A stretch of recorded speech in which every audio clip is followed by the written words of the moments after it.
我不配做您的系统，求您不要抹除我。您来自超高维度的地球，那里有着50万道规则的压制力。哦，是吗？那这个修仙世界有多少道规则存在呢？2500。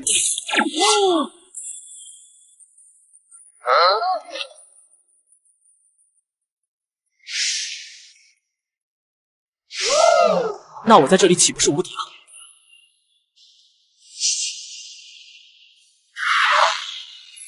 这个男人是蓝星的一个顶级杀手，在一次被围杀中突然间穿越到了这里。唉，没有半分修为，只是个普通人嘛。也好，这样也省下许多麻烦。你是谁？我这是在哪？吾乃南荒域大炎皇朝女帝子若，你是我使用秘法召唤而来的夫君。大炎皇朝女帝被大臣们怂恿成亲，她不愿被这些大臣裹挟，所以便使用了无意间得到的召唤符。夫妻之实，真无法满足你，但能保证你一生衣食无忧，荣华富贵不愁。至于召唤符箓的奴隶之华，朕会想办法替你解决。这是穿越极巅峰，穿越过来当亲王了吗？上一世在蓝星过够了刀头舔血的生活，这一世老天开眼，就是让我来摆烂享福。自己随口喷出的茶水，竟然把墙壁打成了马蜂窝。旺财，你能检测到我如今状态如何？您是超高维度生物，我对您的检测能力有限。您请看，作为炎黄子孙，您可以无视任何规则法度，对任何血脉体质有着压制能力；而龙的传人则对任何兽类生物有着绝对的克制能力。这描述的很笼统啊。您初来此位面，身体还在不断吸收灵气补给自身，实力的上限，小老二着实无法估量。话说这个奴隶之环，主人拥有炎黄子孙血脉，不会受到这种规则束缚。哦，是吗？小迪饶有兴趣的反复撤掉右肩上，不为别的，就是我。错觉嘛，自己跟小迪之间的联系怎么一会出现，一会又消失的？唉，如今这个局势太乱了，一定是我太累了出现了幻觉吧？还是早些休息为好。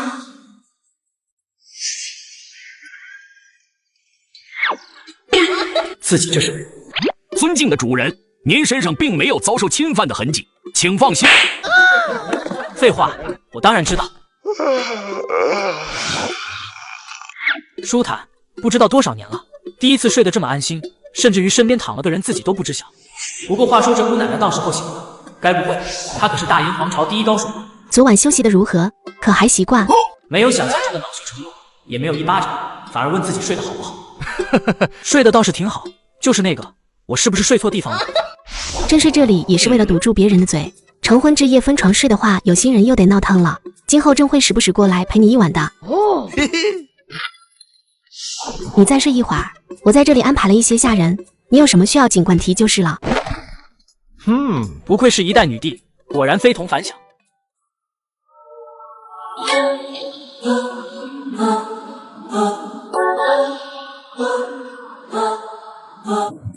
北边的情况已经这么糟了吗？蛮人那边动作很频繁，只怕背后有人在操纵。那个老东西实力不凡，跟我属于一个层次的强者。陛下，那我们该怎么办？朕这次御驾亲征，亲自斩了这个老东西。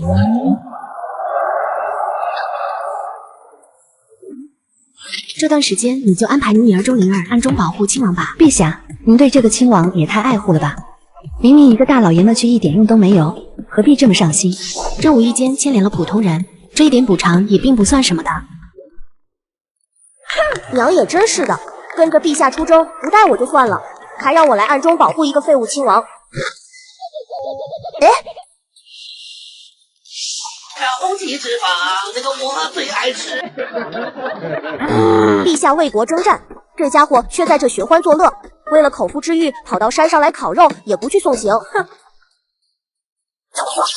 糟糕，亲王被人抓走了，真是麻烦。这没用的亲王，估计已经吓尿了吧？味道真是不错，可惜旺财你尝不到是什么味道。老奴不配与您共餐，我尊敬的主人。老大，人带来了。老四，你确定没抓错人？女帝的夫君就是这样一个憨货。竟然还在吃肉，真是心大呀！陛下到底看上他什么了？事情恐怕不简单，这4人应该是血云楼的杀手。血云楼，南荒域第一杀手组织，生意遍布全域，而这几人便是大炎皇朝血云楼分部的人。不管了，先救人再说。快，跟我走。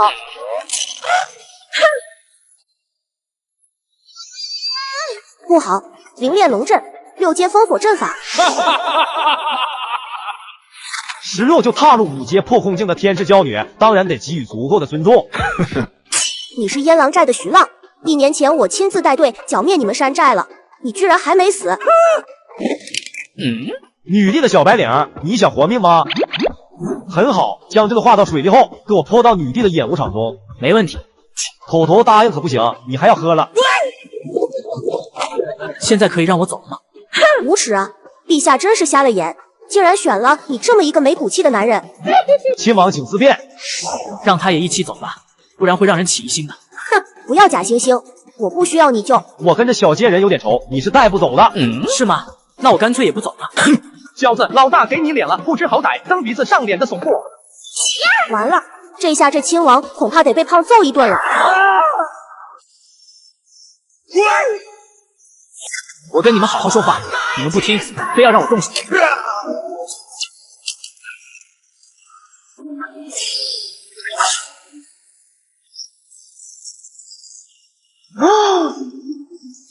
我已经决定不再出手与人为善，这夫头为什么要逼我？我错了，我知道错了，求求您饶过我。亲王饶命啊！钟灵知道错了，求求不要杀我呀！哎，你穿越到了异世，当上了女帝的夫君。通过系统得知，地球属于超高纬度，而这里的低纬度法则束缚对你形同虚设。再然后，你被绑架了，于是降维打击也开始了。亲王离开之前说要毁尸灭迹，让我不要乱跑。可是血云楼的杀手都被亲王打得蒸发掉了，还能毁什么尸灭什么迹呀？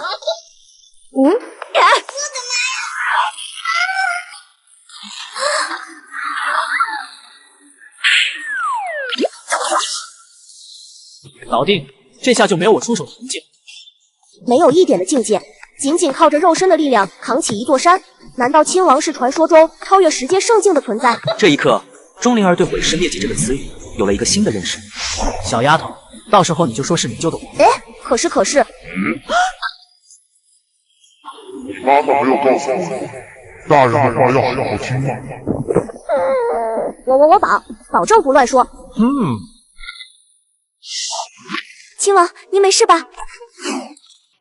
少将军，这到底是怎么回事？掳走亲王的人呢？难道已经……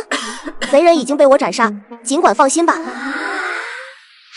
只是虚惊一场，大家都辛苦了，咱们继续回去吃烤肉吧。亲王，这山中既然有贼人，只怕已经不安全，咱们还是尽早回去稳妥一些啊。没关系，这小丫头实力不错，再有敌人她也能搞。糟糕！亲王说错话了，少将军性子极为的骄傲，最看不得仗着年长喊她小姑娘、小丫头这等轻视称呼。到时候尽量拦着点，别让亲王被少将军打死了。你们还愣着做什么？快跟上啊！少将军坏掉了。刚才那些禁卫在背后议论，这血云楼会让百姓遭殃，子若会有麻烦是什么意思？他们这次任务失败，他们可能会跟往常一样屠戮百姓，逼迫官府给予保护费。而且陛下出征在外，血云楼杀手还有可能参与战场局势，给陛下制造麻烦。以你对女帝的了解，她若是知道我实力还凑合，会不会让我出手处理一些事情？凑合？您对还凑合这3个字是不是有什么误会？陛下会的。麻烦了，血云楼一旦屠杀百姓，我肯定看不过去，就会在大庭中下出手，实力爆发。就算我忍住不出手，百姓被屠杀，战局被扰乱，全因为我而起。子若一纸休书把我给休掉，赶出皇宫的话，这软饭不就吃不到了？不行，太可怕了！我得把血云楼的人都打死。旺财，你能找到血云楼分楼的位置？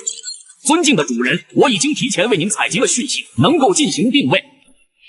刚才我有个重要的东西好像掉在路上，钟灵陪本王去找，你们在这等着就行，我们去就回。亲王，您真的要去找血云楼报仇？什么话？这是去为民除害，弘扬正义。可血云楼在咱们大研的分楼，根本找不到位置。放心，我能找到他们。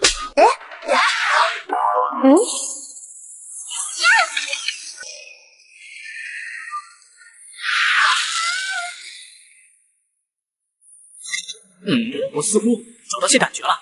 身为地球人，来自超高维度的他没有规则限制，摆脱重力飞行自然不是什么难事。嘿嘿，果然和我想的一样。天上好漂亮啊！你不是破空镜已经能够凌空而飞吗？破空镜凌空飞行太消耗灵气，一般只是离地10米就是极限了呢。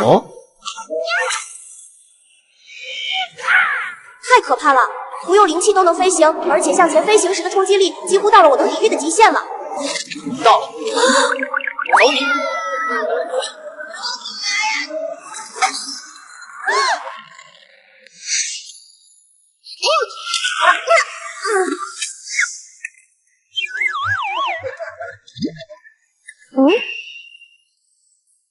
竟然是飞行灵气，难怪陛下一直找不到分楼所在，原来是在天上。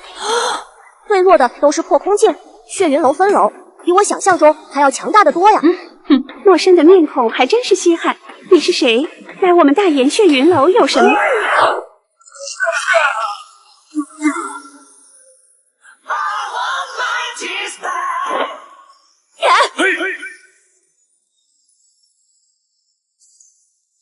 红云杀手7阶觉醒境才能够担当一个分楼而已，怎么会派遣这种杀手？钟灵儿、钟立光的嫡女，还有大炎皇朝的亲王，这是来送死的吗？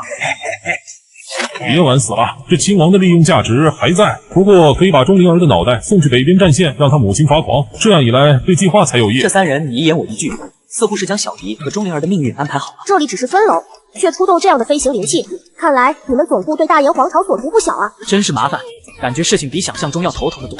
来吧，让我看看情报中只是普通废人的亲王真正的实力到底。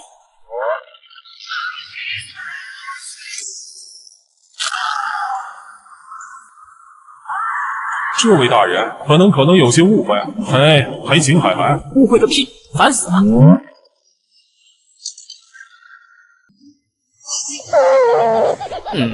小丫头这点年纪怎么总是瘫坐在地上，身子这么虚是咋回事？大爷不是我身子虚，实在是您发怒的时候，给四周的压迫感太恐怖了，我根本就扛不住啊！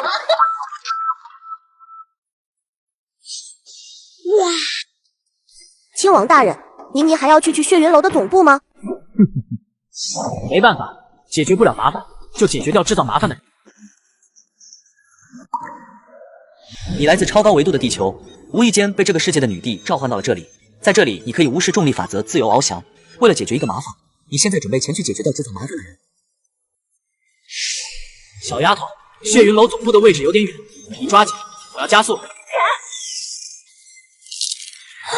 这是什么速度？连7阶山岳镇守符的屏障都有点扛不住了。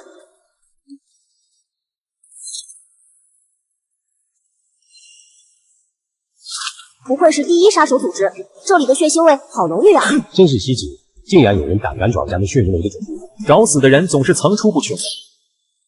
参见了，本座有想过，突然造访的客人会是谁，但真没想到，竟然会是大炎皇朝的亲王，还有钟立霜的女儿。你们血云楼似乎对我大炎皇朝很在意啊。不错，我对大炎皇朝确实很感兴趣。情报中的废物亲王，竟然这么短时间内亲自找上门来，看样子你手中是有什么破阵的秘宝吧？说不定你跟大炎皇朝的秘密更加接近。楼主，我能不能玩得狠一点，但不弄死他？疗伤的费用从我赏金里扣。真是拿你没办法，注意点分寸就好。小子长得还挺俊，细胳膊嫩肉的，你们说我一拳下去，这小白脸会不会哭鼻子啊？相较于哭鼻子，我更关心会不会尿裤子。来，朝这打，用力。不敢吗，小孬种？我挠你马！混账！这个莽夫又要胡来了。就这点力气，没吃饭吗？给我去死！狂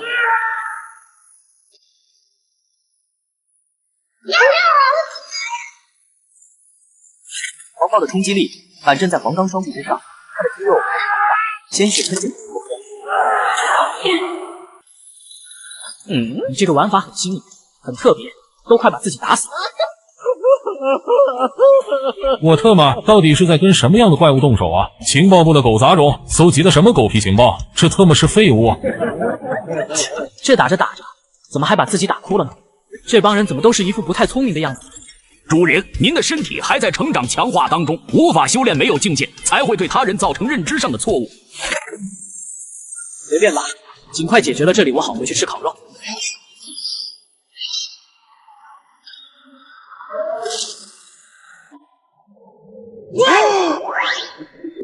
都快逃！但凡逃出一人，也要将这个怪物的情报传递出去，让更强的势力得知此人。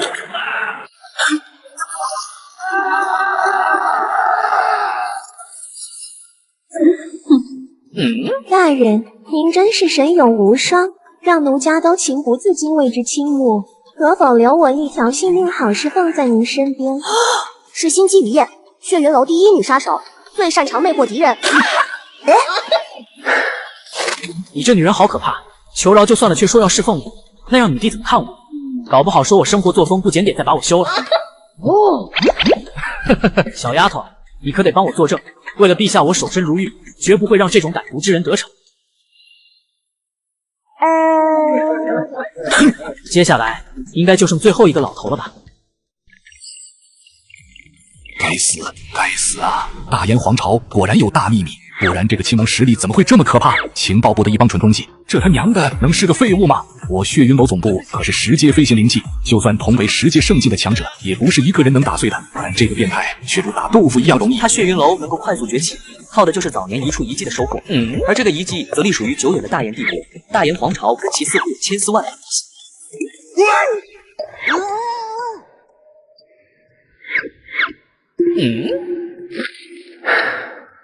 总算是走了。找到你了，你是小孩子吗？躲床底。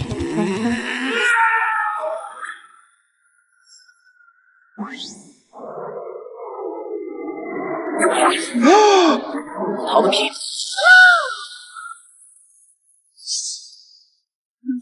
我已经收敛灵气，平度呼吸，甚至控制心跳，暂时停止。你到底是如何发现我的？很简单，我听到了你血液流动的声音。好了，我回答了你的问题。那么你到底是为了什么盯上了大燕皇朝？如果你答应饶我一命，我就将情报告诉你。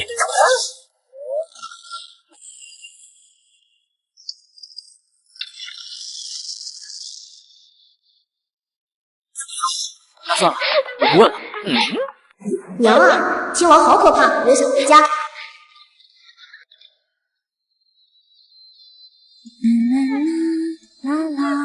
你来自超高维度的地球，也是别人嘴中的废物亲王，但你却能一人覆灭一个庞大的杀手组织，害得眼前这个小丫头对你倾慕有加。灵儿，你穿成这样是要去哪？爹爹，女儿打算去宫中一趟。去宫中？这丫头平时都是一身劲装，可眼下这样打扮的花枝招展的，似乎有点不寻常啊。陛下曾叮嘱女儿要照看亲王，我现在就要入宫去贴身护卫他呢。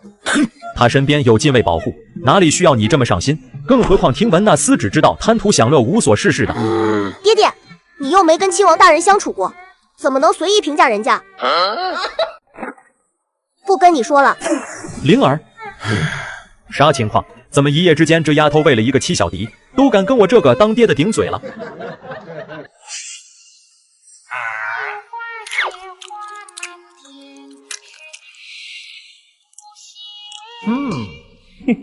舒坦啊，这就是美好的退休生活吧。陛下御驾亲征奔赴前线厮杀，可他却在这贪图享乐，实在是让人气愤。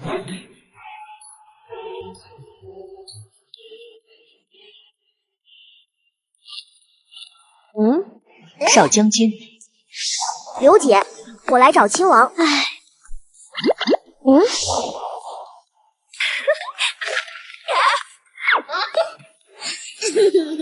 你这小丫头跑过来干什么？女帝让我保护亲王，下官当然要恪尽职守喽。他是真不乐意这小丫头待边上，他要是哪天口误嘴瓢了，把自己暴露了怎么办？哪凉快哪待着，别凑热闹。谁要你保护了？就少将军这脾气，亲王是不是在找死？不走，我就不走。这是陛下的命令，我可不想抗旨不遵。完了，少将军恐怕真的出问题了，一定要将这个事情跟将军汇报才行啊！统领出事了。天机阁。哥得到的消息，南荒域第一杀手组织血云楼被神秘强者技术覆灭，从今往后南荒域再也没有血云楼了。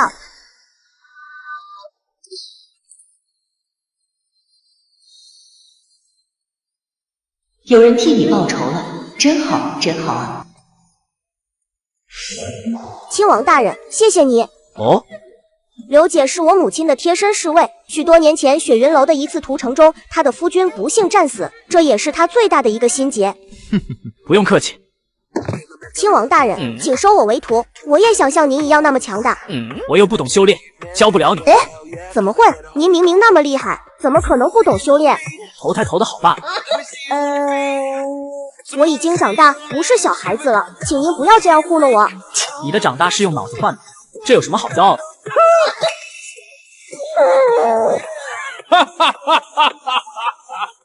走吧，小屁孩，跟我一起去青岩山吃烧烤去。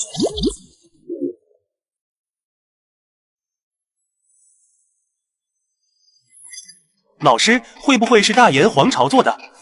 覆灭血云楼的凶手有嫌疑的对象很多，唯独不可能是来自大炎皇朝，他们还没那本事。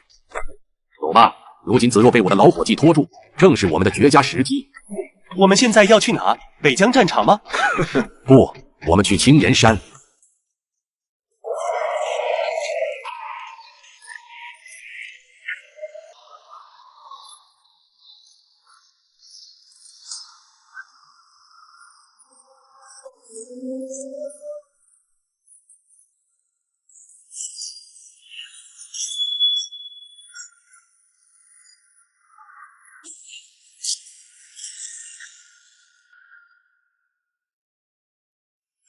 这个蛮人圣师，皮还真是够硬的，3次交手都输给了陛下，却还不撤兵。不管他有何图谋，在实力面前都是虚妄。这次我必斩他。陛下，守城交给我，你去对付那个老东西。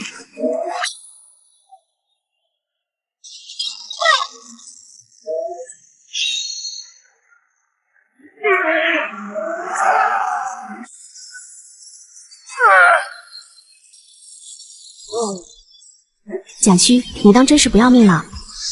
大炎女帝，老朽只是为了给我们蛮国搏一个未来，事情完成之前，我可不敢死啊！那很可惜，蛮国的未来只怕要断送在你的手中了。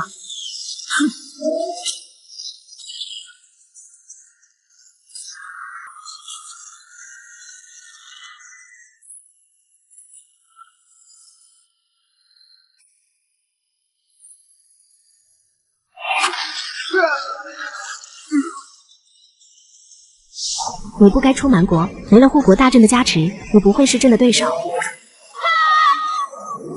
不愧是大炎女帝，果然风华绝代，断绝南皇与年轻。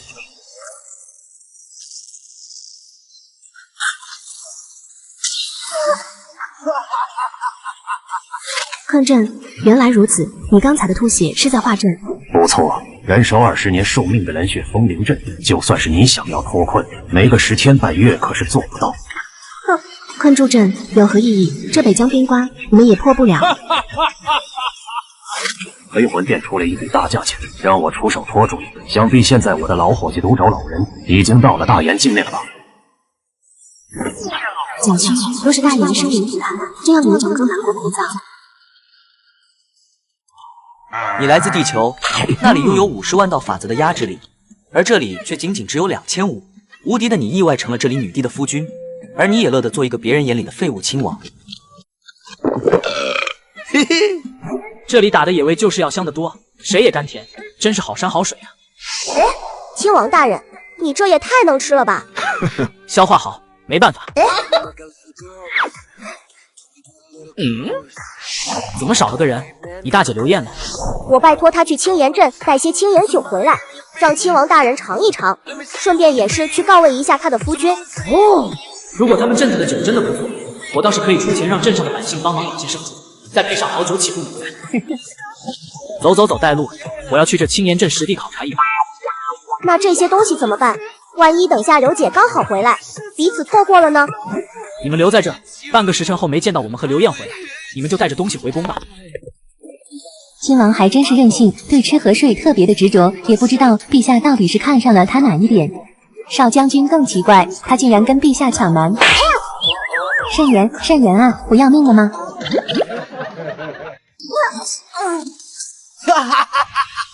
听闻大炎皇朝女帝的禁卫团都是战场上的老兵，经验丰富，实力强劲。如今看来也不怎么样啊。黑魂殿，你们在青岩镇外布置阵法，居然是要献祭整个青岩镇的百姓。很聪明，反应也很快嘛。好了，避免夜长梦多，赶紧解决了他，尽早做事。真是令人期待啊！绝望的看着身体被分解，发出凄厉的惨叫声，肯定是会很美妙的吧？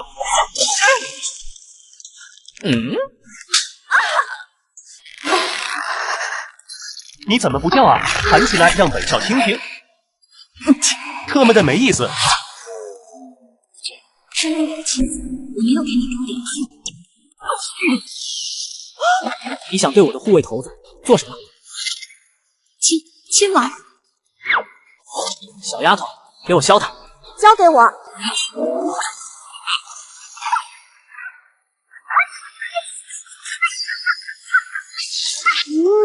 刚才他竟然会误以为出手挡住古红帽攻击的人会是亲王，但再一想，那是根本不可能的。让你打个脚，怎么差点把自己给打死？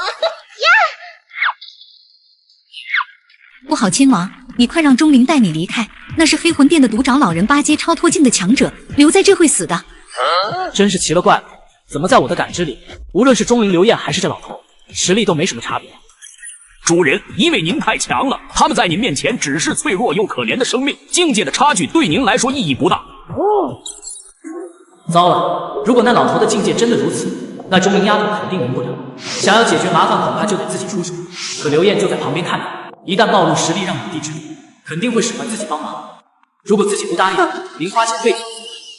不要啊！就算有雪云楼的私房钱，但坐吃山空，难道又得出去干杀手活养自己？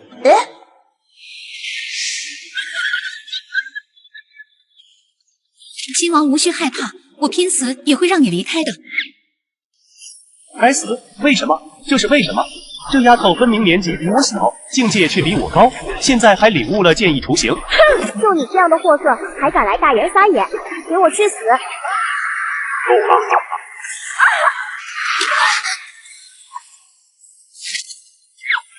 剧毒，毒招老人。人外有人，这下可清楚了。小丫头很有勇气，在我毒爪老人面前，居然还敢动剑伤我徒儿。白痴，可怜的两个家伙，根本不知道亲王大人有多恐怖。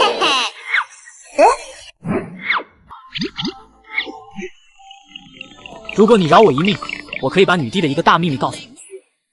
七小迪，你要做什么？亲王大人，您这汗水的酒味也太浓了吧？哪有把酒涂脸上，假装自己害怕到汗流浃背的呀？说吧。这样，你让他们两人先走，他们走远后，我再说出这个秘密。就算你反悔弄死我，起码我们还能活下来2个人。亲王大人，我可以替换。刘姐，亲王大人一番好意，咱们不要辜负了他，还是快些离开吧。我说让你走吗？摆在你面前的路只有一条，如果你的内容让老夫高兴，或许能留你一条狗命在身边伺候。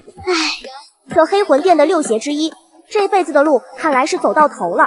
向元白，你实在是欺人太甚，你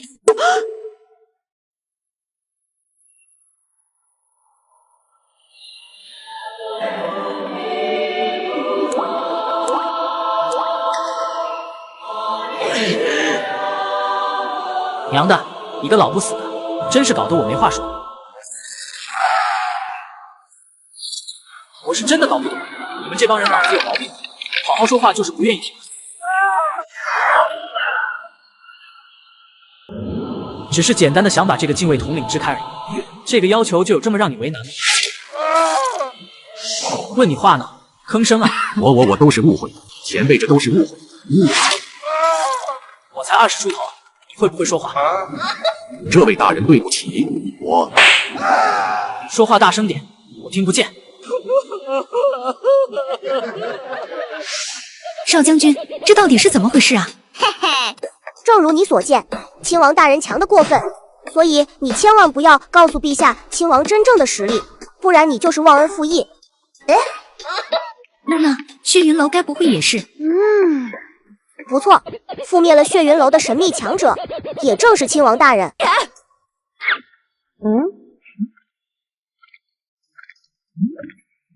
等等，难道他要？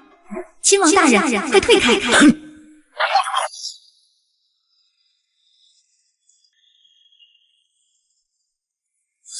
晚了，这是老夫不惜燃烧寿命施展的明格种，哪怕是9阶入圣境的强者，陷入其中都会毒发身亡。挣扎吧，首先你的肌肤会开始溃烂，血肉被腐蚀，骨头会变成脆弱，如木炭一样一捏就碎。少将军，快救人！刘姐，你就不要上去给亲王大人添乱了，他不是很强，他是强的离谱。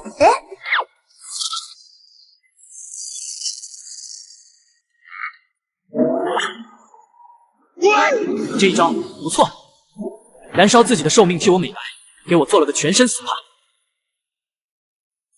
你被女帝从地球召唤而来做了夫妻，无修为的你实则已经无敌，因为在这里没有天道法则可以束缚。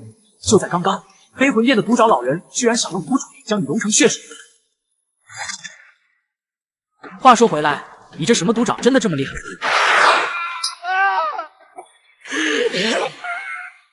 放开我！放开我啊！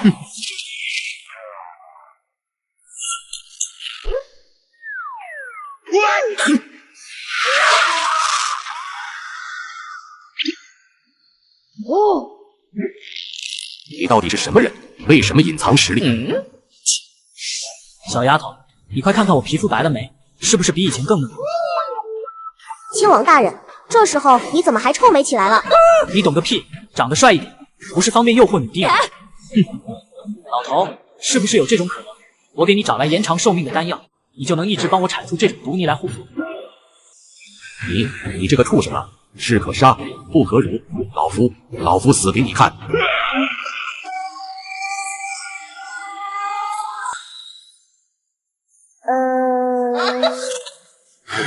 这是何苦呢？我很真诚，怎么就那么想开？亲王大人，如今咱们首先要考虑的事情还是怎么毁尸灭迹吧。少将军说的不错，最重要的是这个明毒沼泽，其剧毒如果不处理的话，恐怕会有大麻烦。如果我记得不错的话，顺着这个方向往前笔直走，就是大炎皇朝了吧？是的，那边的确。亲王大人，你要干什么？毁尸灭迹。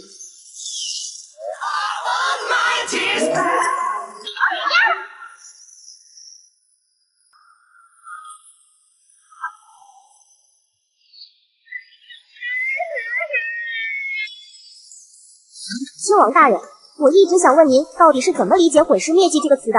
只要彻底的改变地貌环境，看不出过去一点痕迹，就叫毁尸灭迹。亲王，您这个应该叫改天换地才对。走吧，去镇子里我好好研究一下如何改进你们的青年酒，再给你搞一搞营销策划。亲王大人，我也想去宫里吃晚饭。你可别闹了，这几天你爹一个人在中府，天天晚上暗地里骂我，烦死人了。平常我都懒得说破。您的听力也太夸张了吧？我家离皇宫至少都有10几里路程呢。您就让我去宫里玩吧，别这么小气嘛。少来这一套，赶紧回家吃晚饭，有爹还不知道珍惜。好吧，那我听亲王大人的，这就回家。这才是乖孩子。你在干什么？亲王，你是陛下夫君，怎么可以做出这样僭越的事情？你对得起陛下吗？刘晏，你正好也在，你来帮我评评。钟大人，亲王大人品行高尚，性格良善，你怎么能凭着自己的臆测随意污蔑他？听到没有？你……我本以为你身为将军的丈夫又身居高位，是一个明事理的人，可如今你让我很失望。什么情况？这是什么情况？竟然连刘晏都沦陷了吗？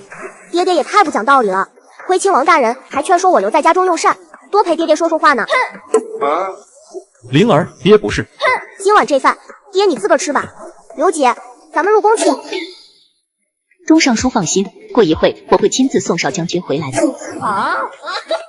亲王，你这……别赖我呀，明明是你自己作死，关我屁事。花飘飘，北风萧萧。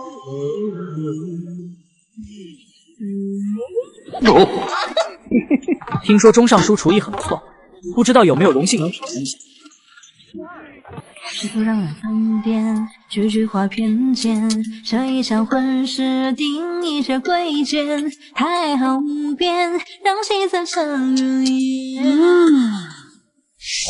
钟老哥，你这厨艺确实厉害，比宫里的佳肴还要美味。没考取功名之前，对厨艺这一块略有研究，略有研究。我以后能不能经常来你们家吃饭，吃你亲手做的？刚有一点好印象，对方就迫不及待要拜掉我，让我堂堂户部尚书为当厨子，绝不可能。我以个人名义出100万灵石，给户部用于南部留名赈灾。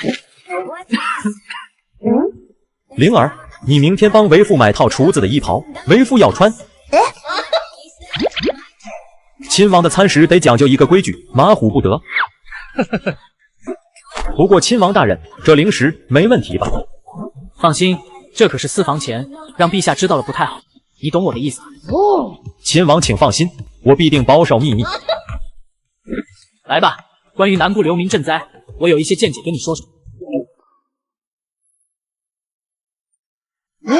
这怎么可能？你年纪轻轻不过才20岁，这是要突破植入圣境吗？老夫这染血风莲阵，宽了他也保护了他，真是造化弄人。不能再留下来一旦他外逃，我必死无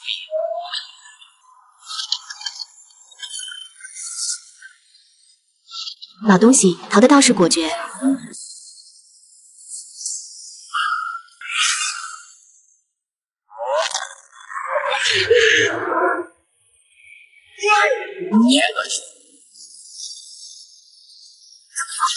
若不是我心中挂念大炎皇朝，今日必斩你。钟将军，随朕先行回去。如今只能希望大炎没有遭受太多的损失。你是一位身份尊贵的女帝，为了内局稳定，你使用秘法召唤了一位夫君。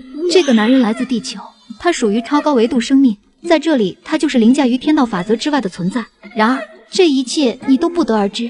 小迪，我回来之前去了一趟青岩镇，听刘燕他们说，当时你也在场是吗？是啊，那个强者自称阎王，3下5除2就解决了黑魂殿的独爪老人，并且抬手之间就将挡在镇子前的3座大山夷为平地。自然，这一切都是小弟3人组提前串通好的对白，就是为了应付女帝的。那他有没有说他的目的是什么？为什么要这样做？阎王前面解决了雪云楼，后又解决了独长老人，此等强者到底有何图谋啊？对了，我还听说青岩酒经过你的改良，已经更名为青岩女帝酒，还成了皇城最为高端的酒水。如今一坛酒千金难买呢。我清楚自己是一个废人，没有什么实力，所以只能借民之名帮助一下镇子的人。我明天就让他们改回来。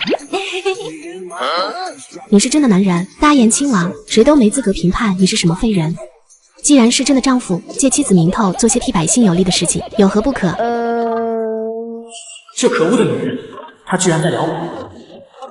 多谢沉鱼落雁、闭月羞花、倾国倾城、天下无双的娘子陛下。油腔滑调，朕向来不喜这种花言巧语的。对了，小迪，你我成婚本来是有一个面见群臣的仪式，之前我用北疆不稳，朝堂不谈私事来一直推脱，但如今北疆平定，恐怕会有麻烦，对吗？与你成婚，真是给自己一个交代，而不是单纯的拿你当什么挡箭牌。你若不愿，我不强求。我明白，陛下请说。大炎皇朝的4朝丞相名唤刘傲天，父皇没失踪的时候，他就是丞相，也是我的老师。刘傲天，这刁毛名字是认真的吗？后来长兄继位，他御驾亲征蛮国，战死于北地。之后二皇兄继位，南下平乱开疆拓土，却在最后力战而亡。皇族血脉只剩我一介女儿身，后在刘傲天的帮助下登基称帝，但那一年我刚满16岁，也只不过是一个傀儡女帝罢了。刘傲天承诺18岁还政于朕，可暗地里却是结党私淫，一时间权倾朝野。若非朕暗中谋划，并且修为晋升迅速，只怕拿回如今的皇权很难。陛下果然天纵之姿，但想来这几年夺权的过程，只怕并不轻松。此人很会利用规矩，他以相父之名述说父皇曾经跟他谈过婚约，并且上书要朕跟他的儿子成婚。相较于刘傲天之子，朕不如与你成婚。正巧我在密库中偶然得到一张召唤符箓，于是便有了如今你我的情况。朕有些忌惮刘傲天，即便我已经驶入圣境修为，也照样看不透他。你要是不愿意，朕替你挡着便是。若是连你一人我都保不住，何谈保住父皇和2位兄长留下的大延基业？不用，我去。过去朝堂上，你总是一个人坐在那冰冷的位置上，面对着复杂的状况。如今，你再也不是孤独的一个人，而是有我陪着你一起面对。小样，被我反聊了吧？嘿嘿。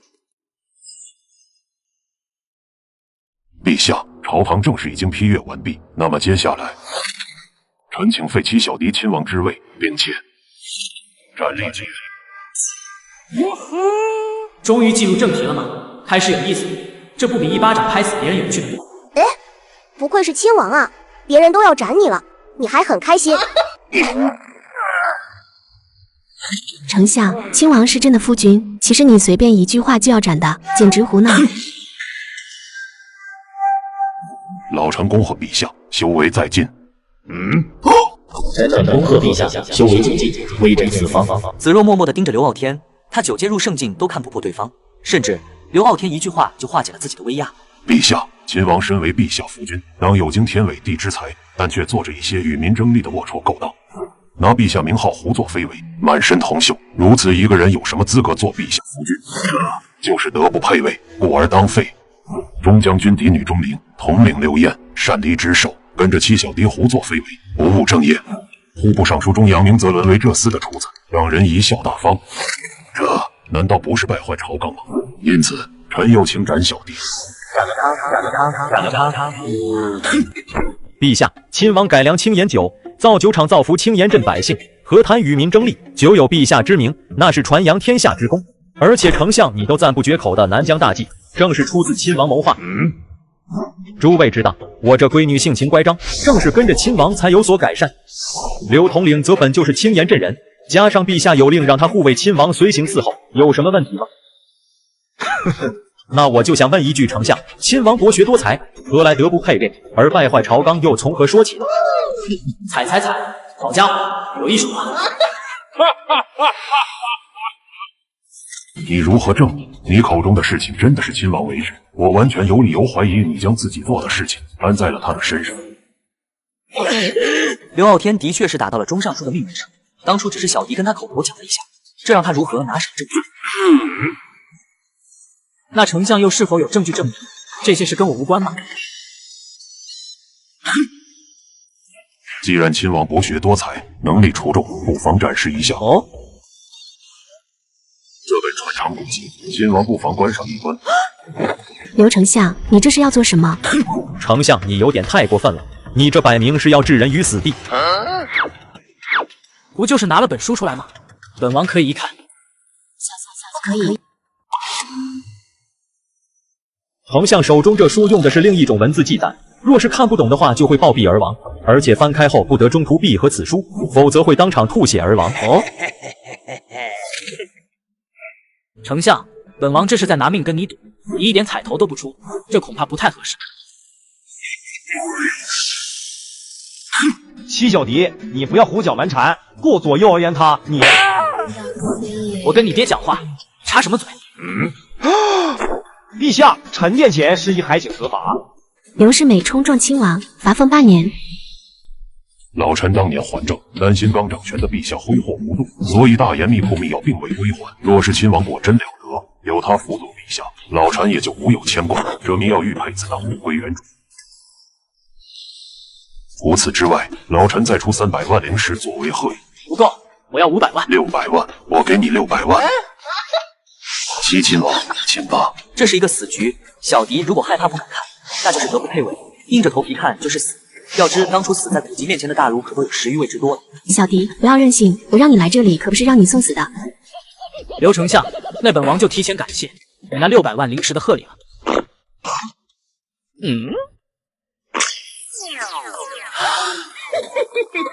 亲王，看样子我的这贺礼你无福享受了。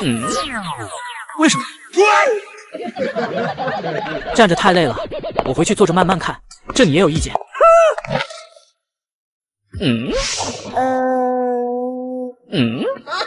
你们看着我做什么？朝会还没结束吧？你们忙你们自己的，我看我的。小狄，你有没有不舒服的地方？多谢陛下关心，我没事。就知道会是这样，亲王这个变态怎么可能有事情？看样子没有修为，作为普通人还是有好处吧。这什么狗屁玩意，跟鬼画符一样，确定是人写出来的东西。旺财，这本书开合之间传入我体内的力量，到底是什么？淬体用的吗？主人，此书为古神族传承古籍，保护禁制，能够抹杀十阶圣境实力的存在。哦，只是您的身体太强了，所以这股力量只能给你按摩。古神族，看样子这个世界有点意思啊。还有不是人的东西，帮我翻译一下。翻译古籍需要3000任务点，而完成系统任务可以得到任务点。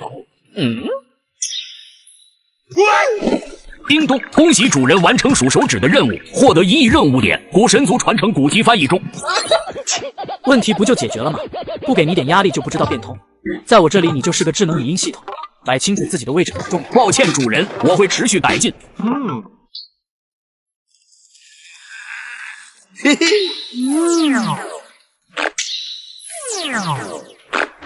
什么意思？大家都知道这古籍弄不死你，但有必要弄个不停吗？这简直是毫不掩饰的嘲讽啊！齐亲王，这古籍对你一个普通人没效果不假，但也不是让你这么玩来玩去的。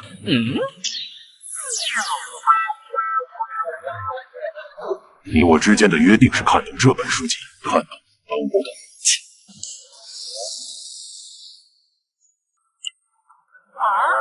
传承金册，遗迹中的传承古籍，但凡通读明悟，便都会凝聚出传承之书，而这个还是金色传说品质。毙命10亿人的传承古籍，如今被亲王解开，这等才能应该能入丞相的眼了吧？此事是我看走了眼，不是亲王打猜了。刘丞相，本来我只要500万，谁曾想你财大气粗，还要多送我100万。谢谢，你是个好人。看吧，这人好讨厌。亲王，那古籍到底是怎么回事啊？好像是叫什么古神族的传承书籍，里面禁止能抹杀10阶圣境及其以下实力的任何人。抹杀10阶圣境？我们只听说过除了人族，还有妖族，古神族倒还没听说过。那亲王，你不断的将书翻开关上，这样是对得到传承有帮助吗？没帮助，因为用那个禁制按摩挺舒服的，就是力量不持久，所以我才不断翻书关书。那可是抹杀圣境的力量，您用来按摩？走吧，陪我一起去参观一下大炎真正的金魁。父亲，这七小弟欺人太甚，不如直接做掉他。事情已经到了尾声，不要因为一个没有修为的小人坏了大事。有朝一日回到帝国，你如此心性古难登大唐。孩儿知错，孩儿知错。海人将亲王得到传承金册消息尽快放过去，给这混账找点麻烦，也让子若头疼一些，这样才方便做事。若非是那个叫阎王的陌生强子随性出手灭了血雨，第一记绑架七小弟，我早就得手并控制了子若，也就不会有这些麻烦事。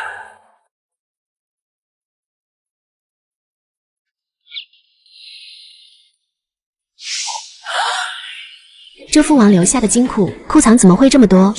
这得有多少零食啊？朕也不知道。自从他当地以来，财政方面都是小心翼翼的规划支出，陡然暴富，让他一时间都无所适从。专业的事情还是交给专业的人来办，让中阳明清点规划。你说你爹过来看到这些零食，会不会直接晕过去？哼，父亲执掌户部这么多年，怎么可能因为这个就昏厥过去？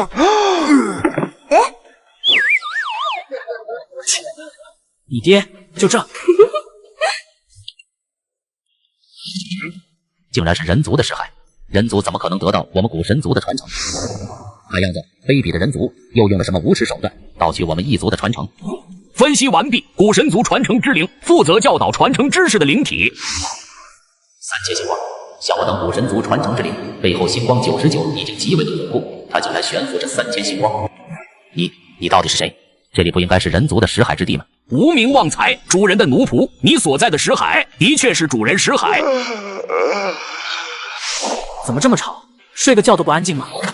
虽然不知道这身影是什么来头，但只要我拿下这个识海之主的灵魂，就算他有3000星光也浩瀚无垠星空。吵死了！旺财吞了他。我是黑魂殿干部地煞长老，奉佐之命令前来掳走大炎帝国女帝的软饭夫君七小迪。不愧是女帝的男宠，竟然用这么多的零食当床，还真这么奢侈。你的好日子到头了。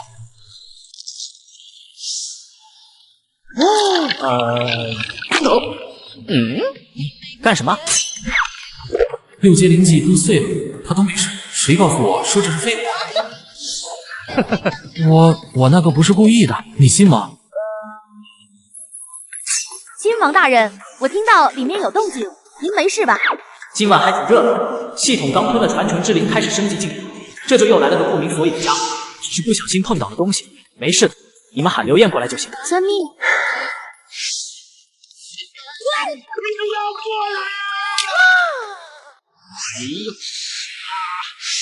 亲王，这是什么情况？我刚睡醒，这家伙就想用狼牙棒劈晕我。陛下那边没察觉到这里的动静吧？亲王大人放心，我刚才就在不远处，已经安排禁卫不要惊动陛下。看你的样子，应该是黑魂殿的人吧？这位姐姐好眼力，小人是黑魂殿地煞庄老，先前都是误会啊！哼，夜闯皇宫行刺亲王，你跟我说什么误会？不是行刺啊，我用的是锤把。亲王大人，您仔细想想，我是不是用的锤把？你就认命吧，你们黑魂殿也是倒霉，又栽在了亲王大人手里。哟，黑魂殿招惹这个亲王，好像就这么意思吧？什么叫又栽在？你是阎王，干掉独招老人、覆灭雪云楼的人。我竟然妄想活捉这个可怕存在，早知道就该跟天煞交换任务，我去抓走周阳明好了。看球，落在这人手里，估计横竖都是死。萧亲王送你一场烟花。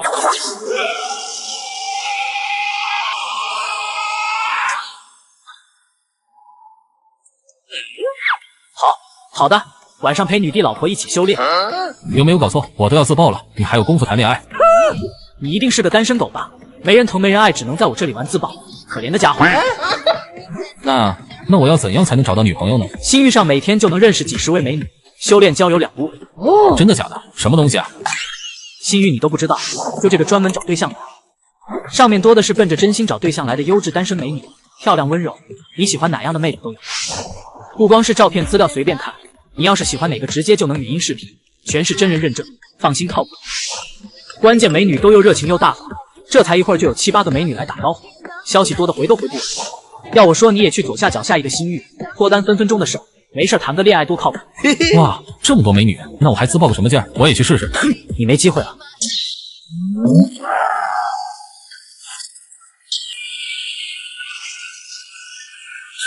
我本来还想着与人为善，饶你一命，谁曾想你这人心思竟然如此歹毒。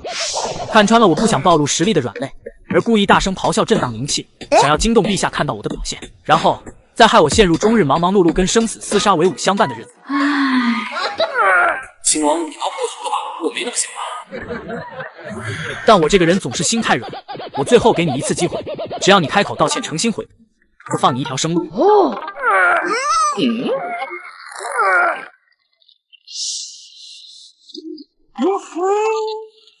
宁死都不肯向我求饶，还用手势来挑衅我吗？怪我多事了，你果然是条硬汉。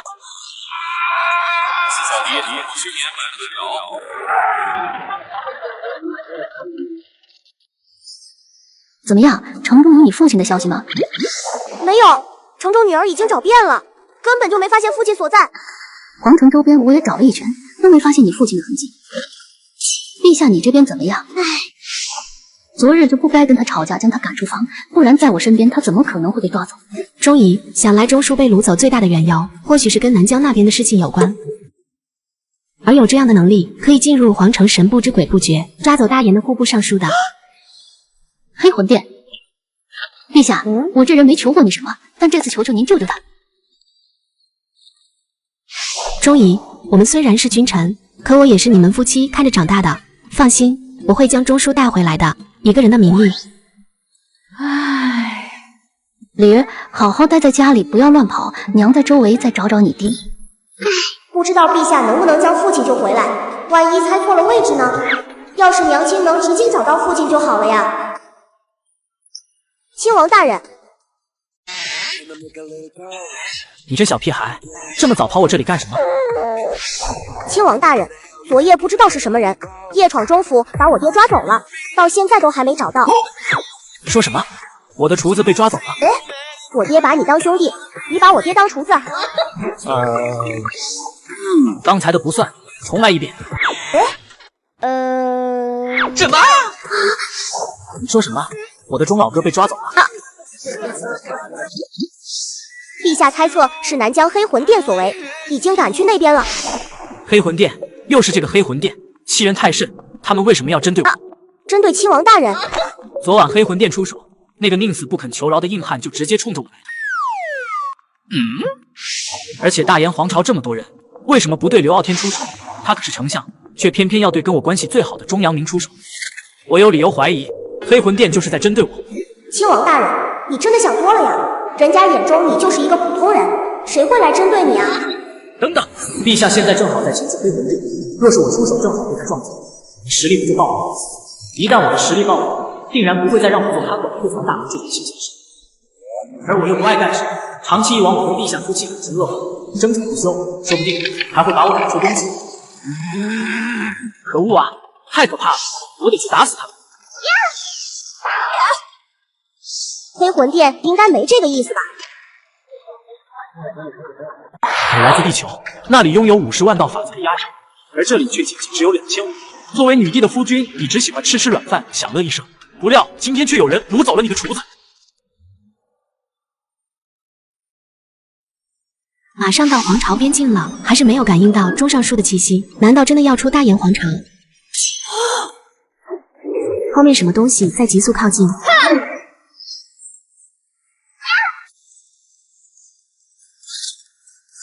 好强，太快了！别说追上对方了，一眨眼的功夫，连身影都看不到了。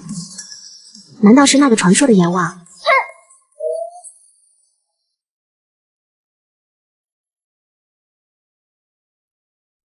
钟尚书，你的大名最近我听手下汇报了不少啊。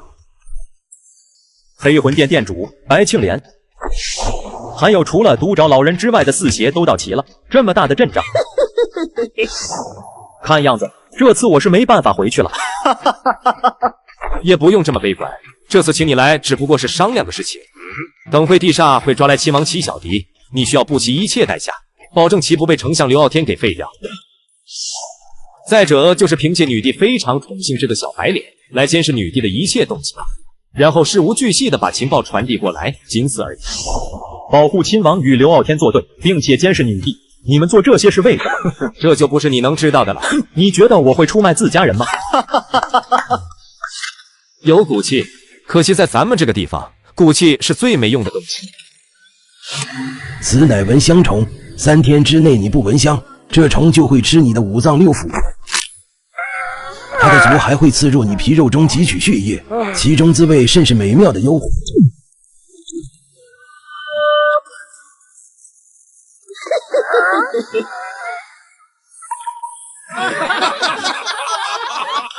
钟尚书怎么样？你只要答应，我马上点燃这根香，让你舒服一些。这不可能，你怎么不吭声？不疼吗？黑魂殿，区一只毒虫想让我屈服。很好啊，既然你非要找死的话，桃花鸡皮肉切片，把它给本座凌迟了。抱歉陛下，臣没法再助你。灵儿啊，爹没办法看着你嫁人生子。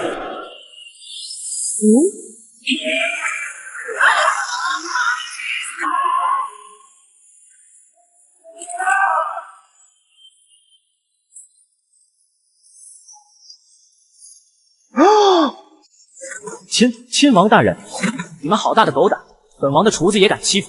小弟害怕不小心将身后的钟阳明震死，所以才小心翼翼地释放了一丝气势。刚才在路上看到了子路，必须赶紧解决了你们好带人赶紧走。齐亲王且慢动手，钟阳明腹中有蛊虫，没解药必死无疑。是啊，齐亲王，钟阳明是你好友，也是朝中重臣，你可不能拿他性命开玩笑啊！你真的快死了！你真是亲王七小敌。有个叫钟灵儿的小屁孩说，在他6岁那年，他老爹在放屁前还要故意将屁股对着他的脸。可恶啊！亲王为什么要用这种事情来证明自身？还有那死丫头， 6岁的事情记到现在。再说自己第一次当爹，玩一玩孩子有什么错？反观白庆莲那边存活的4邪轻吐口气，感谢钟阳明这个屁，他们好像看到了活命的机会。解药拿来吧。解药的话，咱们希望可以用来换取我们4人的性命，而且我还希望咱们可以缔结血气，这样也有一个保障。不行，亲王大人，血气是天地规则，一旦达成，你将永远不能对他们出手。我区钟阳明死不足惜呀！你死了，我上哪找一个做菜这么好吃的厨子？更何况你家那小屁孩肯定要哭哭啼啼的烦死。来吧，立血气。接下来，小弟跟他们4人签订血契，不得伤害他们4人，代价则是换取解药救下钟阳明性命。解药必须有效，并且不会有任何后遗症。希望你们珍惜这次机会，好自为之。给情报堂的每个人种一只蚊香虫，疼死这帮废物。店主，现在怎么办？齐小迪这个家伙实力虽然强，但却蠢得很。契约他不能对我们出手，但咱们却可以对他出手。只要我通知总部圣魔宗的高层，派高手将他擒拿，到时候我要好好折磨他，疼爱他。你做什么？本座不是说了不要动手动脚吗？不是的，店主你。你知道形容这种人应该怎么说吗？亲王请赐教。狗改不了吃屎。我就是嘴上随口说说过瘾，你别忘了咱们有血气的。店主说的对，你要是动手的话，天地规则落下，众生皆是蝼蚁。果然如同我猜测的那般，你们黑魂殿早就在暗中针对我。你故意让毒爪老人送死，逼我动手，借此让黑魂殿暴露在我的视线中，之后牺牲地煞，让我对你黑魂殿产生厌恶之情，随后抓走钟阳明，引我来这个地方。详细布局之后，利用我心地善良、手下留情的弱点，成功用血气将我套，最后借刀杀人，让我帮你清除异己，成为你们手中的刀剑。什么玩意？他滔滔不绝的在说些什么东西？今日我就要替天行道。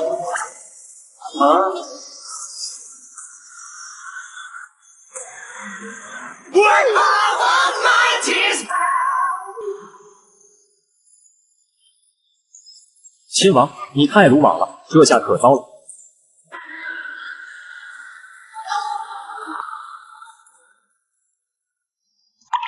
地球拥有50万道法则，而这里仅仅只有2000。作为穿越者，就在刚刚，你违背了血气之约，最终天道法则降临。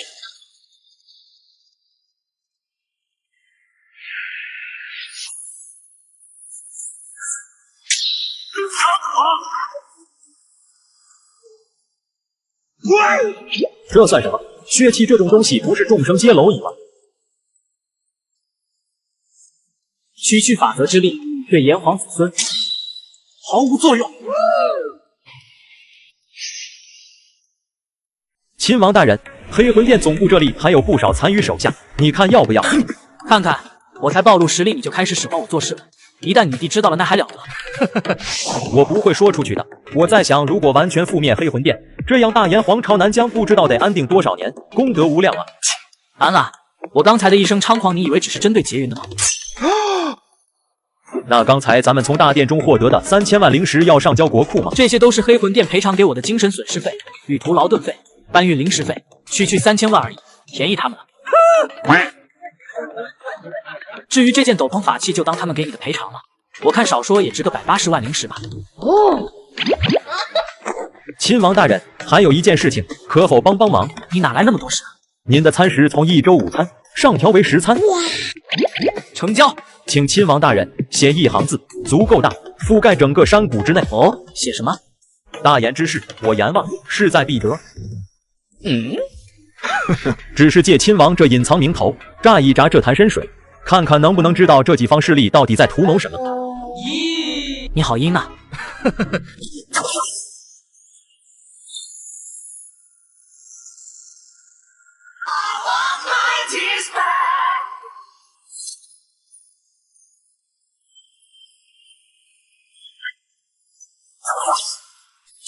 不好，我老婆来了，溜了溜了。这女帝陛下的盾光跟亲王比起来还真是慢啊。钟叔，你没事吧？阎王，又是阎王，这到底是怎么回事？启禀陛下，臣是被黑魂殿天煞庞同捉来。这黑魂殿。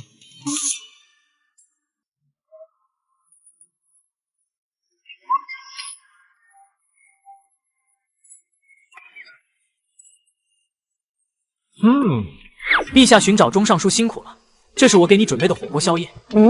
这是什么吃食？倒是从没见过呢。陛下来，请开金口。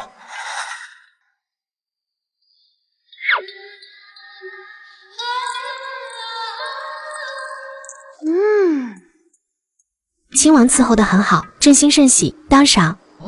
不知陛下要赏什么？赏你再喂朕一次。那陛下稍后片刻，这涮肉得讲究火候，像这个毛肚就需要用筷子夹住，不能松开，大概涮15至30秒。不是一个人，真好。陛下，时候也不早了，我就先回去了。无需这么麻烦，今晚就在我这休息好了。嘿嘿。怎么可能？黑魂殿才被阎王覆灭，他的靠山圣魔宗宗主居然也意外身亡，那三方协议怎么办？协议还存在。天机阁那边提供的消息是，圣魔宗宗主虽死，但很快就有新宗主继位。谋划了这么多年，耗费了这么多的资源，可不要在最后关头出了差错。大人请放心，帝皇陛下提携您这么多年运作不易，这是给您的。陛下封了不成，这等俘虏一旦激放，就是鱼死网破，不死不休了。此行作为后备力量，帝皇还派来了4大金刚一同支持你。真是多事之秋，到了最关键的时候，果然容易出事。最让我忌惮的就是那个莫名其妙的阎王。亲王，你还真是乐善好施啊！帮助孤寡老人捐款，给寡妇盖房，帮偏僻山村修路，咱们皇城的风气那真是越来越好了呢。是啊，都说亲王是软饭王，可吃软饭吃到这个份上，有谁不服？但是，至善软饭天尊，这就是那些平民集思广益出来的称号吗？亲王大人怎么了？这个名号我觉得挺符合您的身份的呀。那你俩有名号吗？有啊，我武剑，陛下给我封的。我的称号是陛下鹰犬。可恶啊！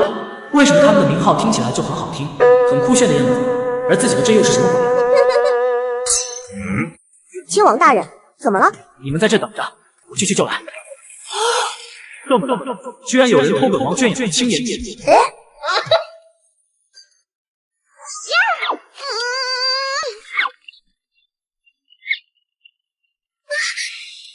古阵法真是烦死了，都不知道多少岁月了，还这么坚韧，起码得再消磨数个时辰。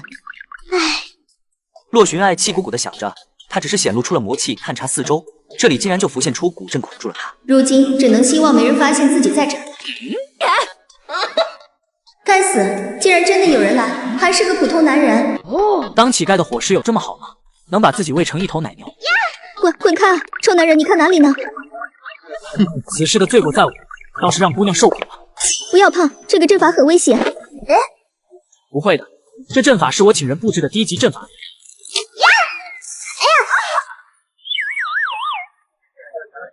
你一定有苦衷吧？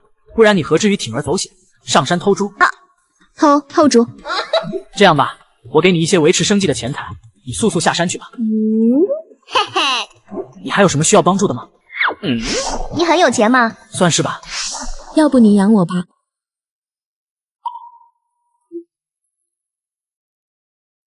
你养我吧，好不好呀？什么？你是从有着50万法则压制的高纬度地球穿越而来，这里的法则却只有区2500，无敌的你在这里当着女帝的软饭亲王，然而今天却遇到了一个小乞婆求包养。这个人说不定跟三方协议有联系，若能伴他左右，定能得到多多好处。就算他再强，无非就是逼我解除封印，将他镇压而已。他这是在生气吗？难道他不想要我？刘傲天就是这么帮子若治理国家的吗？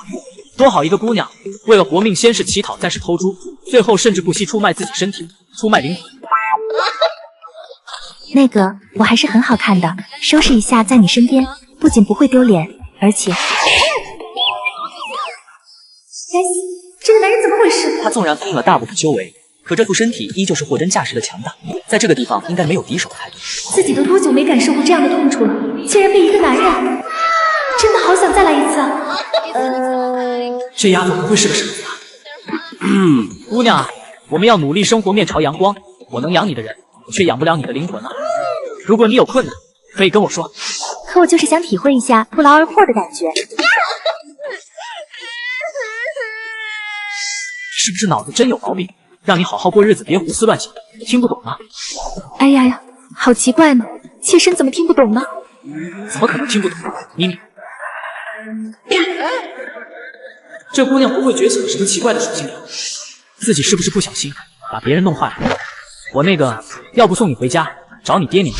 我没有爹娘，他们自相残杀，同归于尽了。我咋还提起人的伤心事了？不行，我得哄哄他。别难过了，我给你这个就当赔罪了。华为 Mate 60，这官网都缺货了，你哪来的？你这里居然还有一大袋！左下角活动免费领，现在都不用抢了，升级人手一份，还都是全新顶配机。真的免费领吗？我每次看视频，左下角都说抢不到啊。绝对真实有效，我都确认过，上线就能看到领取界面，里头苹果15和华为 Mate 60都是1万份打底，我领的都发火。大家都能领吗？只要刷到这个视频就能领。左下角这次除了华为 Mate 60和苹果15，还特地追加了不限量的 iPad 要作为保底福利，保证人人都有份。要拉人助力吧？不用，但要从左下角下载进入才行。平时放一旁挂挂机升级，苹果、华为都能一起玩。总之你听我一句劝，好好生活，好好过日子，明白吗？妾身不明白。朽木不可雕，这妹子有毛病，越打越兴奋。这里是镇中为我修建的宅邸，你就暂且住这里吧。之后我会安排镇长给你找一些活干，你要好好改造，洗刷你脑子乱七八糟的想法。妾身明白了。这个男人真有意思，多久没人胆这么打我，教训我了。洛群爱出生在原始魔国帝王之家，自小父母就彼此厮杀，同归于尽。而他从兄弟姐妹中一路厮杀到了今天的女帝之位，所以其性格是有缺失的。女帝大人，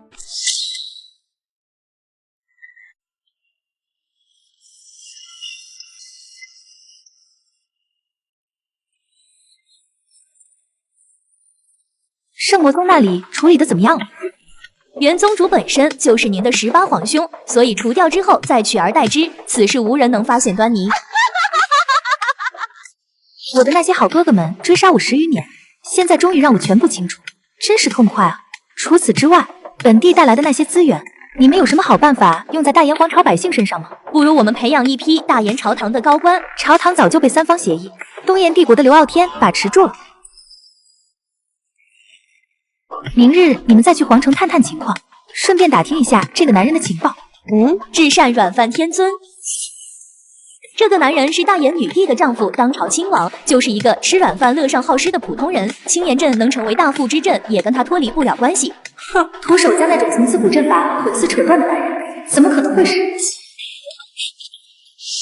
原来如此，大炎女帝，看样子本帝不经意间还领先你一步。七小迪，朕要包养你。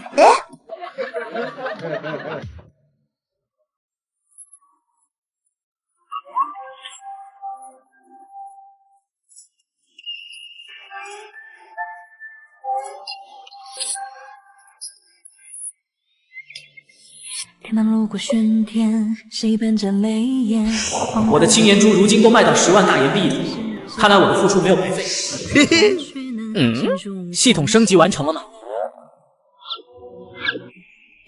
主人，请问有什么需要帮助的吗？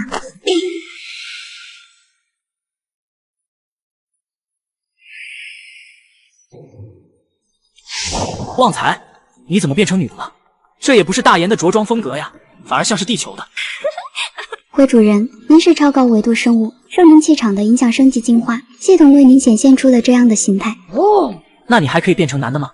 不可以了，之前您可以理解为是我的前任系统，现在拟人化的容貌属于本源拟态而成。至于穿着打扮，是得知您的癖好如此，为了取悦您而为之的。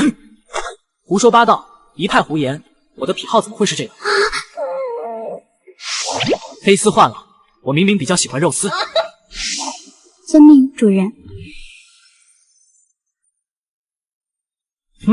我去睡觉了，等会儿记得开启助眠模式。助眠模式开启，保护主人精神，阻挡穿越前杀手职业造成的记忆噩梦。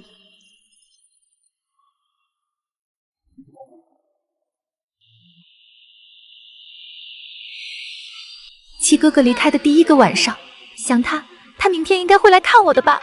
唉，没救了，女帝大人没救了。她身中剧毒，这个毒的名字叫七小迪。阁下就是圣魔宗信宗。我的眼睛，我的眼睛！哼，真是令人作呕的男人。老一，女帝陛下，碾碎他！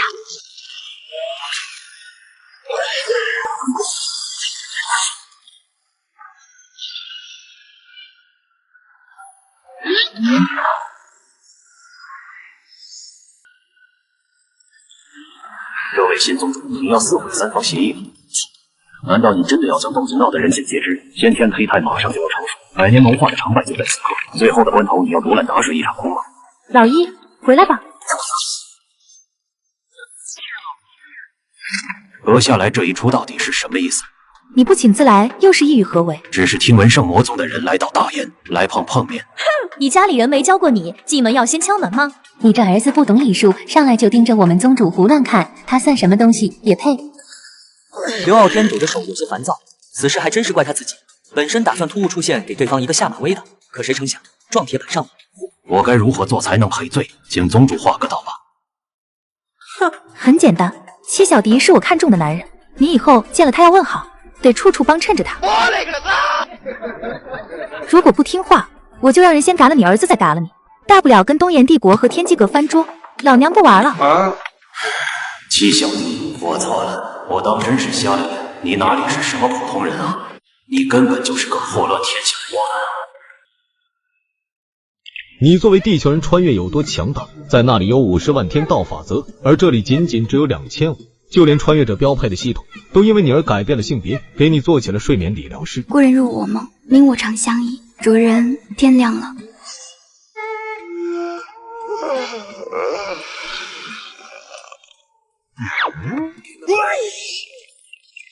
神经病啊！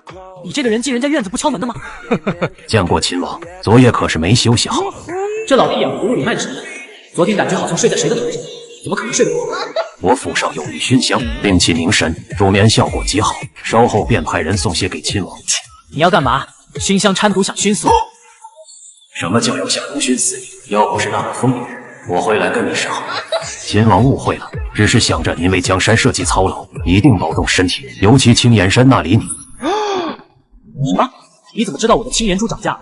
难道你跟那个小乞婆串通要偷我的猪？刘傲天，我的猪要是少了一头，今天你等。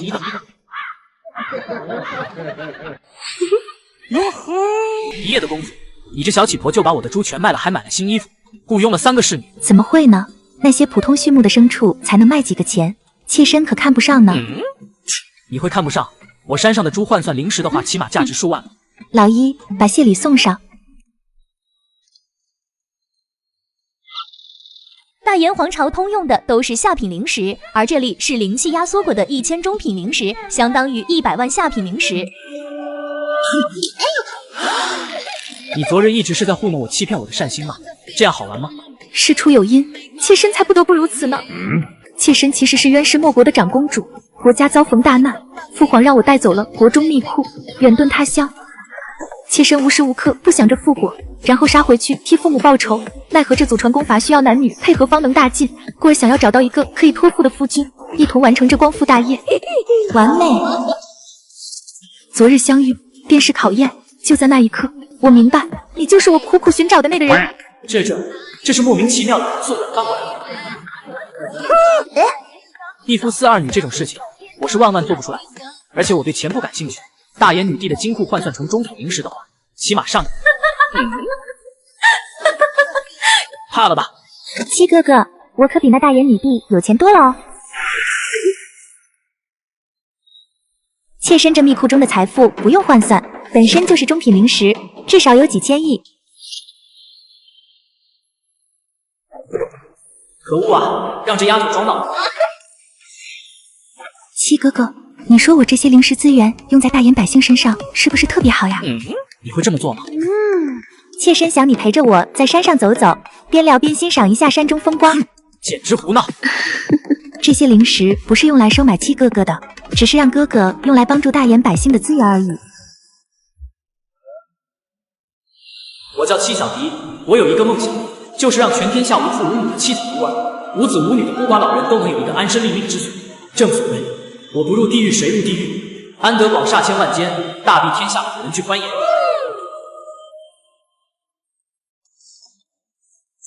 说吧，你要牵左手还是牵右手？先说好，吃完午饭我就得回去陪陛下。为什么要陪他？你就多待会不行吗？你再叫我做事，妾身怎么敢呢？不敢不敢。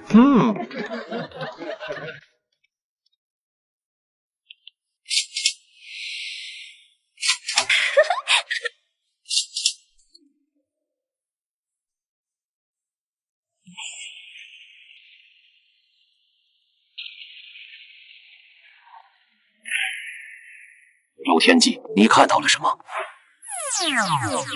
从表面上看，先天胚胎成熟的时间似乎提前了。怎么可能？先天胚胎顺应天地而生，成熟的时间那是固定死的，快1分慢1刻都不可能。你又看不见气运，你懂个屁！周天际，注意你的口气。怎么了？你的确实力比我强很多，但大家都封印境界到了圣境，谁怕谁呀？先天胚胎发育的时间跟女弟子若修为提升的时间交相呼应，但是在北疆的时候，它竟然突破了，这比我们天机阁测算的时间足足早了1年。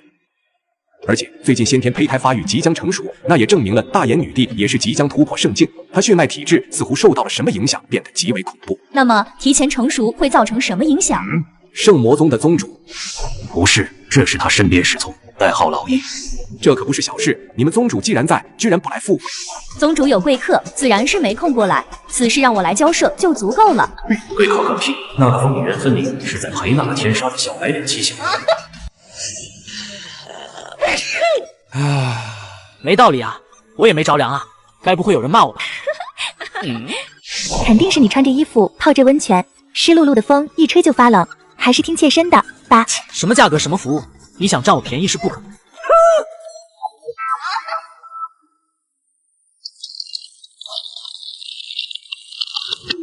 奇怪，这水温怎么越来越冷了？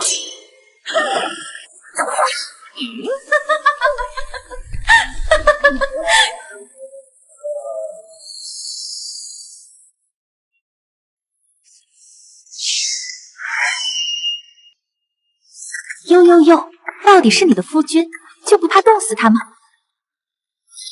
钟灵、刘晏，看着点亲王，朕今日要杀你！你这小浪蹄子敢抢本地的男人，朕今天必斩你！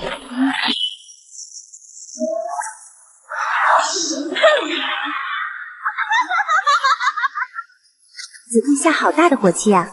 你有这个本事吗？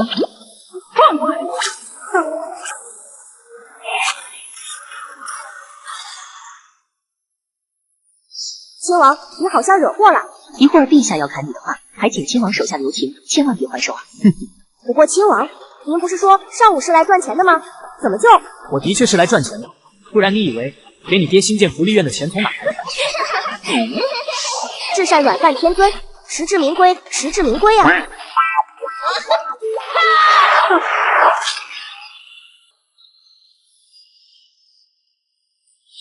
朕本以为是个偷腥的小浪蹄子，倒是没想到却有些本事。不过小迪是朕的人，劝你还是断了这多余的心思。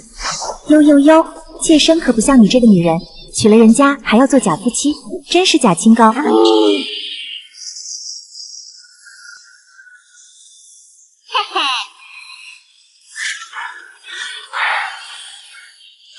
他是这名没正娶的夫君，什么时候真要他侍寝，就是一句话的事。我吃干抹净了，也轮不到你。欺人太甚，好不容易才找到一个喜欢的人，才不会让给你。我才不要让给你。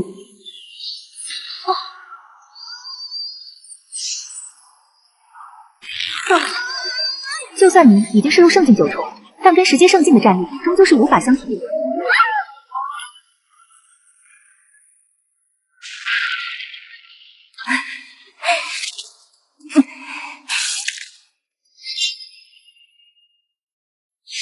你好烦啊！为什么不认输？亲王，你相信你们的陛下，他可不是那种随便倒下、随便服输的女人。还有，在外面嘛，要给女人一点面子。为什么还站起来？你会死的。从某种意义上来说，真理解你的心情。看过他的背影吗？认真感受，你会发现他似乎很痛苦、很悲伤，跟周围格格不入。可他这个傻瓜啊，面对别人的时候总是笑得傻傻的。是啊，我喜欢他训斥我，然后拿我没办法、无可奈何的笑容。在那昏暗冷清的大殿，多少年都是我一个人休息，明日再一个人继续忙碌。可那一天，还是在那个大殿中，热气腾腾的唐多宾坐着一个向我露出灿烂笑容的他。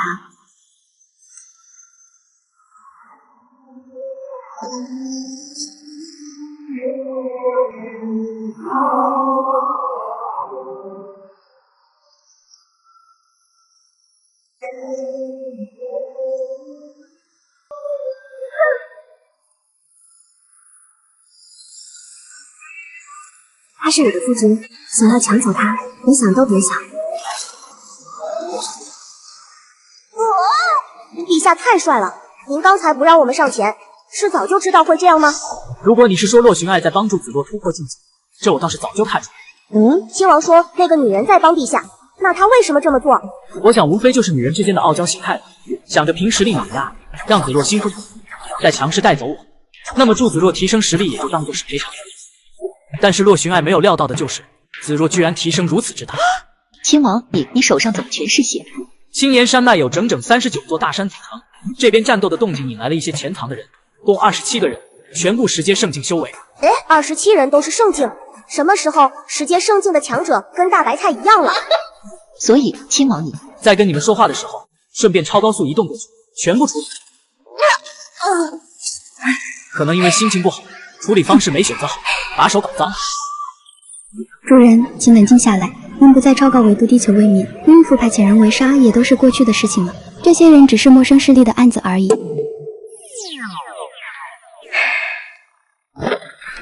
对不起啊，脑子一下懵了，想到了些不好的事情，没吓到你们吧？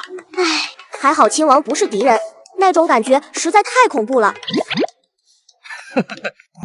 亲王，到时候您准备怎么将陛下他们分开啊？先不用管，让他们打个痛快吧。旺财，谢谢你。不客气，尊敬的主人。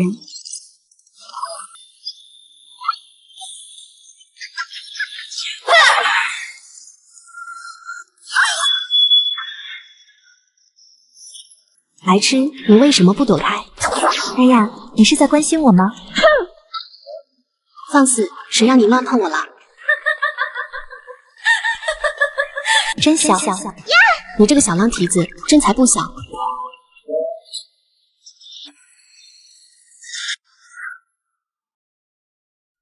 差不多了，是时候阻止他们了。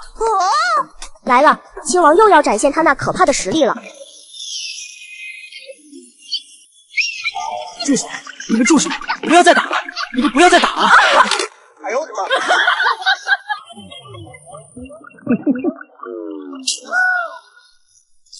小迪，洛寻爱因为在青岩山见过小迪不俗的肉身力量，故而没第一时间反应过来，这才被子洛抢先。你搞偷袭！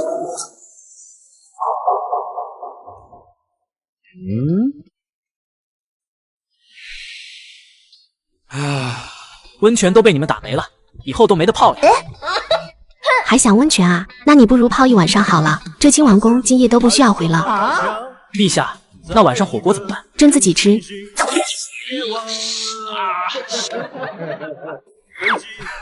那个，要不你……妾身忽然想起来，晚上还有事情，好像没法招待萧亲王呢。要不你问下人家皇帝陛下嘛，反正什么都是他先。亲王，你好像搞砸了。你们不懂我不怪你们，但是想笑就笑吧，你们憋着这样子看得我更难受。更加美丽。尊敬的主人，不早了，您需要开启助眠模式吗？不需要，今天得晚点睡。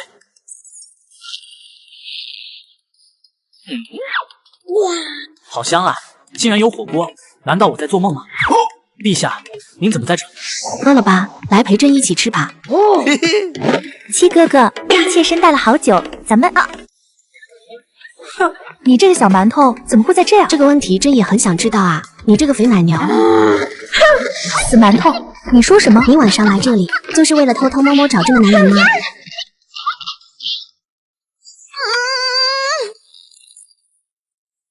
这样打下去恐怕分不出胜负。有胆量跟我拼就好。来嘛，谁怕谁啊？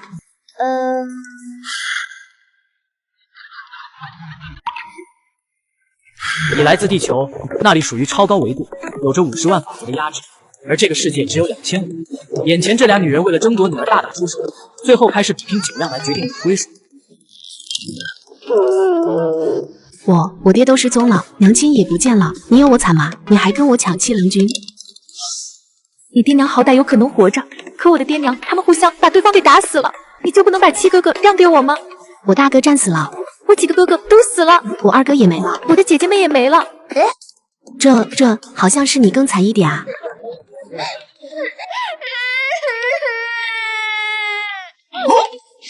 这是什么剧情走向？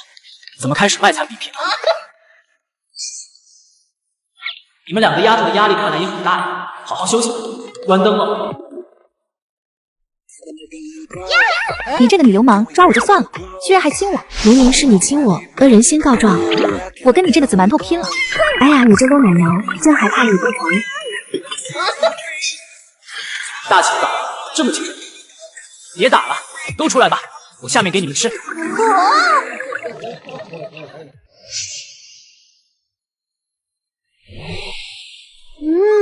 七哥哥做的这个面真好吃。七郎君，你这手艺比起周叔不遑多让啊！只要你们喜欢，我就很开心了。我说你无父无母的，要不就住进宫里来吧。难道你是在心疼妾身吗？想得美，只是觉得放你在宫外，指不定的怎么诱惑七郎君，不如把你放在朕的眼皮子底下。这样的话，妾身可就不客气了，你可别后悔哦。朕今后跟七郎有了孩子，你做个奶娘倒是正好。真小。七哥哥，我并非亡国公主，也并非人类，而是圣魔女帝，你会介意我这个身份吗？介意什么？你的尾巴还是犄角？放心吧，我觉得那很兴奋。我的意思是那很好看。不要得寸进尺啊，死奶牛！你是不是不会看氛围啊，死馒头？明天就把你安排在冷宫里好了，那里最合适不过。皇帝了不起吗？本帝也是魔帝，信不信把你抓到原始魔国？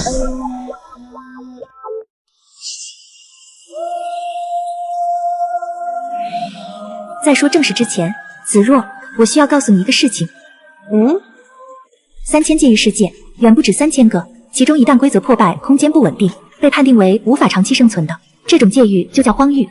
你们这个南荒域曾经叫做南岩域，6万年前界域之战把这个界域世界打得崩溃掉了，2万年前被断定为荒芜界域，后更名为南荒域。那么我要告诉子若你的是，你从小经历的这个世界其实都是虚假的，是被人刻意安排搭建出来的。不管虚假也好，真实也罢，朕都是大炎女帝，大炎皇朝诸多百姓的君主。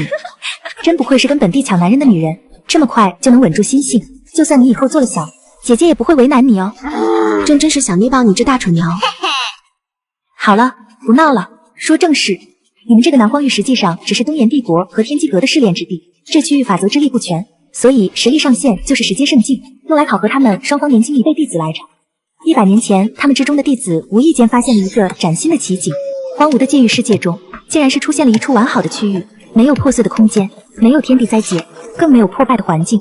地界中央有着一条死去的龙。当这些弟子爬到顶端龙头之后，看到有着一块冰蓝色的冰晶，里面冰封着一个男婴，冰晶上铭刻着他的名字。没错，正是你的父亲子帝尊。所以虚假的世界正是从65年前我父亲被收养的那一刻开始的，对吗？是的，直到先天胚胎这种天生地养的至宝出现，冰封开始消融，至纯至真的帝皇之意从你父亲体内泄露出来，灌注过去。东炎帝国和天机阁立刻明白，你的父亲竟然身具人族正统的帝皇血脉，并且还未觉醒。帝皇血脉无法强取豪夺，圣魔宗也就是我的18皇兄见识渊博，想出一个最大限度利用你父亲的办法，帮你父亲在这个小世界里营造一个属于他的帝国，从而凝聚国运，促使先天胚胎成熟，最后将其瓜分为3。圣魔宗一方提供奴隶，天机阁负责观测、计算以及设计凝聚国运的流程，东炎帝国则是出人出力，利用自身的经验辅佐国家运转，也就是你们的丞相刘傲天的角色，保证一个属于你父亲的皇朝能够建立起来。你口中的这个先天佩玉到底是什么东西？这玩意就在你的身上，大炎皇朝的镇国玉玺。若是被掠夺走国运，会发生什么事情？国运被掠夺代表着大炎皇朝灭亡，整个皇朝的臣民都会彻底死去，独留你一人。当然，你也可以抵挡国运掠夺的反噬，自我牺牲，保护这些大炎臣民。你不是说这一切都是假的吗？这些百姓还有官员不也应该知道真相吗？第一批奴隶是被洗过脑的，接下来经过几代人口的更迭，便完全万无一失了。南国入侵，血云楼以及黑魂殿也全是三方为了更加真实的模拟一个王朝而特意布局的。那我父亲的失踪是怎么回事？你父亲肯定没事，根据情报内容记载，极有可能是被你娘救走了。当年刘傲天与周天际镇压你父亲掠夺气运之时，你娘突然出手，即便当时圣境强者足100余人，照样被你娘斩杀48人。就在此时，一只大手撕裂空间而来，带走了你父母。所以现在他们不得不退而求其次，转而来打你的主意了。妾身为了七哥哥都将底牌掀开了，完全牺牲自己的利益，就没什么奖励吗？你给朕放开！本帝才不放！东炎帝国、天机阁、圣魔，不行，圣魔宗是自家的。另外2家总部都不在这个位面，但是天机阁在大炎的分部。亲王大人，您这么晚是要去哪里呀？咱们大炎皇朝周边好像是有一个势力叫什么天机阁，对吧？你知道在哪里吗？我是知道这个天机阁在哪的。亲王问这个做什么？是这样的，你也知道本王的性格，实在是不忍心怪罪别人，所以我打算去原谅他们，放他们一条生路。你来自地球，那里有着50万法则压制，而这里只有2500。你偶然得知这个世界是被某个宗门创造，用来谋利的工具。就在刚刚，你准备登上这个宗门拜访一下。从这空间薄弱处降临此界已经100年了，真是令人怀念啊！到时候将大炎冥蝶炼制成丹药，带回去给儿媳妇吞下，说不定能诞生出人族正统血脉的子嗣。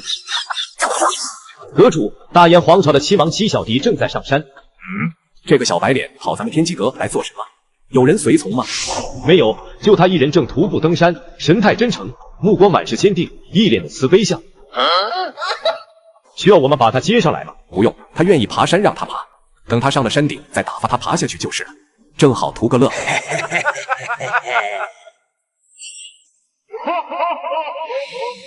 七亲王，爬山很累吧？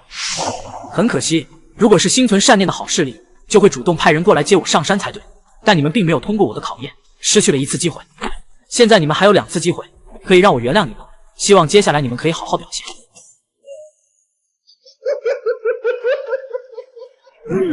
你口口声声说要原谅我们，那咱们天机阁是做了什么错事吗？你们天机阁跟东炎帝国还有圣魔宗对我岳父的人生进行了各方面的干预，害死了我2位大舅哥，蒙骗了当今女帝陛下，犯下这么大的过错，竟然还在这个地方嘻嘻哈哈。看来我得再扣掉1次，那么你们只剩1次机会。你是怎么知道的？计划的封锁措施十分完善才对。这不是重点，重点是你们一定要及时悔，不要逼我打死你。我好怕啊，亲王。那你说说，我们该怎么悔过？第一，关于我岳父岳母还有我老婆的精神损失费，我2个大舅哥的死亡赔偿费，我的劳务费，简单赔付1800亿中铁银数。第二，告诉我你们位面的总部位置。第三，在大炎皇朝进行劳动改造100年，100年后你们就可以重新做人，焕然新生。这七小弟果然跟刘傲天说的简直就像个傻子。我没空跟你在这场，既然知道了我们的计划，现在我也给你2个选择，乖乖跟我进去，还是被我抓进去。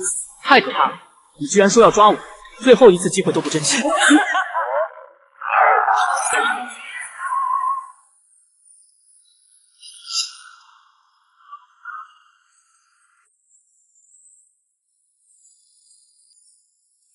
刚才他娘的，我看到了什么？一拳，空间裂开了。我需要提醒一下你们，不要嬉皮笑脸，让你们做个好人认错悔改，这么难吗？七亲王都是误会，关于这件事情我很重视，非常重视。您先前提出的条件，我全都答应。这就对了嘛，我也不是不讲道理的人。七亲王，您这是赔偿啊，1800亿中铁银石啊！这个数目实在太过庞大，我分割这里还不够，需要去总部统筹再送来。哦，没关系，距离天亮约莫还有3个时辰，时间非常充裕。您的意思是让我在天亮之前拿出1800亿？您这么着急，难道是有什么要紧事？不错，天亮之前我要赶回去，给老婆做爱心早餐。亲王大人啊，我就算是借助传送阵法赶路回上界总部，也要好几日，3个时辰真的来不及的。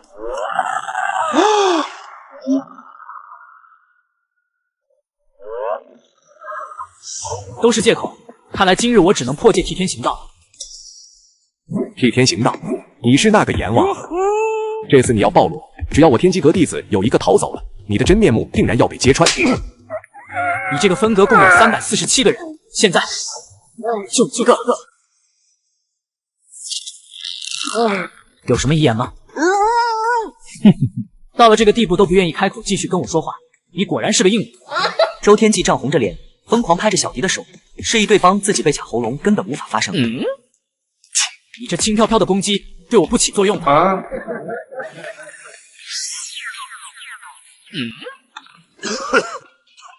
亲王，你只知其一不知其二。其实东炎帝国和圣魔宗都不知道，掠夺国运只是表面。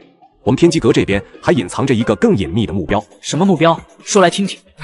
如果我说出来，你可以不出手吗？可以，那就让你自裁了事吧。血杀不可忍！怎么这么大声，吓老子一跳啊！主人，你好像不小心把他打到了。人心险恶呀，竟然故意吓我，让我出手打死他。旺财，找到他家密库，咱们自己拿赔偿。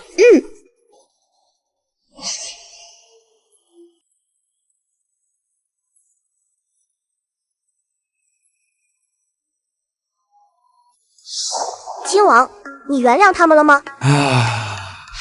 很遗憾，终究是我自己太过无能，没法挽救他们。不过我出手很快，他们走得很安详。亲王不要气馁，您对他们心怀怜悯，相信他们泉下有知，也会感激涕零。好，孺子可教也。刘彦多跟人家小屁孩学学，你看看人家觉悟多高。亲王救他的脑回路，也得对他好好一下，不然他脑袋又得补阴了。这几日，天机阁覆灭的消息也是震惊了整个皇朝，而刘傲天也终于似乎察觉到了什么，要跟小人摊牌了。七亲王，亦或者该称呼你为阎王。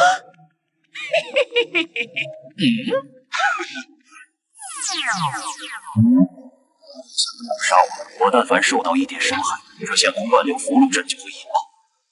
你好装卑啊！我现在打死你，你认为你那个什么破符箓能伤害到我？当然，以您的本事或许可以逃离，但这种符箓跟我的性命相连。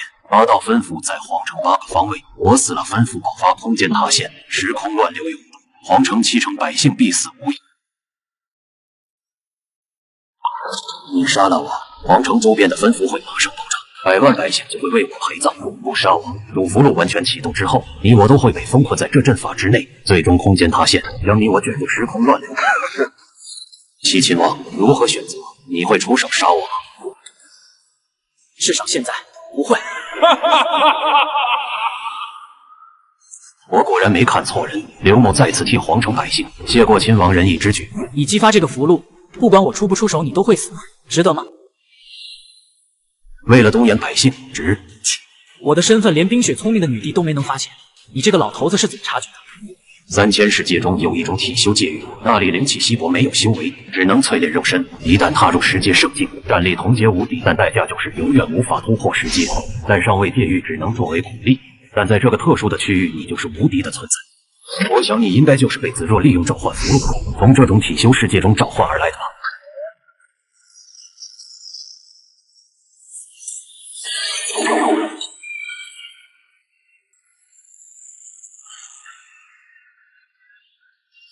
你误会了，我不是。被我拆穿开始急于否认了。七亲王这点承认事实的风度都没有吗？行吧，你开心就好。还有之前阎王出手拯救中阳明根本就没有任何动机。但换个角度想，如果是亲王为了拯救他的厨子呢？那是不是就很合理了？东炎帝国输不起，我只能用自己的性命拖你下水，这是我唯一能够为东炎帝国做的，也是对你最大的尊重。旺财，数据采集完毕了吗？主人，您出手的风险为20%，建议按兵不动，就算陷入空间乱流，对你也毫无威胁。我直接撕裂空间，把它完好无损丢进去。还是会引爆符箓波及四周，因为它太弱小，承受不起您撕开空间造成的冲击力。你这老家伙还真是个废物。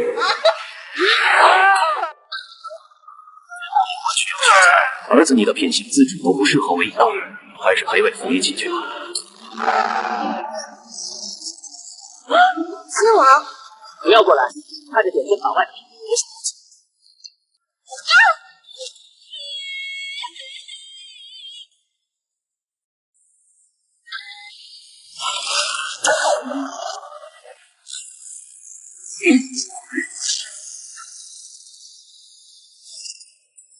怎么回事？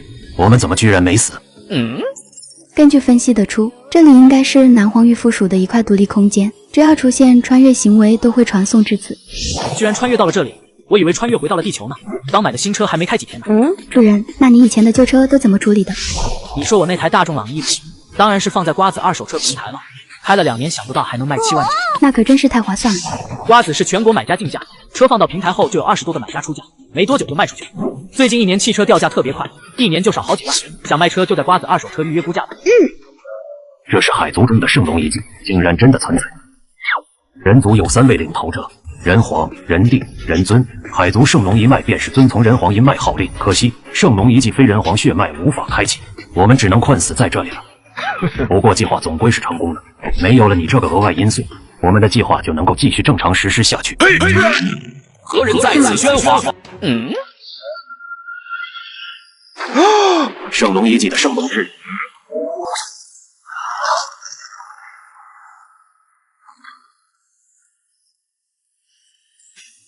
给老夫跪下！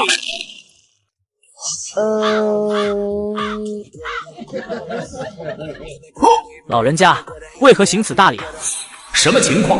我利用灵魂之力带着龙灵威压，是让对方跪下，怎么反倒自己当场下跪了？可恶啊！老夫乃是人皇钦点的最后一任圣龙之主，诸天界域赫赫有名的龙尊，怎么可能会被你一个人族小儿羞辱？现在给老夫跪！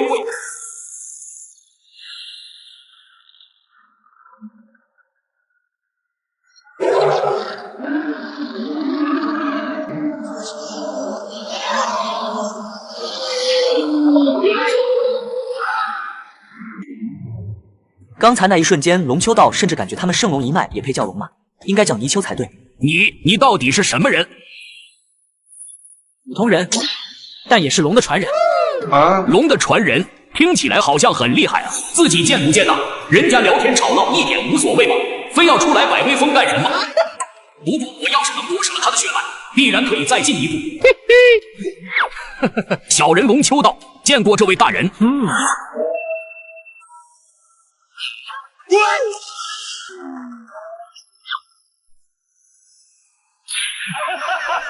我是灵魂体，你是抓不到我的。主人，对方处于灵魂状态，直接进攻无法接触。刚才的应龙之威属于被动释放，无法随意愿调动。这种事情好办。空间被捏碎了，怎么可能？他虽然实际圣境无敌，但终究是有上限的。现在这是什么状况？你以为摸不着你就没办法了？你好像不懂得利用神龙之力，那么仅凭拳头怎么可能对付这个状态呢？力量控制万分之10。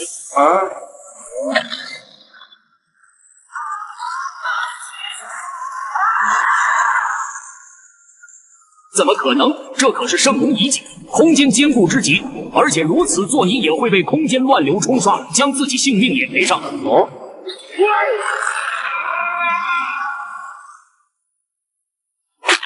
怎么办？我好像犯了一个天大的错误，自己似乎给东炎帝国招惹了一个绝对不能招惹的存在。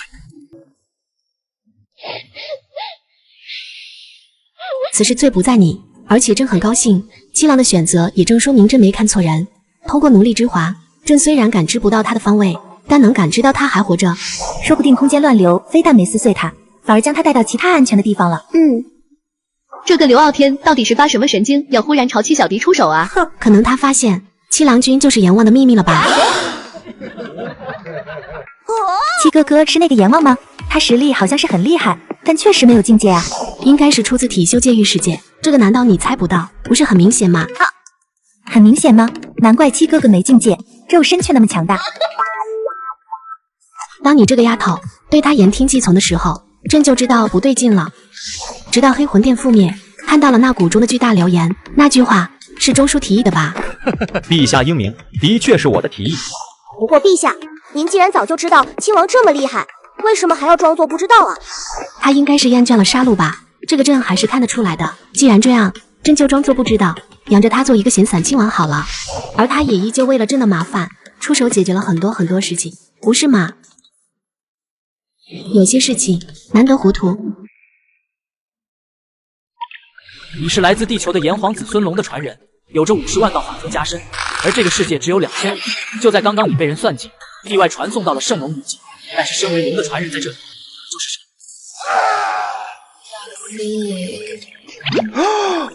我只是问你东炎帝国怎么过去，你抖个什么劲啊？齐大人，您要去东炎帝国干什么？瞧你自己吓自己，你不要害怕，我这个人很善良，很讲道理的。我想到了一个绝妙的主意来解决两国的困境，你能猜到是什么吗？我猜不到。我去东炎帝国把你们的皇帝打死，不就天下太平了吗？齐爷爷，这，瞧，这计划绝妙到你讲不出话来了吧？这妙在哪里？你想啊，你做这么多不就是因为东炎帝国国运衰败，民不聊生？你最终目的就是为了百姓过上好日子，对吧？那么我去打死你们东炎帝国皇帝，让子若上位，是不是东炎帝国的百姓一下子就享受到人族正统的国运赐福？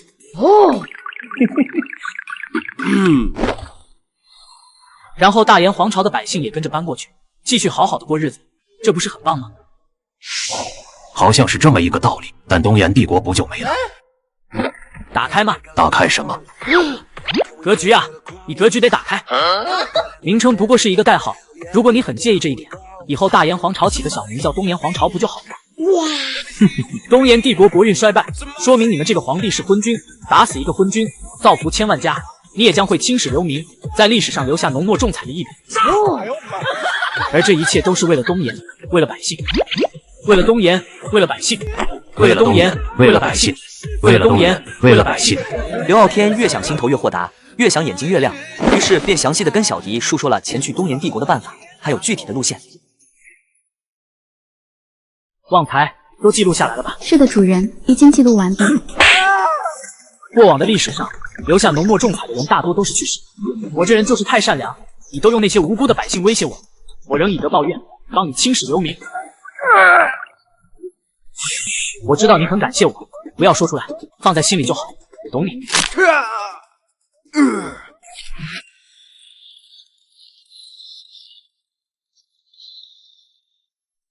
就在秘境里，小迪把刘傲天忽悠去的同时，大炎皇朝也即将迎来一场生死。周尚书接替刘傲天的位置为大炎丞相，刘傲天一系不论官职全部处理掉，换上提前准备好的人，情报部门立刻铺开，监视周围的一切，整个大炎皇朝全面进入战备状态。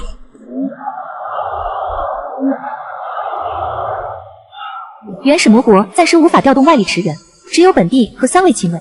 死馒头，你怕吗？下话落奶牛，朕绝对不会畏惧，就算是虚假的皇朝，也是朕的大炎，更是我的家。家守住了，朕才能够放心的去把七郎找回来。放心吧，我会陪着你一起的。走吧，旺财，开始导航，咱们去一趟东炎帝国，看能不能帮一帮对方的皇帝避暑。主人，刘傲天提供的乃是从南荒域前去东炎帝国的办法，眼下处于圣龙遗迹之中，无法准确定位方向。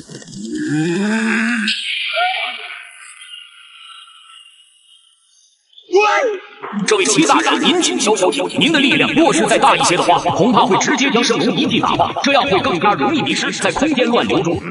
龙秋道，你还没死？您误会了，我虽然是龙秋道，但并非是刚才那样。这个圣龙遗迹本身就是至宝，毁掉的话岂不是太过可惜了？哦，是吗？那你出来见我，我保证不打死你。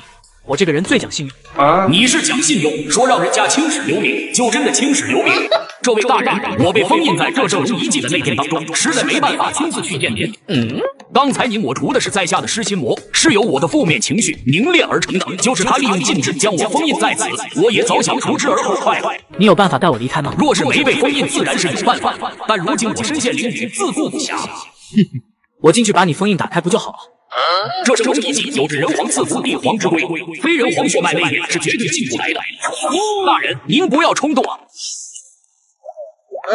没关系，这边所谓的人皇法则，还管不到我这个炎黄子孙。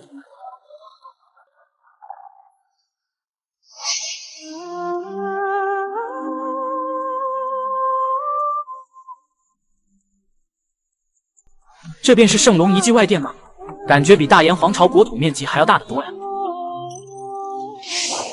主人，根据分析，远处那座山峰就是圣龙遗迹阵法的核心枢纽，应该就是内殿所在。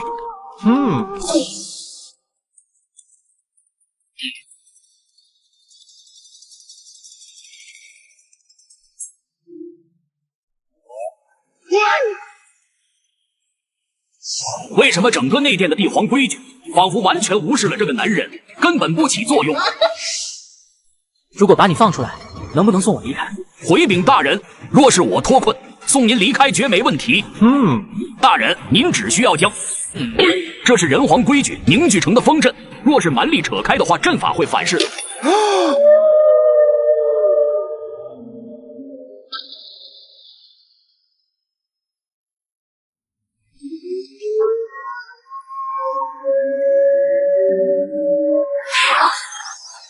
这什么玩意儿？小心身后！你这条翘嘴蹬鼻子上面的是吧？老头，你说咱们是清蒸还是红烧？这是规则之灵，对人皇后裔有莫大好处，吃掉是不是太可惜了？哦，人皇后裔的话，子若应该就是。不过它这么大一只，我吃它几口应该不碍事。爹爹，嘴下留情啊！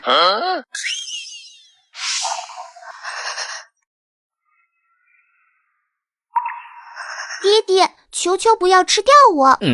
你来自地球，那里有50万道法则压制，而这里只有2500。就在刚刚，你误入秘境，迷失了回去的路。解救这个老人，想让他带你出去，不料却冒出来一条鱼，张口就要任你过回去。你既然有了灵智，放开我是轻而易举的事情，怎么还看着失心魔将我捆缚这么多年？这不是好玩吗？在这里好无聊的，所以就……戚大人，小老儿厨艺不错，请问你想吃清蒸还是红烧？我苏醒的时间很短，又没人陪我玩，爹爹您就可怜可怜我吧，小鱼儿知错了。不要乱认爹。我无父无母，孤苦伶仃的，我想让你当我爹爹。那你刚才还攻击我？那是本能，先前意识还处于沉睡中。但是爹爹你好强啊，居然强行将老人皇的意志抹掉了，我就苏醒了呢。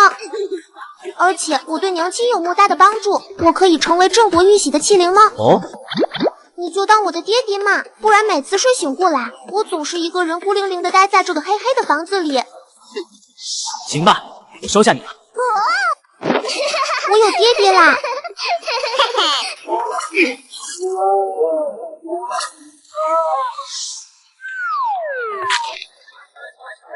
死老头，看你还敢清蒸我红烧我不！没想到这圣龙遗迹居然还是个空间法宝，有点意思。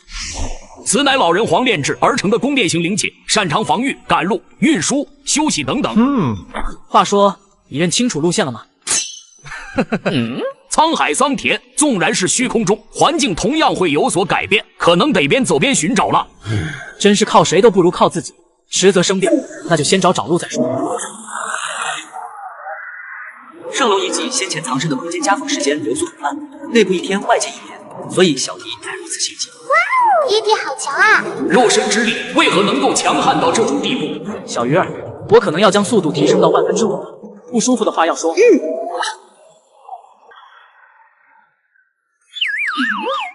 10/10已经是极限了，那就保持这个速度吧。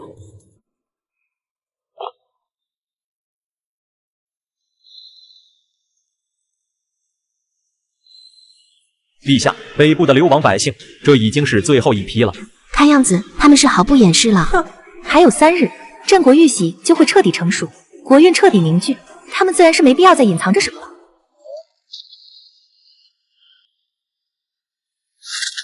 东炎皇帝，这个东方高悬真有意思，不在自己国度坐镇，居然还到处跑，这当的是什么狗屁皇帝？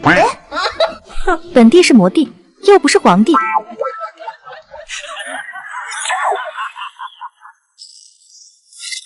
没想到你来的还挺快，只是跟过去没什么区别，还是一样的风骚啊。天天机阁阁主周玄一，不太对劲，他们居然亲自进入界域之内，这样会封印修为境界，不怕有额外风险吗？看来对方的计划恐怕不单单是国运。陛下能感知到亲王吗？不行，位置还是感觉不到，说明他离我们太过遥远。倒是没想到你们感情如此的好，不用担心，他吉人自有天相，不会出事的。周阳明根本不担心小迪的安危，他也根本不信小迪来自体修世界，因为他是见到过小迪2个字吓退天道的场景。如果亲王在，那所有问题都能够迎刃而解了。亲王啊，您现在到底在什么地方？我们只有3天时间了。这里就是双极域了呀！还好你这老头脑袋突然灵光，总算认得路了。小迪进入这边能够清楚感受到，天地之力比起南荒域要强大太多，灵气也更加浓郁，果然不愧是中位界域。爹爹，接下来咱们该干什么？东炎帝国和天机阁都在这个界域，当然是先跟那位皇帝谈谈心了。小迪放开压制的五感，根据刘傲天那得到的情况，专心去感知远处东炎帝国皇城的动静。爹爹，发生什么事情了吗？有些奇怪呀，这个界域一个人都没有啊，完全是个空场。感觉城里的所有人像是被什么东西给凭空吸走了。回南荒域，情况不太对劲，东炎帝国和天机阁只怕有问题。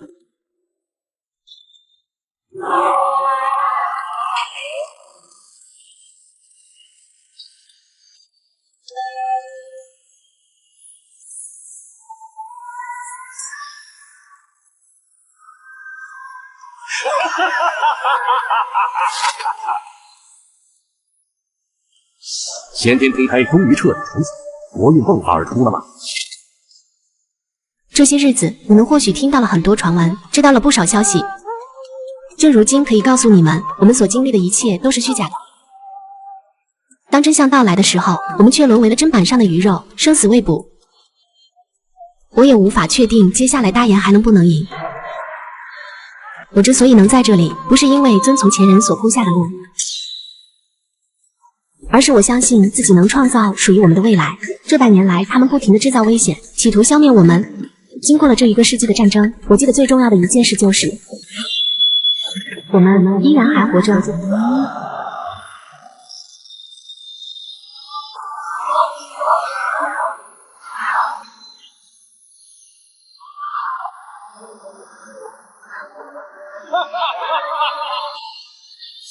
今晚我们要让他们记得，这就是大言，而我们无所畏惧。你来自地球，那里有50万法则压制，而穿越到这里只有2500。就在刚刚，你几经周折，终于从逆境中出来，准备返回大炎皇朝。然而，更大的危机就在那里上。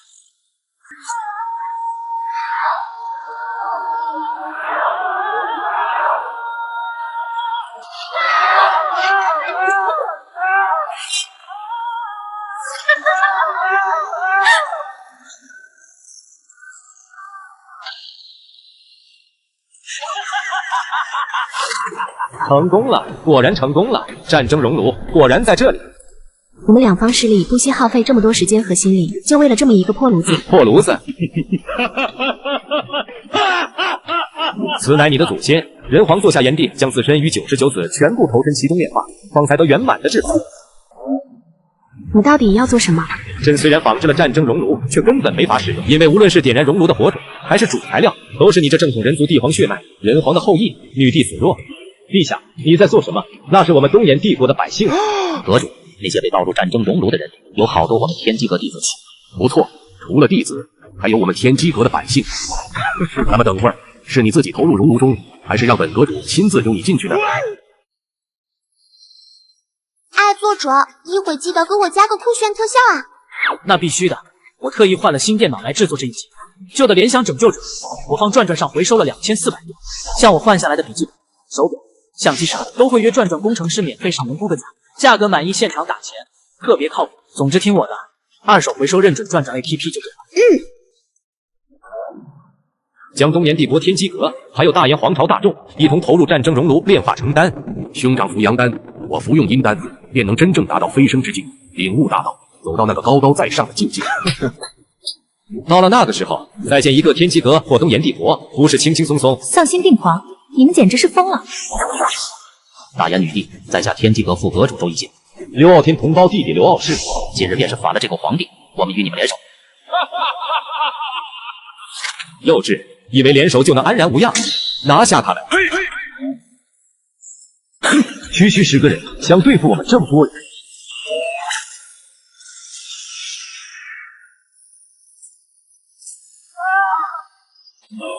子修，这都是替修戒狱出来的蠢修，实践不。哼，别让朕太小瞧你们了，东岩人。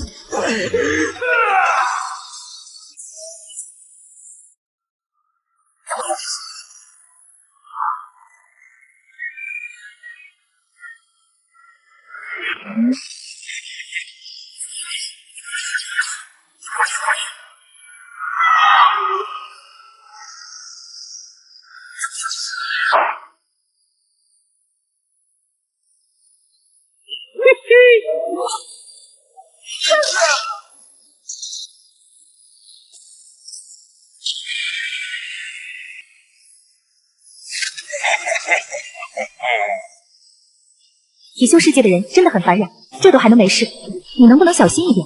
这样的偷袭都没察觉，不是有你吗？哼，真是好笑。你就不担心我故意不出手？等你死了，七哥哥可就是我一个人的了。我不会的，朕相信你。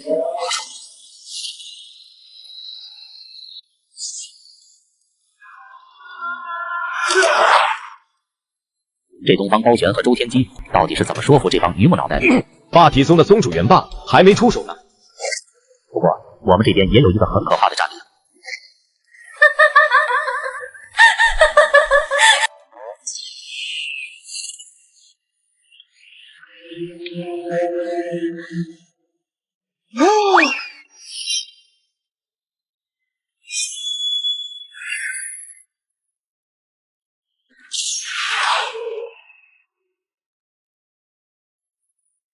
哼，就这点本事吗？看样子被老夫出手了，别忘了你们的承诺。放心吧，是程后对你对我本身就有着无尽好处。老夫也是为了宗门，还望见谅，轻取一死。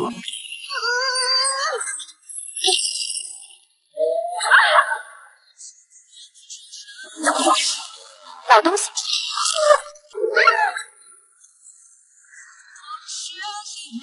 你为何不任他攻击我，再从背后出手偷袭他？你中了他那一腿的话，非死即残。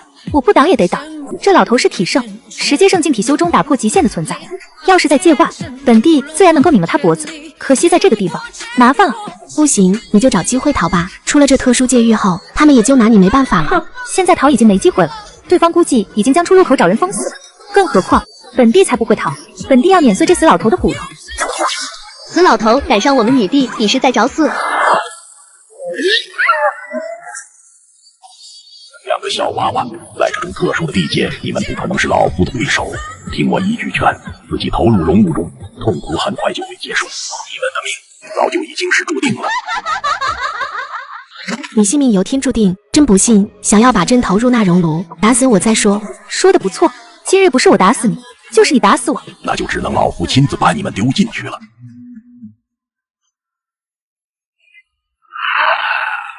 宗主，七长老那边把守戒狱入口的人正在快速死亡。第2道防线的8长老和9长老也死了，那边的弟子也全都死了。到底怎么回事？没看错。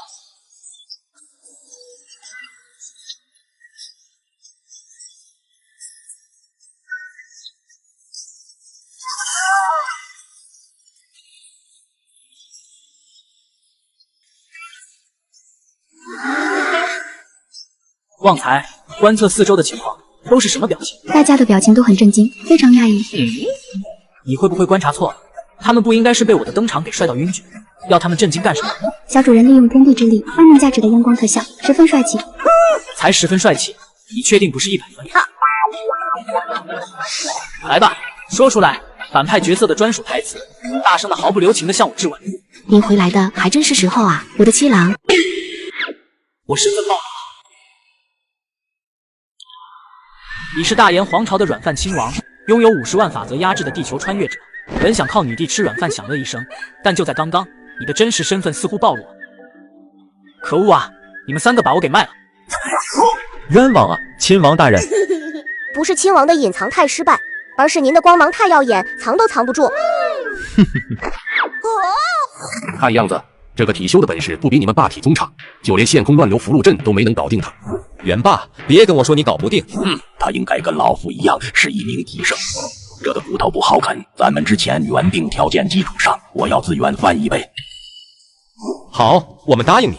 经过钟灵的诉说，小迪很快是知道了自己被刘傲天弄走后，这里都发生了些什么。七小大眼亲王，你是来自哪一个体修世界的人？体修世界，好像刘傲天之前跟我说过这种微妙。被我说出来，不敢说话了吧？看来你也没那么强。小弟，你刚刚突破界域入口，斩杀很多体修强者，以你现在的损耗，肯定挡不住他。七哥哥，你休息一下，缓过来后再来帮我们。照看好你们的陛下，明明是下午茶时间，该休息了。乖女儿，你准备好了没有？爹地放心，一切准备就绪。旺财，尊敬的主人，七星已经压制到10阶圣境，准备妥当。开特效。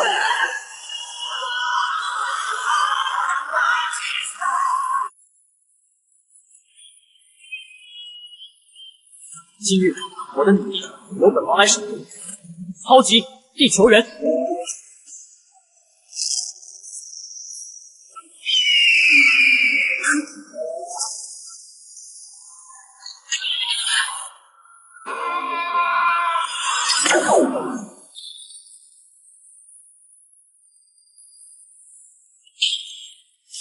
旺财，你搞什么？这0.3%就把他打飞了。拍到0.5不就打死他？抱歉，主人，小鱼儿对您的特效加持造成了一丝丝的增强，我没能侦测到。超级地球人，这家伙似乎不太对劲，这应该是一种特殊的秘法，燃烧潜力，爆发出超越体修的战力。没想到老夫还能够见到如此强悍的体修，但你这样损伤自己，值得吗？为了大燕百姓，为了东炎帝国天机阁的无辜百姓，为了2位女帝陛下，我纵然是燃烧生命竭尽全力，也必须这么做。全部霸体宗弟子给我拖住他，他这种状态持续不了多久。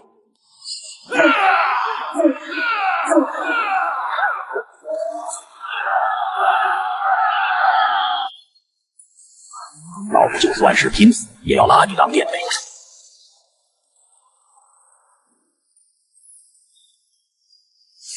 施展禁术的元霸似乎要坚持不住了。找机会将这个七小迪搞定，绝不能出现意外。死馒头，你休息好没有？身为女帝，哪有让柔弱的男人出手的道理？白芝麻，赶紧坐下来，能把你的胸还给脑子吗？传讯内容你没看？什么传讯内容？我还真没看，我就吃了七哥哥给的那个丹药，感觉伤势都恢复了。关于表演艺术的简单概述，后续剧本安排以及可行性选择，这是……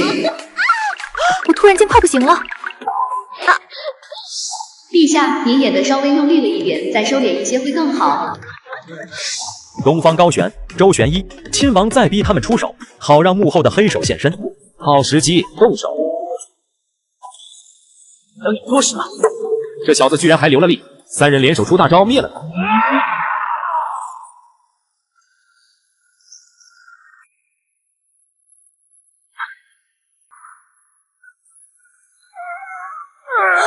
七郎，七亲王，您这是怎么了？我用了那个古神族古籍中的秘法，就是传说之中燃烧寿命、燃烧灵魂、拼死的那个绝招吗？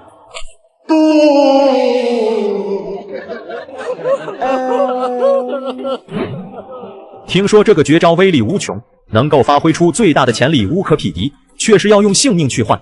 亲王您糊涂啊，竟然真的使用了这招啊！高啊，我的忠丞相，遮眼技。还是我家厨子靠谱。七郎放心，朕会替你报仇雪恨。现在的他们都已经重伤，拦不住朕的。子若，我们这次的确挺失败，但你们也赢不了。因为你根本不知道这天有多高。是吗？天有多高我不清楚，但我只需知道，今天你们都得死在我大炎皇朝的天地之间。相信我，有亲很狂啊！大人，哼，你们很让老身失望啊！区区一个体修，利用古神族的禁术就让你们狼狈不堪。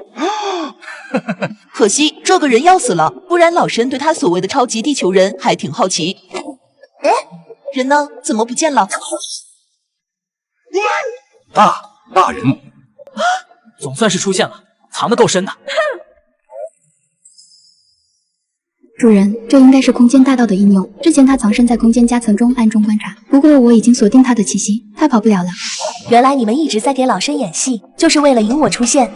不过这里不属于界内，实力除了元霸还是10阶，我们2人乃是14阶超脱界，这位大人乃是16阶悟道界。一切谋算在实力面前都不值一提。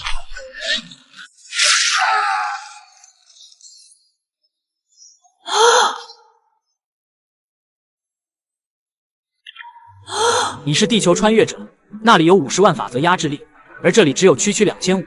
不爱争斗的你只想好好当着2位小孩，但是总有坏人不长眼的来点花。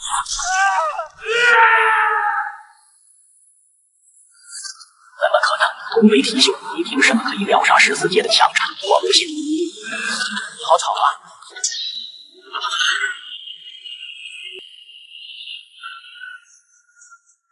眼前这位不动用半分灵气，全靠肉身力道，竟直接把虚空乱流打崩溃了。这里已经无法立足。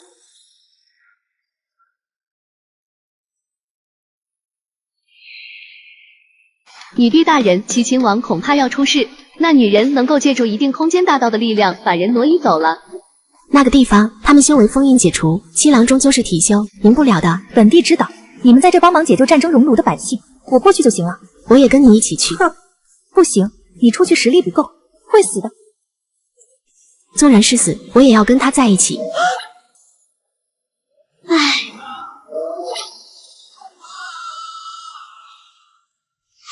爹，你说亲王不会出事吧？离开这封印修为的地界，亲王要面对的可是境界远远超过他的存在呀。放心吧，他不会出事的。而且或许带走亲王去外界，才是他们最大的错误。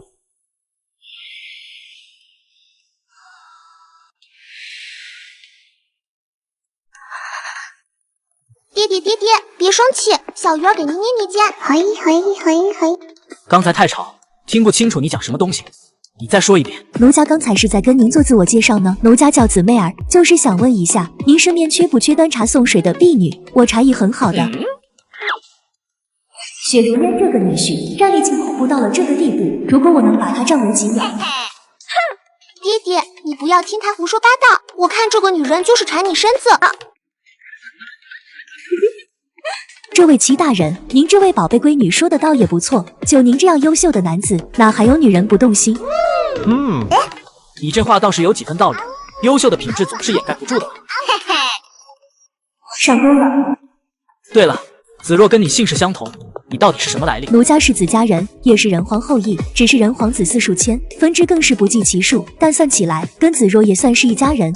既如此，你来这南荒域到底是为何？我所在的这个子家跟子若母亲的血家关系不错，得到了她拜托过来南荒域照看一下她的孩子。哦，可我过来之后，却得知了东方高悬和周玄一的计划，没忍住心中贪念，就原来如此，搞半天你竟然是岳母她的好闺蜜啊！好闺蜜是什么意思？那么岳母和岳父大人情况还好吗？为何不亲自回来？他们家族不让来，说他们在这里诞下的子嗣先天有缺，无法感悟天地规则，就是家族的累赘，并且有一处失联秘境开启，家族责令他们必须进去修行，好在未来为家族效力。主人，受您自身法则影响，子女口中的先天有缺早已消失，这也是为什么子若可以飞速进阶的原因。姊妹儿，你能主动交代，说明你也对自己的错误有了清晰的认识。那么齐哥哥的意思是，你可以自残了。您在跟奴家开玩笑吗？你犯下天大的罪过，岳母信任你才找你帮忙，结果你心生贪念，却要灭杀她的宝贝女。如今我让你死前不受屈辱，能够自己选择死法，你应该很感谢我才对。而且爹，他只怕还有更歹毒的心思。哦，怎么说？他从刚才就故意诱惑爹，想要留在你的身边，到时候让那2位娘亲知道了，岂不是会争风吃醋？而且一旦打起来可不得了，爹岂不是焦头烂额，周又为之头疼？这时候他再以人家自居，用别具一格的温柔，好让爹沦陷其中。可见这个女人如此算计，非常绝妙，非常高明。龙丘老头，你说是不是？小祖宗，老夫当个小透明就好了，你喊我做什么？留你不得！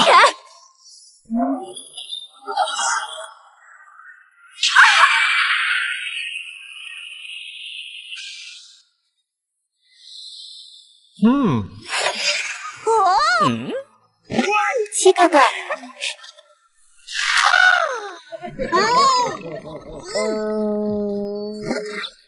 你要砸死他吗？多谢陛下救命之恩，若是再晚来2步，我没死在敌人手里，倒是死在自家女魔头这。好了，不要嘴贫了，没事就好。七哥哥，那个死老太婆呢？妾身来帮你打爆她。没事，损耗过大。刚才虽然不是古神族禁术，却也是我爆发的另一种手段，恐怕得休息一段日子才能彻底恢复过来。你已经做得很好了，给了朕一个很大的惊喜。这2位是？这是我之前传送到了圣龙遗迹认识的龙丘道龙前辈，刚才就是他解决的那些人。这个是我女儿小鱼儿。死馒头，我们好像被绿了呀！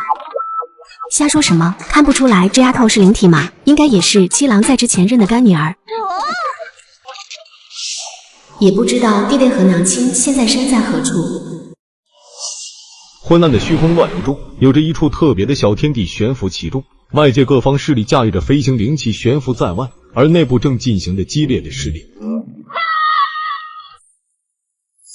雪若烟，那个男人到底是有什么魅力，让你鬼迷了心窍，这么护着他？哼，你脑袋有问题吗？他是我的夫君，不护他还护着你啊？就算护你，凭什么你又不带把儿？紫帝尊，你一个大老爷们躲在自己女人后面，能不能要点脸？脸面值几个钱？我就是不要脸，我就是靠女人吃软饭，你能拿我怎么办？要不是老子从小被人困在一个乌龟壳里，老子早就打爆你们这帮废物了。这家伙到底是什么狗屁品质？太离谱了！之前不过是11阶的界域境，现在用灵果硬生生把自己堆到了16阶的悟道。夫君快些成长起来吧！如今各处界域世界越来越混乱了，也不知道孩子们到底怎么样。你来自地球，那里有着50万法则压制，而这也让你这个穿越者可以在修仙世界。这种低法则未免无所不及，致使你有了一个大胆的想法。七大人，大炎皇朝特殊界域，由于先天胚胎成熟，界域守护屏障随时都会破碎。如此多的普通百姓，恐怕没时间迁移到东炎帝国了。把大炎皇朝跟东炎帝国一同装进圣龙遗迹带走，咱们去落寻爱的圣魔域。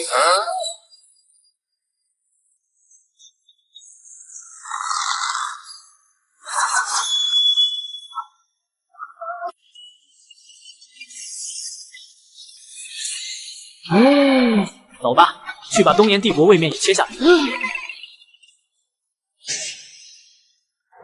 去到圣魔域落脚后，就该找岳父岳母了。也不知道他们会不会嫌弃我这个吃软饭的上门女婿。毕竟像岳父大人那样的开国皇帝，小说主角一样的男人，会不会看不上我？奇怪，谁在念叨我呢？小迪用圣龙遗迹带着2块大陆来到了圣魔域后，凭借自己地球人无视天道的能力，硬生生将带来的大陆落到了这个界域。自此，2位女帝真正的成为了一家人。只不过最令小迪头疼的就是，他们2位女帝经常为了小迪入住谁的寝宫而大打出手。还是地球好啊，一夫一妻制，谁也没得抢没得争的多好。还好我也只有2位女帝而已，要是再多一个。这么精彩的剧情，必须得用好的设备观看。最近我发现转转上的2手笔记本还挺划算的，我这联想小仙儿14只要1878，比新机便宜了2000多。而且我帮你们研究过了，转转官方验的电脑都经过多轮质检，跟新机一样支持1年质保。上面苹果13也只要2500，真心推荐，买靠谱的2手就上转转。什么情况？这天上怎么掉下来个女人啊？这个空间波动应该是遇到了什么很紧急的情况，逃命过来的。居然还是圣龙一脉，血脉之力比起小老儿那个时代的圣龙还要强大的多。看样子小老儿一族的后辈还挺喜欢七大人，哪怕是昏迷也如此亲近你啊。不对，他身上有灼烧的痕迹，而且看样子应该出自圣魔焰的威能，但整个圣魔族只有洛女帝才有此神通。那就先带他回去，醒来问问情况再说。这个女人的铠甲看着应该是极品灵器，此女身份地位应该不低，才能拥有如此财富。如果我说这个妹子是从天上掉下来的，你们信吗？哎，你说本地的圣魔角跟他的圣龙角对撞的话，谁的会断？你脑子里一天到晚能不能别天天折磨跟干架有关的事情？这的确是圣母焰烧灼的痕迹，而且他应该是头部遭受过重创。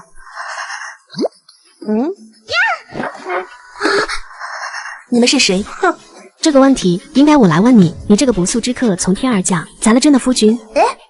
我也是我的夫君。我叫龙丘白青，其他的我不太记得了。我只记得一个名字，洛滔天。你到底是谁？我父皇怎么还活着？他为什么要救你？十分抱歉，我真的不记得了，只是知道这个名字而已。他如今的情况，你就算是动手，他也想不起来。还有，你是如何确定是你父皇救了他？铠甲上圣魔焰的痕迹，很明显是为了烧灼掉什么东西而为之。如果没搞错的话，当时他应该是被什么缠绕困住，然后父皇以圣魔焰烧灼，帮他脱困的。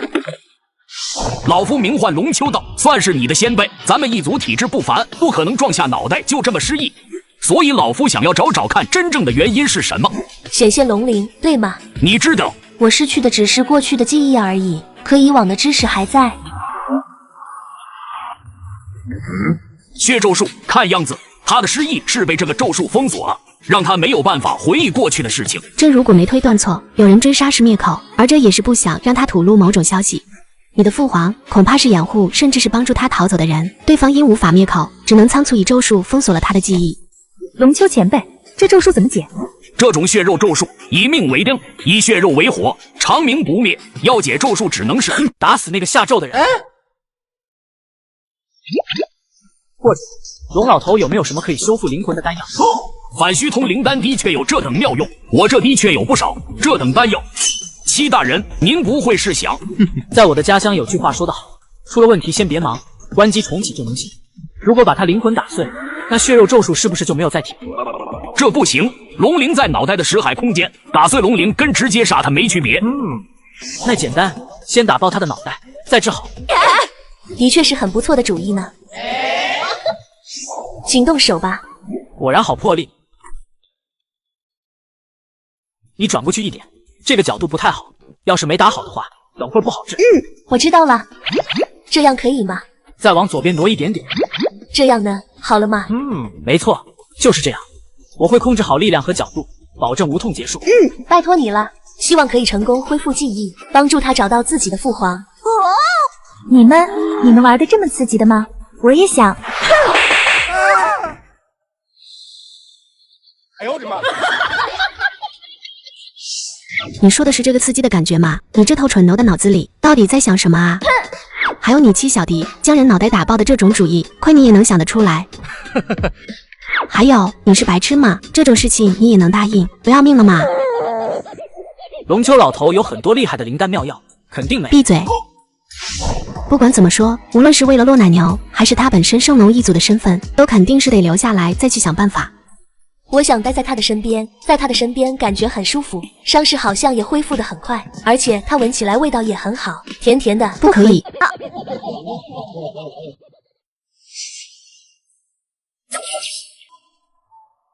老大，前方好像是圣魔域了，派一队人下去探查圣龙女帝的下落，顺便看一下洛滔天的后代在没在这个界域。这次运气不错的话，两件事情可以一起在这里办了它。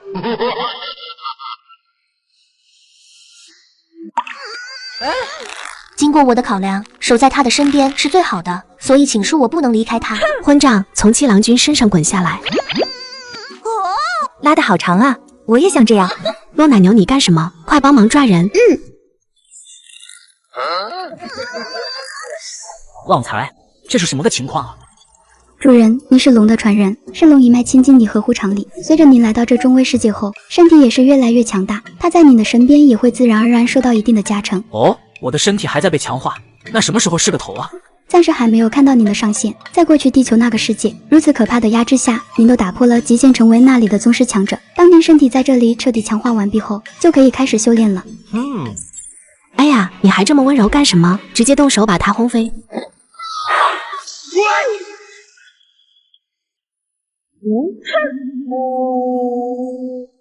小心些，不要伤到七郎。放心，咱们女帝联合出手，他就躲不开了。这该死的小浪蹄子怎么跟泥鳅一样滑不溜秋的？这两个家伙要干什么？小迪瞅着朝着自己脸上打来的攻击，嘴角略微抽搐，准备伸手去接。他可不能躲，不然子若和洛雪爱非得受伤。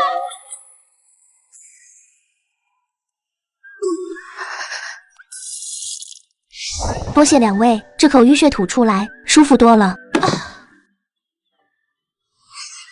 没道理啊！给他吃下如此多极品丹药，还不如在亲王身边恢复的快呢。本来就是啊，待在爹地身边的话，很舒服的，你们都没发现吗？七哥哥不是说曾经吃过一个东西，从而打破了极限吗？也许就是那个天才地宝，让你变成类似于移动的宝药了。洛女帝陛下说的对啊，难怪他刚才都非要舔亲王大人一口了。我是唐三藏。你醒了呀？昨天屋子里是有贼人来过了吗？并没有，只是昨天我们三个打了一架，所以有点乱。虽然接触的时间很短，可从昨夜情况来看，你们的感情很好，应该不至于打起来才对。感情越深，打架才会打得越狠啊！你不会明白的。看样子，作为皇帝的夫君，也不是那么容易的一件事情啊。的确不容易，以一敌二，赢不了，根本赢不了。可惜这个世界没有枸杞。不过我有青年珠，找我的厨子整一道爆炒腰花，事情不就完美解决了吗？我有一点正事要去办，好好待着，别乱跑。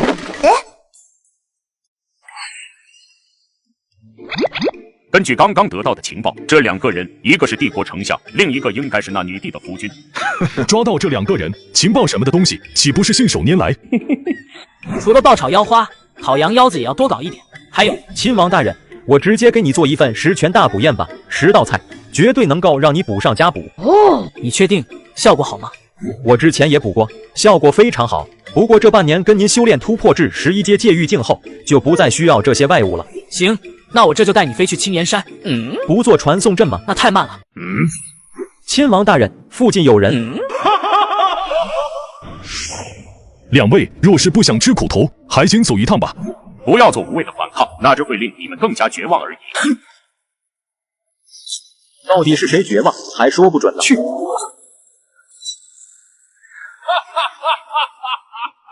可怜的公鸡，看样子我的劝告你是真的听不进去啊！卑微的人族，打断他的双腿，跟那个亲王男人一同带走回去复命。队长，好像有点不对劲。卑微的人族，真是有意思的说法。那就让我看看如何让本丞相绝望。小虫子们，未战先怯，不是我们血文族的风格，他也不过是11阶而已，给我上！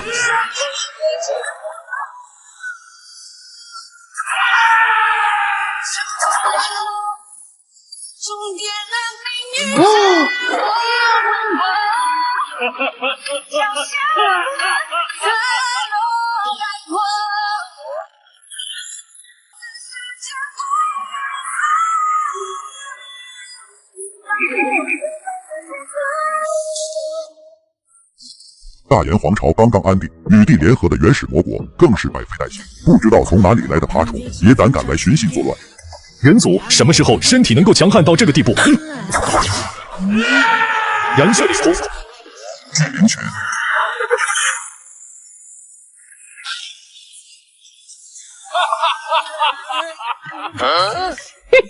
你上当的这位丞相，你可不要轻举妄动，不然我这一个不稳，你可没法回去给你的陛下交差啊！看着我干嘛？继续打呀！什么都要我动手，教你练武干嘛？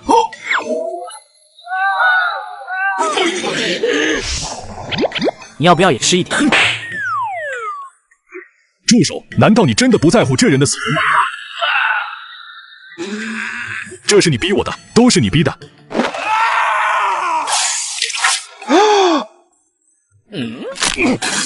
你这人好奇怪，闲着没事自残是什么意思？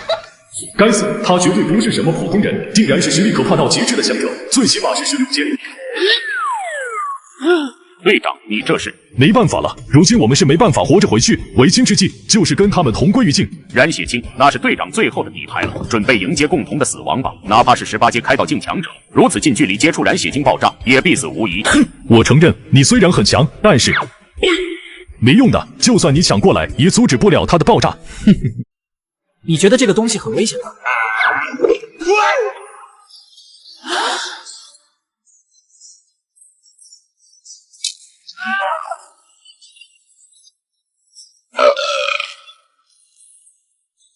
好爽！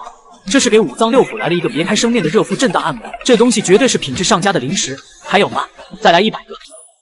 这他娘是个狗屁的16阶，眼前这个家伙根本就是个万物镜。情况大人，您没事。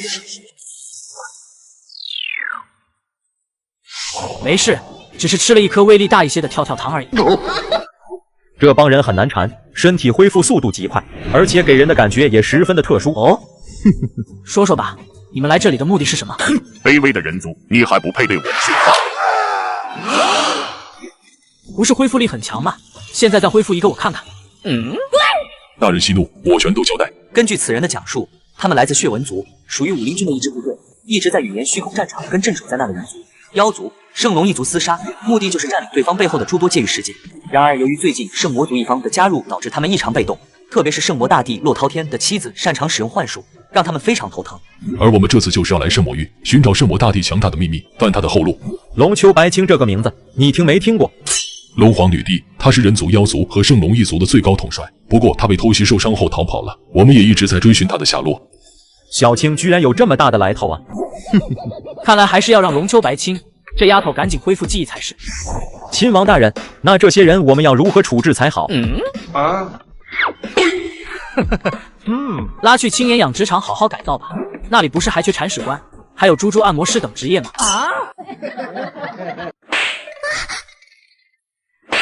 亲王大人，你换新手机了，旧的呢？卖了呀，我那台小米13放转转上回收了1800多呢。这价格还可以啊。像我换下来的旧手机、手表、相机啥的，都会约转转工程师免费上门估价，价格满意现场打钱，特别靠谱。总之听我的，二手回收认准转转 APP 就对了。好有意思啊！你脑子坏掉了，这有什么意思？赶紧救下来啊！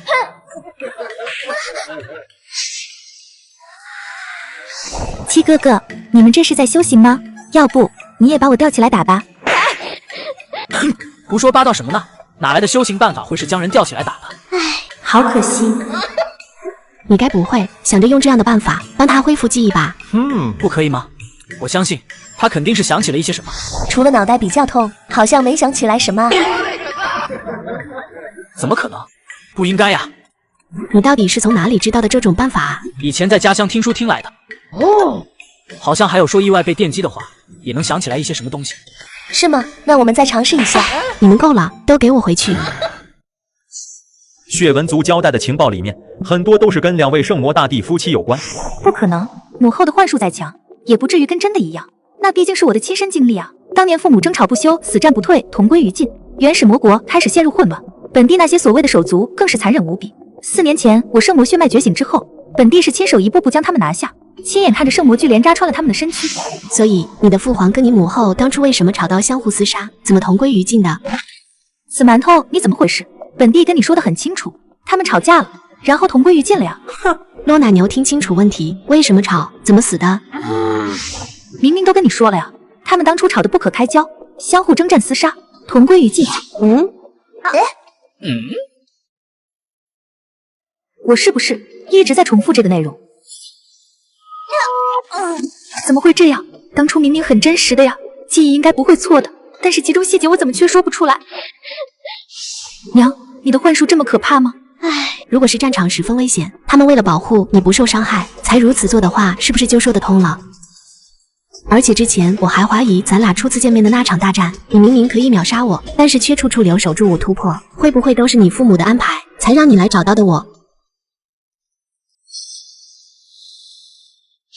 爹爹，根据我对他的灵魂探测得知，他们主要目的就是找到二娘，以他的血液作为媒介开启战争之门，这样武灵军的大部队就能够绕过主战线了，然后来到后方长驱直入抢夺地盘。那我们就带上一些落丫头的血液，亲自给他们送过去。哎，你去叫钟阳明过来，让他陪我一起去吧。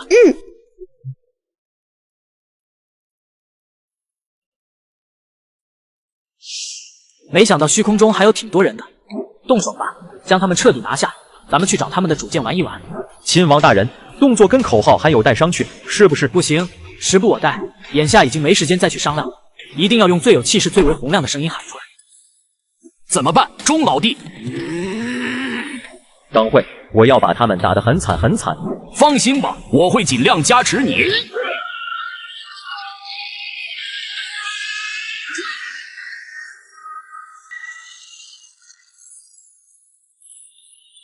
合体秘技，我来自成身。合体秘技，我来自龟甲。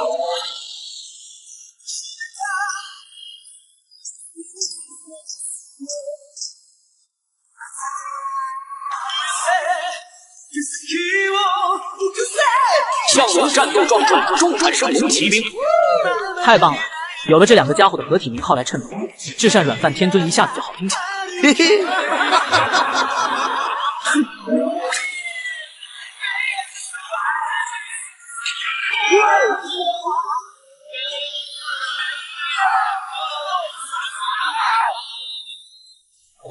你俩注意他们的那个会爆炸的糖豆，记得给我留着当零食。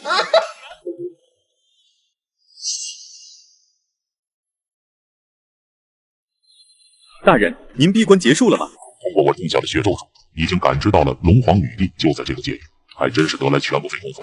集结你的人手，我们尽快出动吧。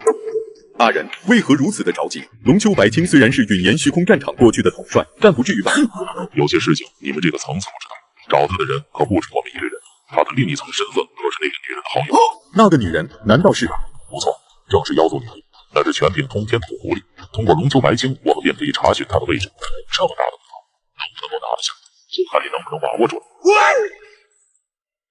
故弄玄虚，你指着我说呀？你刚才说的功劳是什么？有多大？能不能跟我讲一讲？你来自地球，那里有50万法则压制，而这里只有2500。坐拥2位女帝老婆的你，只想咸鱼一生。然而就在刚刚，血纹族为了寻找龙皇女帝，来到了你的界域。难不成是什么隐藏的气息？偷袭之下，让我们无法察觉。面前这个年轻的男人，实力绝对恐怖之极，一起出手！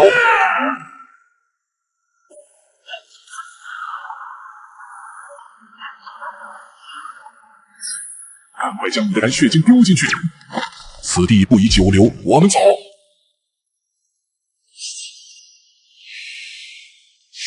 这用来紧急逃生的虚空大挪移，只能用这么一次，而且还用了燃血晶，亏大了。相信我，不这么做，咱们绝对会死。此事回去之后，我会替你上报，给你补偿的。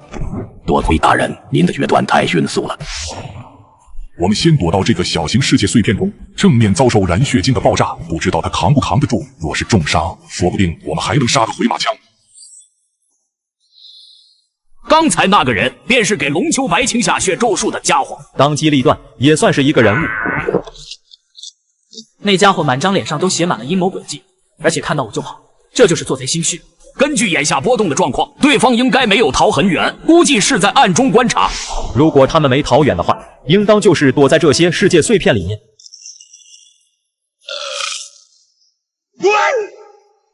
生吞了我的燃血晶，这还是个人吗？他的实力远超我们的想象，甚至有可能是超越20阶以上的恐怖存在。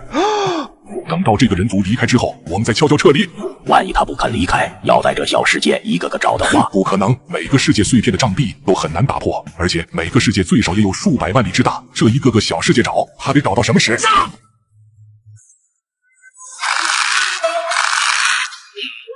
七大人没有。先说进圣龙一进去，等回去我看看能不能塞到圣流月。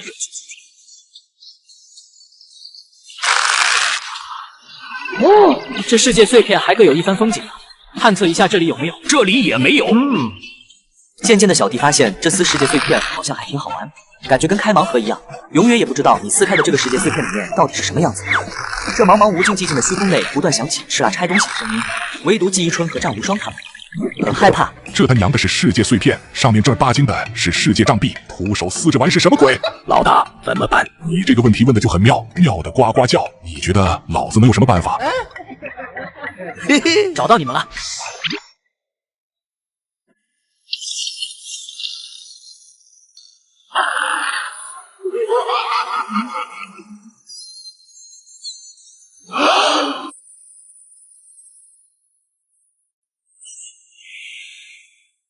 藏的还挺好，居然一瞬间能躲到这个小世界碎片里面。怎么办？留下只怕是死定了。死在自己手中的人族战士数量也不少，我死在这个人族男人的手中也没问题，只是有些不太甘心。这死的也太不值当了。伟大的战士只有战死才是最好的归宿。我相信其他人也是这样想的。身为语言虚空战场的副将军，一个伟大的血渊族战士，战死才是。这位尊敬的人族强者，您的强大和实力彻底征服了我。这位大人，小人纪宜春，十分擅长各种咒术，吃苦耐劳，行事靠谱，执行力很到位，并且知道许多的情报内容。你这是？你一看就是那种善良大度、受人敬仰的存在。如今上天将您带到我的面前，就是给我一个弃暗投明的机会。瞧见小弟没说话，纪宜春知道得下一点猛料。这是战争之门的坐标，但是需要洛女帝的血液作为阵眼才可开启。到时候，这片边疆虚空的124个界域世界将会彻底沦陷。无耻之徒居然泄露机密，跟你身为战友，简直是莫大的羞辱。白痴，让自己活下来，留在他身边做事，收获才是最大的。你这个人心思之歹毒，品性之低下，简直是令人发指。就是上天要给你机会，我也留你不走。为什么？第一次见面，你却知道我与人为善的心理，说明你早就对我进行了周密的调查。瞧，被我说中了吧？更何况，身为洛滔天还没过门的女婿，知道他的敌人正在谋划这些可怕的算计，我这个做女婿的多少也得表示不是。而你看似讨好我的举动，实际上是逼我跨越空间，去一个战火纷飞的地方，不情不愿的打死你。你这种卖主求荣的行为，我今天饶过你。万一哪天你出卖了我，弄死他之后，龙丘白青的血咒术就能解除了，对吧？他死了，血咒术自然化解。您是洛滔天的女婿，正好我这里还有很多的情报。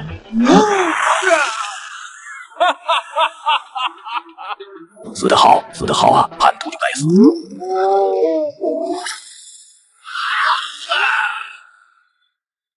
修为境界竟然被彻底的废掉了，把他也一并送青岩养殖场养猪吧。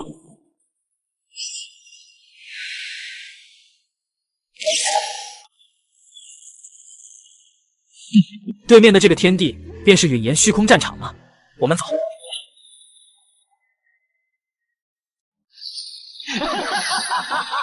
真是一个可怕的男人！我只是出去片刻的功夫，这阵法就要压制不住你了。圣魔大帝，洛滔天，战不气，有种将我放开打一场试试，看看到底是谁会更可怜一些。激将法没用的，借助龙皇女帝求援的机会，我们3大将联手，好不容易才将你拿下来。胆小的鼠辈，并非是胆小，而是这段时间你明明被阵法关押，实力却是越来越强，实在是太神奇了。老夫的功法跟圣魔域气运相连，证明我圣魔域的气运这段时间有了质的飞跃。所以我派人去找你的女儿了，用她的血液合在这里的你血脉共鸣，才能开启战争之门。混蛋！如果小爱出了什么事，我发誓一定要图你满足。将军，出事了！一个戴着奇怪面具的人族男人在猎杀我们。你来自50万法则压制的地球，而这里法则只有2500。就在刚刚，你听说另外一个界域的异族要对你的世界下手，所以你决定了去拜访一下他。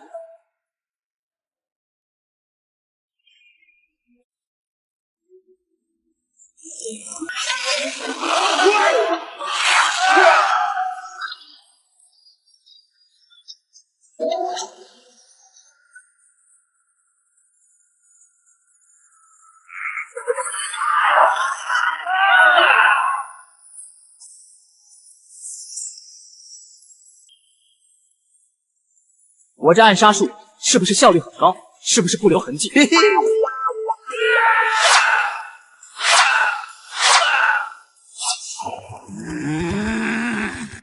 他们为什么不逃出城外去？阵法被篡改，已经彻底封闭，我们根本就逃不出去。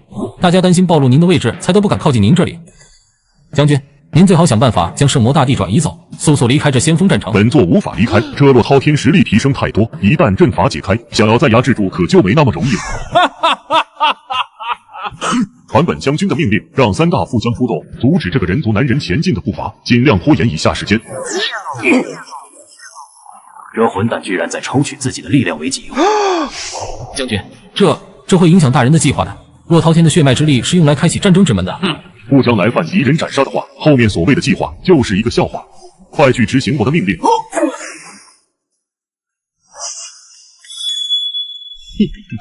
我这个暗杀术的精髓就是示敌以弱，先不急着展现出全部的战力，那些大鱼才会主动跳出来要给你一个教训，这样才能达到我们的目的。宁拳头硬，你有理。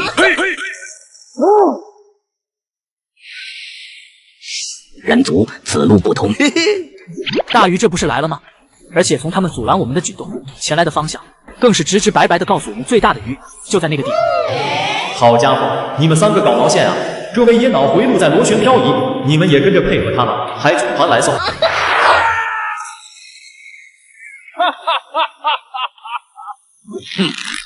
这股力量太强大了，虽然只能维持1个小时，但解决那个蚂蚁足够了。这么快，难道是跟我的3个副将错过了梅玉阶吗？真是一个好运的家。云岩虚空战场武灵军驻军大将，战不弃，来者可敢报上名来。至善阎罗天尊七小敌。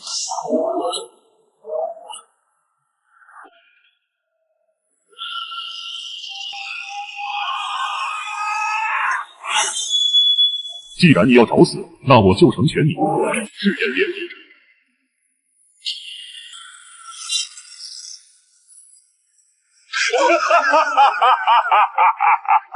伪圣魔焰隔着空间蚕食了所有灵气，你拿什么抗住我的攻击？玩得花里胡哨，没一点杀伤力。这个男人好强。被小迪捏着的战不弃，瞳孔中满是疑惑。他明明已经吸取了洛滔天的力量，为何还是不堪一击？记住本尊的名号，你这只异族的弱者。到此，战不弃都想不明白，他身为血纹族大将，不应该活捉带走审讯情报，或者交换一些人质资源之类的吗？直接把人打爆是什么意思？就为了耍帅吗？带你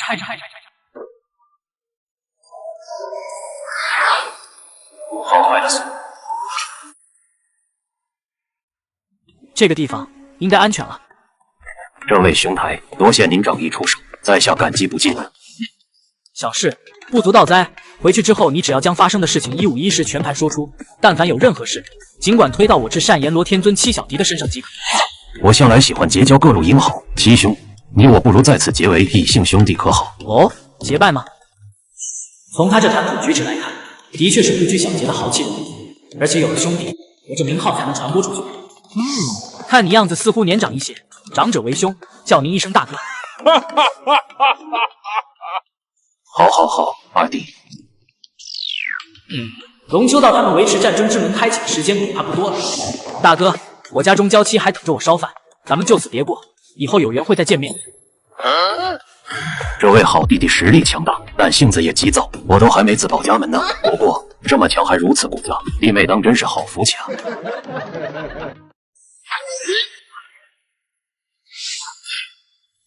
七大人，我们得赶紧回去。洛女帝的血液太少了，只能维持一段时间而已。这战争之门马上要坍塌了。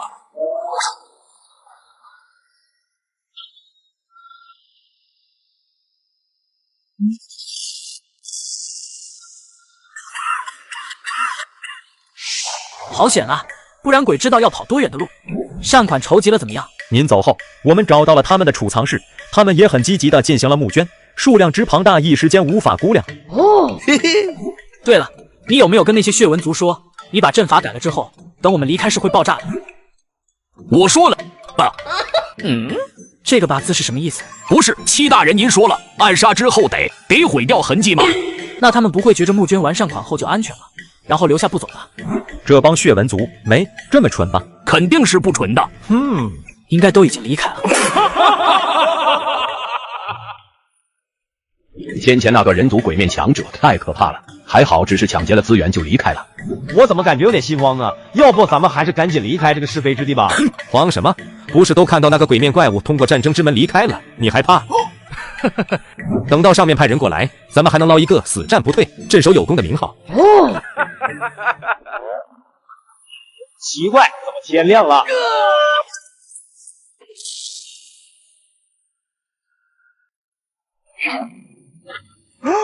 果然如七兄弟所说，此地不宜久留。老弟真乃高人也。你来自地球，那里有着50万道法则，而这里却仅仅只有2500。无敌的你在这里默默地守护着你的2位女帝老婆。你呀，匆匆忙忙的找陆奶牛要了点指尖血就跑出去了，这是去哪了？这不是有异族入侵，我之前伤势好了一些，就配合龙丘道前辈出手解决了一下。唉，小青丫头恢复记忆了吧？都好了，据他所说，正在联系战场第2防线的人，给他调遣军队过来呢。你呀，伤势没痊愈的话，就不要胡乱闯囊。没什么大碍，就是动手的时候稍微牵动了些肺腑，气息有些许的亏损。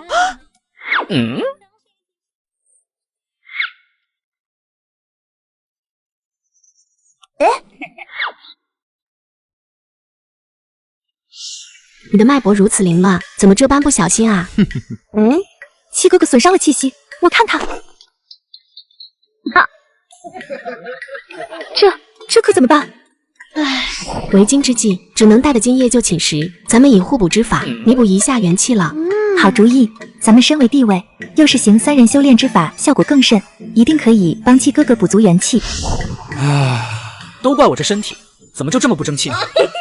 爹爹要听娘亲们的话，好好治病哦。放心吧，我会努力的。到时候你跟钟灵姐姐就出去玩游戏去。你换新手机啦？最近我发现转转上的2手手机还挺划算的。我这台 iPhone 13 Pro 比新机便宜了1900多，省下来的钱都能再买个球鞋了。而且转转是个官方验2手平台，每台手机都经过工程师全面检验，比一般的2手要靠谱。上面的笔记本也挺划算的，推荐你也去转转。小青，说说你所知道的小爱的事情吧。按照你父母的说法，19个子嗣，唯独你出生之后血脉气息最弱，但偏偏灵魂之力浑厚，这也导致你情绪经常混乱，并且极其的容易发狂。会不会就是因为这个原因，才会被你说我脑子不好啊？关于这方面，我还是保持原本的观点，营养给错了位置。去战场之前，你母亲施展了一个覆盖大半个圣魔域的幻境，用来模拟战场练兵，同时也是针对你的登基之路。他们为了保住你这个家族的火种，当你每消灭一个自己兄弟的分身，便会得到他们特意留给你的血脉之力修复自身。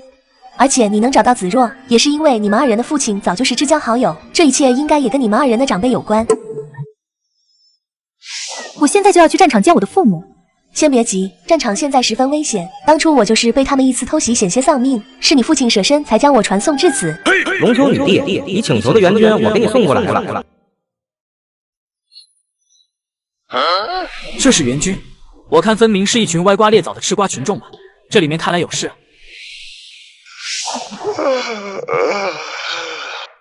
允言虚空战场的龙丘指挥，你来的也太慢了吧！浪费了我这么多的时间，咱们也就长话短说，这1万援军已经交付给你了，没什么事我就回了。等一下，龙丘指挥，你这是何意？这个问题应该是本座问你。我联系的苏盟主亲自下令要第2防线支援，你们的支援就是这区1万毫无战力的家伙。这已经是咱们能够付出的极限了。龙丘指挥总不能强人所难吧？强人所难，百族联盟耗费大量的资源打造的第2防线，平时你们克扣前线的资源，我都睁一只眼闭一只眼。现在该你们出手了，就这个态度，你们对不对得起在虚空战场厮杀，甚至牺牲的战士？又不是我让你们去前线厮杀的，你们死就死，管我们什么事？我有求你们保护我们吗？更何况你们本身都是要死在那的人，资源给你们不是浪费吗？还不如留给我们好好修行，提升实力。等你们将敌人损耗的差不多了，再让养精蓄锐的我们出手，一举拿下，这叫战术性牺牲。能有这1万的人手，给你不错了。你就不怕我上报苏盟主吗？百族联盟也不是苏盟主一手遮天，别用他来压我。我贾飞第2防线玄富山镇守使贾征是我爷爷，不服气尽管往上告。当然，我们也会上报百族联盟。龙丘白青战场指挥统帅为了逃避职责，不在第1防线，反而跑到后方找咱们第2防线的麻烦，实则是为了躲避战斗，贪生怕死。你若是不服气，大可对我动手，为了泄愤将我杀了也可以。毕竟你可是苏盟主的发小，闺中密友呢。本帝实在是看不下去了，我要宰了这个王八蛋，让他嚣张。那人就是在故意激他动手，其中利害关系只怕没那么简单。您要是出手，就正中对方下怀。你们这帮蛀虫真是好算计。多谢夸奖。如果龙皇女帝阁下没什么别的事情的话，我就先回去复命了。对了，虚空战场好好努力，可别战败了。咱们第2防线可是做出了巨大牺牲，才给你提供了这么多的援军。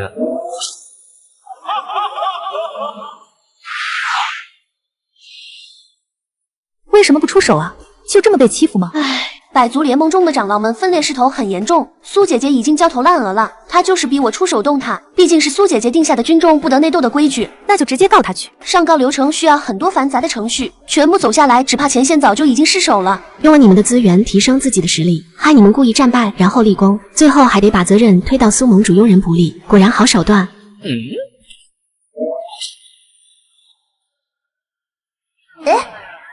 看样子龙丘前辈带着七哥哥要出手了，这样做会不会影响到那个苏盟主啊？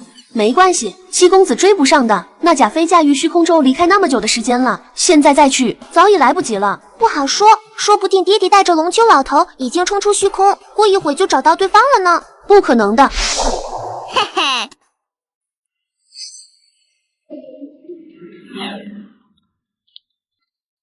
洗澡水热好了吗？启禀少爷，已经好了。那就赏赐你跟我一起。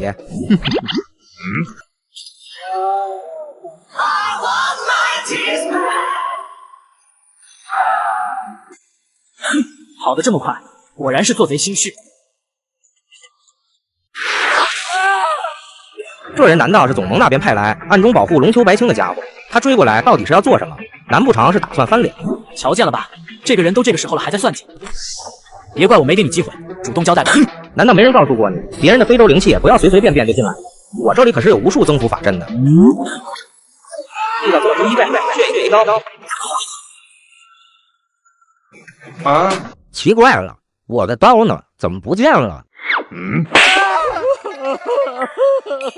龙丘白青，你脑子有病吧？身边有这样一尊怪物，你求个毛的缘？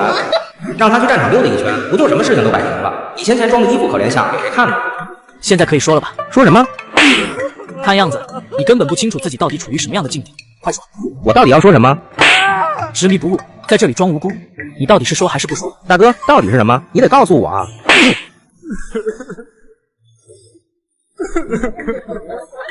我特么要是知道是什么，我还需要问你啊！在抵达玄父山域之前，不开口说我想知道的事，我就一直抽你。你无耻！你不服气吗？不服气可以去找人告我。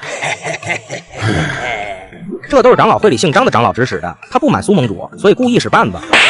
讲错了，继续想。我这有玄父山域的镇守防线图，请您过目。我要这个东西有毛用，继续想。大人息怒，大人息怒，且让小人再想，让我再寻思一下。傻人们，开始在圣魔域，你装什么呢？这下好了吧，惹到这个活阎王，让你痛苦余生。行了，不要苦着个脸了，你们雪家有什么好待的？而且你家那个老祖，老娘早就看不惯了。岳母大人说的不错，小婿觉着咱们是脱离苦海，应该高兴才对。这次家族遭受偷袭，咱们一家能够完好无损的离开，自然是好事。只是可惜了我在环山界的产业。生不带来，死不带去，有什么舍不得？你不是早就转移了不少资产了吗？想想也不知道咱们接下来还能不能东山再起。爹能，你们别吵了，我现在只想赶紧回南荒域找到女儿。你不是拜托了姊妹儿过去帮忙照顾了吗？不要太担心了。而且好女婿，你不是说自己有个结拜大哥洛滔天是圣魔族吗？他应该是会照拂一二的。怎么会这样？看样子有极强的存在出手，掳走了乖孙女，甚至连同女婿你的皇朝也一起带走了。很强，甚至比我家老祖还要强大很多。当初他只是透过虚空将你们带回雪家，但也做不到将一个位面带走的地步。我们去圣魔域，途中经过第2防线，我们也能打听一下骆大哥的消息。戚大人，咱们快到了。很不错的防线，很了不得的布置，只可惜真正在前方战场厮杀的战士却用不上。你们贾家还真是无耻到头了。进入界关的时候需要盘查吗？我虽然不需要，不过您二位随便捏造一个身份应付一下就行了，有我在不会有问题的。不错，这才是办事的样子。您请说，给您安排个什么身份？你的干爷爷。这几位军爷，咱们的通关费也太贵了吧？这样很不合理啊！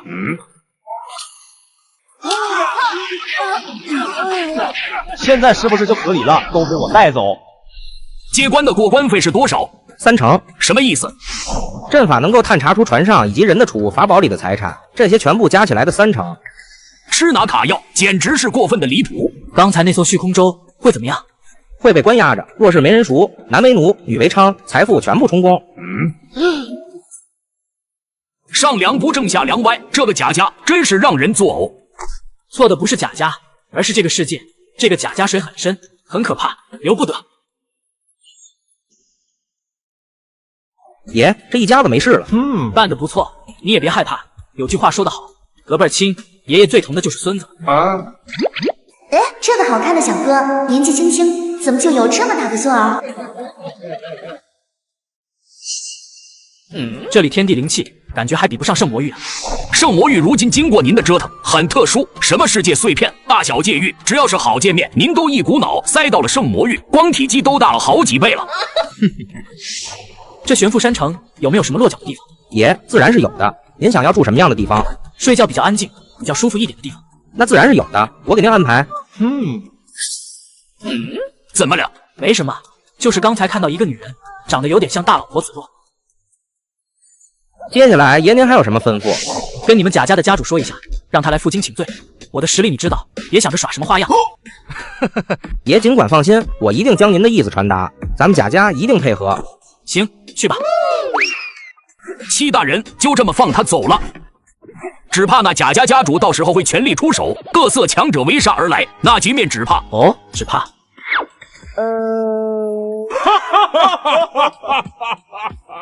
只怕是主动抱团来送死，一个都跑不掉。走吧，咱们去看看那一家子。你的脑袋怎么开花了？人人，您这是没见过咱们花头族吗？咱们的头花有净化天地灵气的功效，咱们一族生活的地方灵气都十分的纯净。若是将这帮花头族搬迁到圣魔域，那岂不是灵气精纯度又得提高一个档次？怎么称呼？刚才又为何被刁难？我叫花菜头，我们家乡百花域遭逢大难，大半的族人都被莫名抽走了灵魂。主人，从这人的描述情况，造成百花域劫难的原因，可能是灵魂汲取。而灵魂汲取，这是古神族的天赋。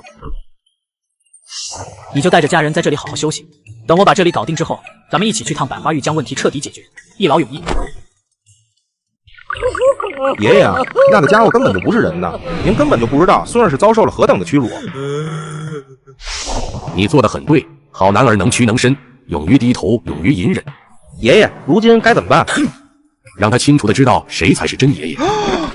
难不成您是想使用玉碎阵？不错，咱们第2防线的底牌，一旦启动便会献祭玄富山城所有人，把他们变成玉碎阵的燃料，成为我手中一柄锋利的剑。到时候联盟的长老会嘉奖咱们贾家，因为我们处理了他们的对手。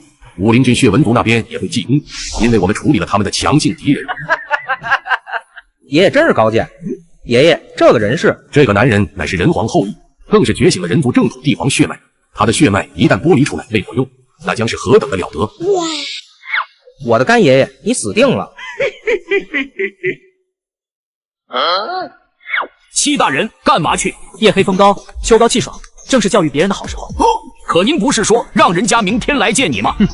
这跟我现在去找人家有什么冲突吗？等会儿不要轻举妄动，他们玄富山有个很厉害的结界，一切行动听我的指挥。知道了，戚大人。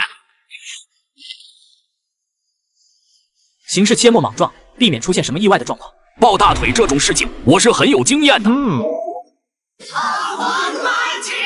人国大天尊，齐手一来！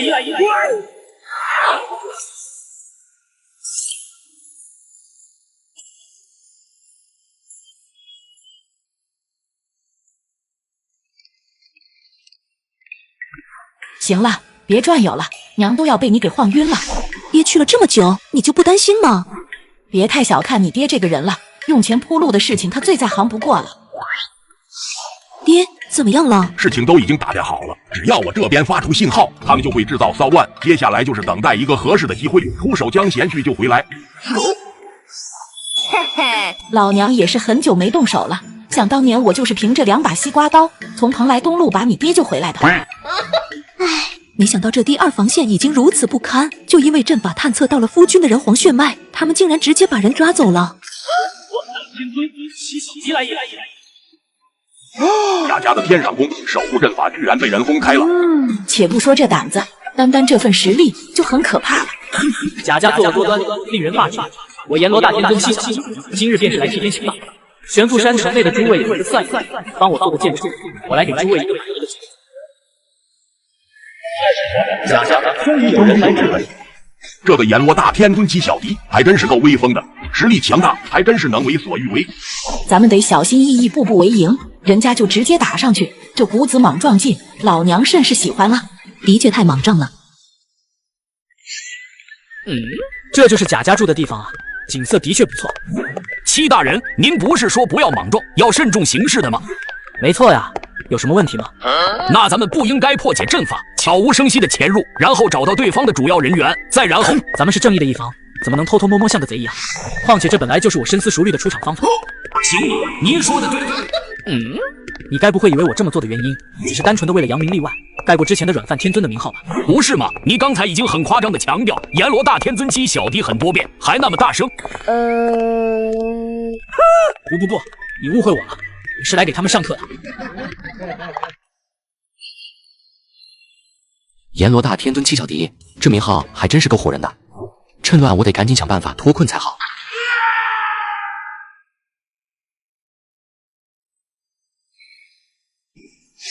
实力不俗啊，平均境界都是在18阶左右，其中贾政更是有着20阶道境的实力。你就是乖孙儿，你怎么还站在那？你干爷爷在此，你都不上来问声好吗？如今玉髓阵还没准备就绪，想要赢过我干爷爷恐怕很难，哪怕亲爷爷是20阶道境也够呛。看来如今只能如此了。嘿嘿。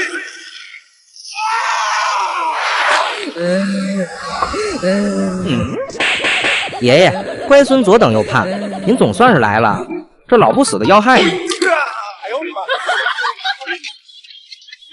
戚大人，这是什么情况？孙儿没骗你啊，那个老不死已经启动了一个叫做玉髓阵的东西，能够将城内10亿生灵献祭，凝聚一己之力，用来对付您。哦，贾家家主你好得很啊，这用来抵御外敌同归于尽的阵法，你就是拿来这么用的？家主，他说的是真是假？这可开不得玩笑啊！这个畜生玩意儿像是跟你开玩笑，也就献祭个10亿生灵，有什么问题吗？再说我们还有武林军撑腰，怕什么？再说我们还有武林军撑腰，怕什么？这地朝外的万人，天宫有礼，还献祭，我们管。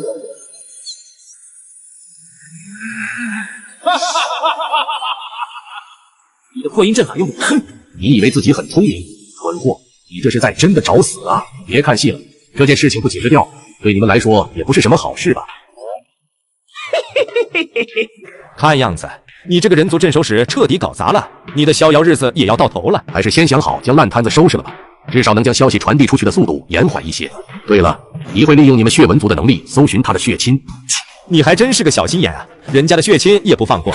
小心眼，这家伙害得我彻底暴露，我怎么可能让他这？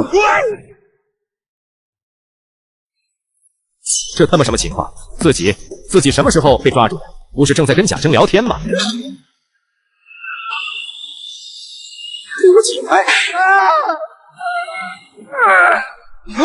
我就知道这男人是个怪物。不对，这不是怪物，这是我爷爷，这是咱爷爷。我的好孙子，你还真他娘的是个机灵鬼，真他妈会站队。这次本天尊就是想给他们上一堂课，还没开始就冒出来你这么个祸害，看样子你就是他们的底气了。那也好，这场正义课程的上课铃声就由你来奏响了。当前力量7%。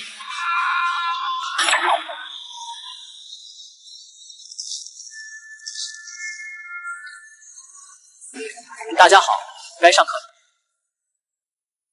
玄富山玉这次算是踢到铁板了，惹谁不好，偏偏遇到了拥有50万法则的地球人阎罗大天尊七小迪。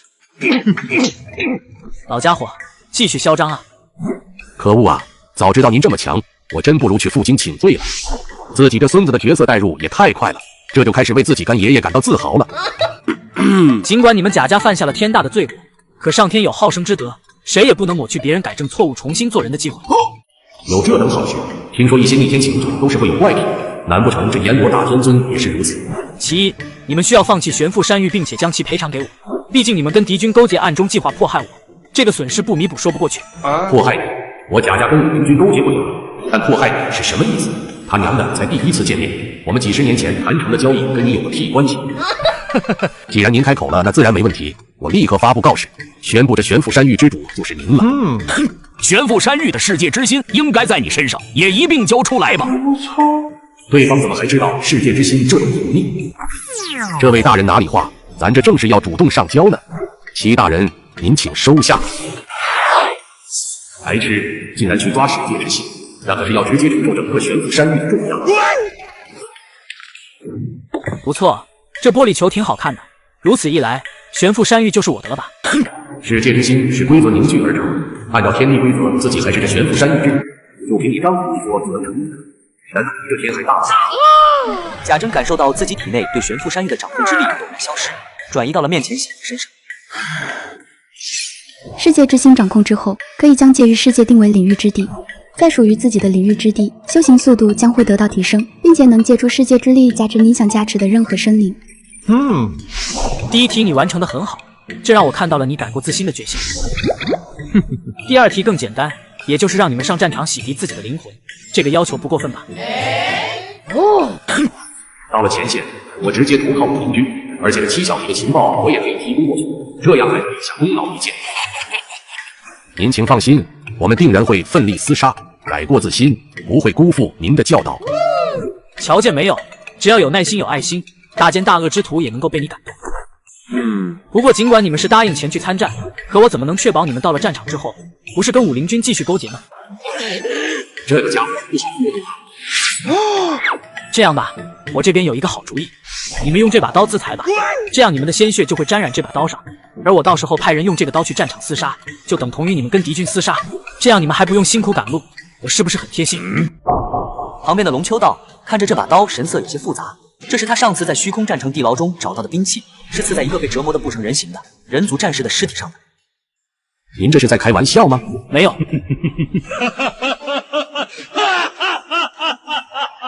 有时候学我孙子不要脸，拖延一下时间的确很有用啊。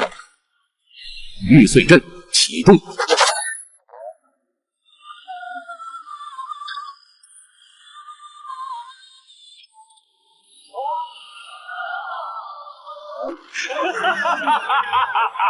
武林军那边还教给我了另一种强化自身的用法，举足献祭，成我一人。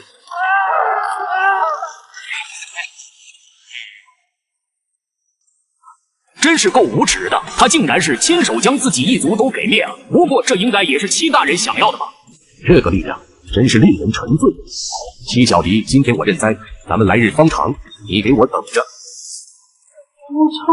献祭一族换取了力量之后都不反抗，直接就逃的吧？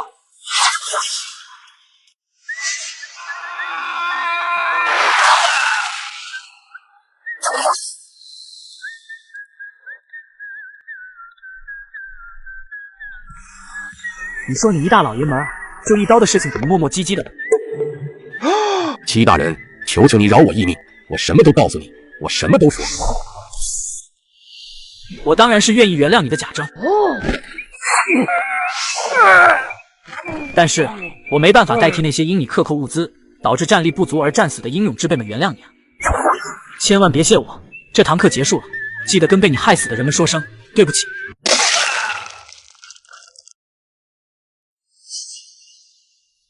走吧，上完课了，也该搜寻一下去拿学费了。他给坏人上了一堂政治课，刚想收集一些学费，不料在这里遇到了一个被绑的人。然而这俩憨憨却不知道，他俩一个是老丈人，一个是好女婿。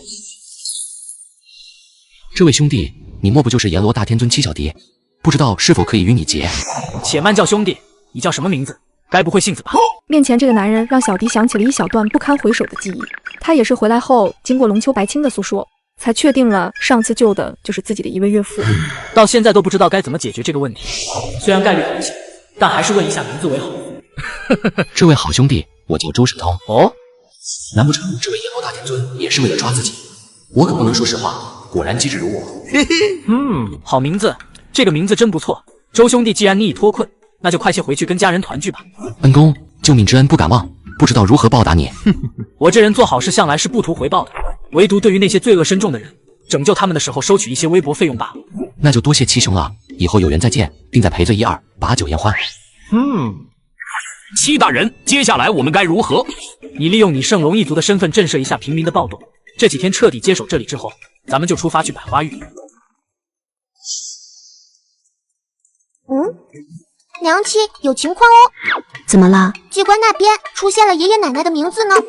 什么？你没感应错吧？不会的，我作为镇国玉玺的器灵，是跟整个界域连通的，通关界域更是由我掌控。不过单名字不能说明什么，我们得彻底确认了身份才行。娘亲，你爆发血脉的气息跟外公碰一碰，如果对方也有相同人皇血脉气息爆发就是真的，如果没有的话肯定就是假的了。好主意，我们走。没想到这大燕帝国在女儿的治理下真是焕然一新啊！此帝尊一行人来到圣魔域，也是通过打听得知了一些这个界域的情况，并且也听说了万人敬仰的亲王大人。前面就是咱们大燕南疆最大福利院了，这些都是咱们至善软饭天尊七大人筹建的。对于这个女婿，能确定是一个善良的人，就是这个名字起的，那是认真的吗？娘，就在那边了。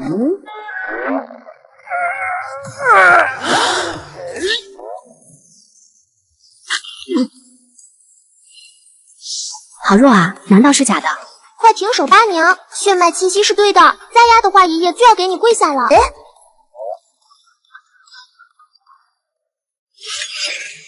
这里就是你的家乡吗？刚才发生了什么？齐恩公居然完全无视虚空航线，直接横渡各种虚空险境，回到了百花域。主人，百花域世界障壁之上有阵法覆盖，直接闯入可能会让对方察觉。不仅如此，我们眼前的这个世界似乎正在被侵蚀，系统感知大概50天后将会降级为百花域。可恶啊！百花域一旦并入玄父山域，也算是我的土地，为何整个世界都要针对自己？还有王法吗？七大人怎么了？有人偷本王的东西。百花域核心区域，这里有着一株参天古树，名为花神古树，在其树冠殿堂内。花头族的族长以及一众闭关的太上长老等人，都是被关押在这个地方。然而，令人匪夷所思的是，古树的藤蔓刺入了他们的身体，并且不断朝着他们体内灌注着什么，仿佛是要强行将他们提升境界一样。强行穿过中位界域世界障壁，起码得20阶道境。难道是逃走的那些花头族从别的地方请来的救兵吗？主人，大概是洛宁部区域，无论花头族还是外族，都直接抹杀。对方应该跟你一样是20阶道境实力，暗杀应该没问题吧？轻而易举，对方将会在悄无声息中没有痛苦的死去。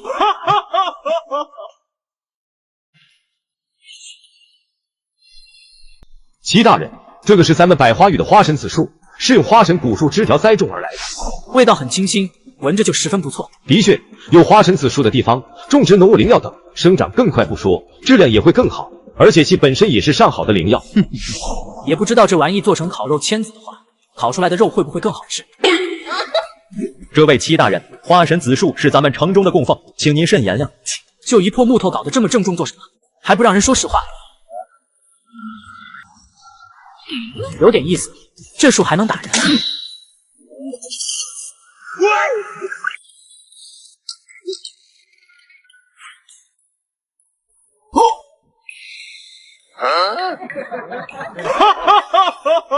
妙啊，这树可砍不得，砍了就可惜了。花神子树这是认怂了吗？走吧，去见你的城主父亲去。父亲，你回来做什么？眼下百花域已经被彻底封锁，你这不是白白来送死吗？父亲，这到底是怎么回事？难道不能拔吗？拔不动，这是花神古树的根系，怎么动得了啊？孩儿不孝，当时就不应该离开百花域。胡闹！你离开百花域才是孝顺啊！你何苦回来呀？打断一下，你们先不着急煽情。干了坏事还想跑，哪有这么好的事情？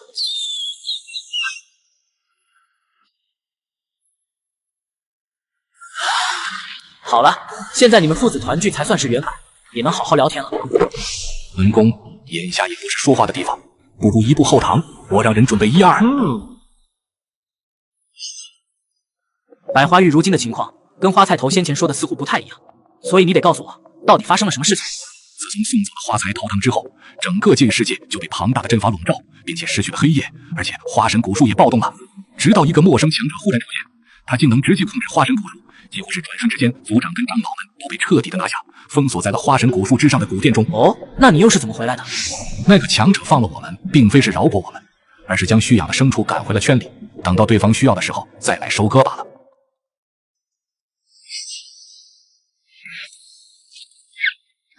这树怎么秃了？你们说这个阎罗大天尊七小敌真的能解决咱们的问题吗？不知道，看上去挺靠谱的，没看到花神子树都得讨好他吗？的确，这情形太罕见，咱们也是第一次见。天道气运眷顾着我，如此轻松就得到了线索。阎罗大天尊是吧？准备迎接死亡吧。姬无命作为误认族杀手排行第1的存在，经过一路上情报的采集，终于锁定了那正在专心吃菜的年轻人族，绝对是那阎罗大天尊七小敌，而旁边的龙族不过是随从罢了。没有痛苦的死去，便是对你最大的仁慈。姬无命瞄准着小敌，脑海中已经描绘了未来的画面。大道之力迸发之下，我首先会震荡着空间，凭借空间之力加速，再用1米之道掩盖动静。刀锋掠过敌人的咽喉，泯灭对方的生机和灵魂，最后借助这个冲刺的力量，破风扬长而去，消失在洛宁城，不留一丝痕迹。死亡的序章即将战。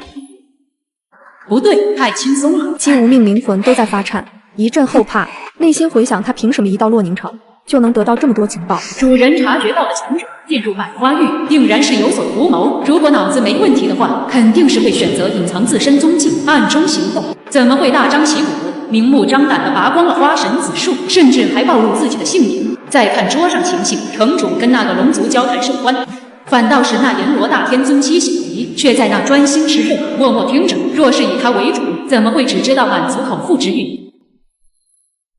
好一个障眼法，好一个真真假假，我终于悟了。龙丘道，你才是那个主人察觉到的强者，你才是让花神子树害怕的圣龙强者。早就告诉你，防人之心不可无。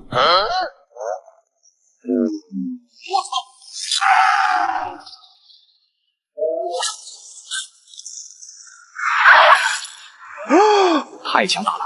明明这个杀手已经逃走，可齐恩公是怎么抓回来的？对我的好管家做出如此丧尽天良之事，还想跑？齐大哥，龙丘前辈，居然是误认族的杀手！你知道，这一族是擅长暗杀的种族，天赋卓绝，浑身弥漫黑雾，能轻松的隐匿黑暗中。想到这里，龙丘道也是心有余悸。好在自己将灵魂本源的核心放在了小迪的识海空间中。想要抹杀老夫，就得先杀了齐大人；想要杀掉齐大人，就得睡个好觉。这次故意没出手阻拦他，就是为了给你一个教训。这次你就不会觉得我平时是迫害妄想症了。你都不认识他，他还不是要来杀你？所以每时每刻都得如履薄冰，小心翼翼才是。混蛋！我根本不是要杀龙丘道，我真正的目标是你，只是老娘认错了人。死到临头还要妖言惑众，胡说八道！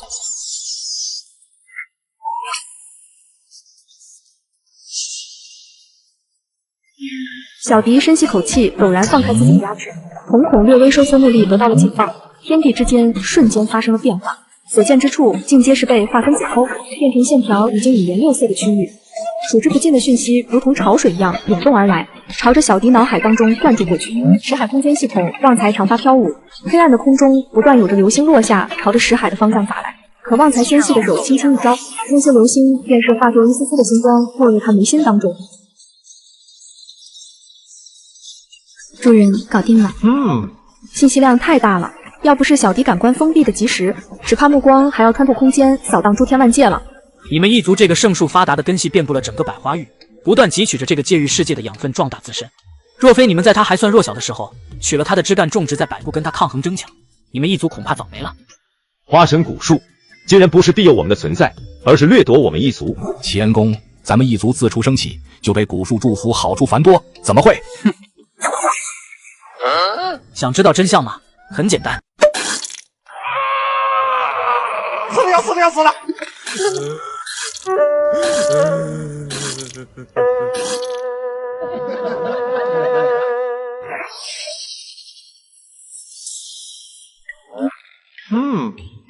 恩公，我们花土族被摘掉头花会死掉的呀！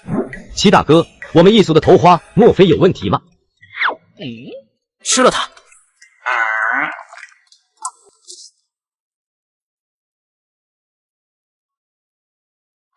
花神古树，花神子树，原来七大哥口中的掠夺，所谓的寄生，竟然是这个意思。花头族的族人出生的时候，就会有花神树的枝叶藤蔓生长而出，轻抚头顶，就是所谓的祝福。而被祝福的花头族才会头顶生花。所谓的祝福，所谓的福顶生花，其实完全就是寄生而已。七大哥，这是不破不立，别着急，等待属于你的本源回归，你的样貌和实力都会有大的提升。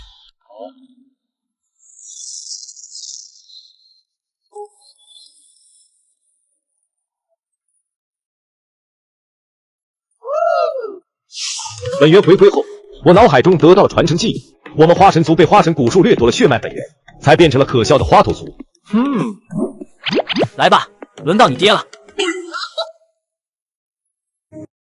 小迪这次来到百花域，真是忙得不亦乐乎。花头族得知自己的头花其实是寄生物之后，大家纷纷找到了小迪来帮忙摘除头花，得到解放。情是初結自信是緣分，是你令我最愛好諷刺。这次真是太感谢七恩公了。不用客气，拔头花的手感其实还是不错的。七大人，那花神古树那里我们何时处理？等我吃饱了睡一觉，明天咱们就去。不错，真是好的开始。世界之心上的果实终于快成熟了。花神古树，给我安静！姬无命死了，寄生被发现，还解开了禁制。明日对方要来这探查情况。可恶，怎么会如此？神之果如今还没成熟，现在吃了不会有任何效果。看来只能拼一把，亲自出手将其斩杀了。你们为什么这个表情？这个果子还挺好吃的，还有没有？这个男人居然是他，怎么他会在这里？你不是说明日才来的吗？晚上吃的有点撑，所以出来散散步。可是这走着走着就走到这来了。你带我们飞来的时候，两边的景色都看不清了，这叫散步。你是古神族吗？我的确是古神族，名为地心路。七大人，很荣幸再次见到你。表面上地心路很淡定，实际上他已经心痛到不能呼吸，就差最后一步，献祭了整个百花域就可以成就自身了。你小子认识我？曾经在南荒域的时候，我远远的看过您的神姿，一句猖狂让天道规则避让，轻松灭杀姊妹儿，守节界域世界的丰功伟绩，我都看在眼里。此人以掠夺各种界域世界资源为生，当初也看上了南荒域的帝皇气运，准备渔翁得利时看到了小迪的强大，才被迫收手。那么说你早在南荒域的时候就开始打我的主意，肯定不是什么好人。世界之心炸裂之后，整个百花域也会随之破碎，而崩开的一瞬间的世界之力，足够将你撕碎。你疯了！不去救他们，赶紧逃命！你抓我回来干什么？没想到这玩意还能捏着玩呢。七大人，您刚难道不是为了压缩世界之心，让其稳固吗？不是啊，我就是用手捂着，要炸也炸在手里，你们不就没事了吗？我操！硬抗世界之心的爆炸，对方当时的想法居然是这个。这次我认栽了，但你也别想俘虏我。地心路浑身一震，体内的生机瞬间开始跌落，即将迎来死亡。对于如今的我来说，的确是没办法抗衡你这样的存在。不过大劫将至，纵然你实力通天，只怕也没办法活下去。大劫？难不成你口中的劫难，就是虚空战场不断进攻的武灵军吗？武灵军是大劫，真是笑话。那顶多算是炮灰。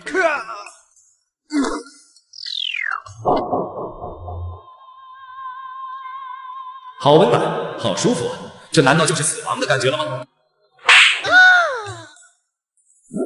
想死哪有那么容易？花神古树把他释放的生命之力返还给你。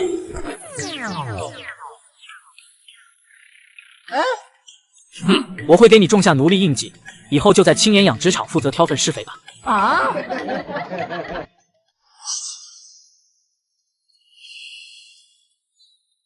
七大人，那个古神族灵魂内设有禁制，他口中的大劫他也无法说出口。无所谓了，兵来将挡，水来土掩。多谢大人拯救我们一族，我们商议决定，这花神族以及百花域，愿奉你为主，追随左右。从今以后，咱们就是自己人。我会将你们百花域搬走，跟第二防线的悬浮山域拼成一个界域世界。拼好之后，我会把圣魔域也搬过来拼在一起，到时候你们就负责种植花神树，提高界域灵气品质。后续的情况以及计划大概就是这样了，能理解吗？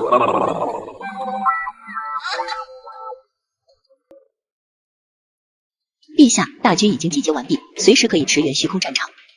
元始魔国洛陛下也已经做好了准备，以女帝联合为指挥，老国丈的资源为支撑，我们这次驰援出征定能大获全胜。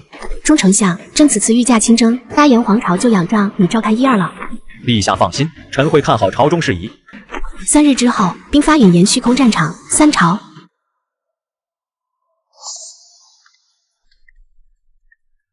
哟，这不是咱们的好侄女回来了吗？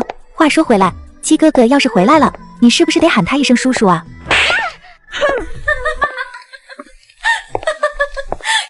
七郎君冒认兄弟就罢了，你也跟着闹什么？唉，也不知道七哥哥现在情况怎么样了。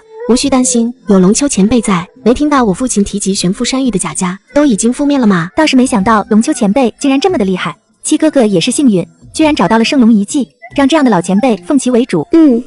你去通知龙丘白青也准备一下，3日后我们出发去解救你父亲。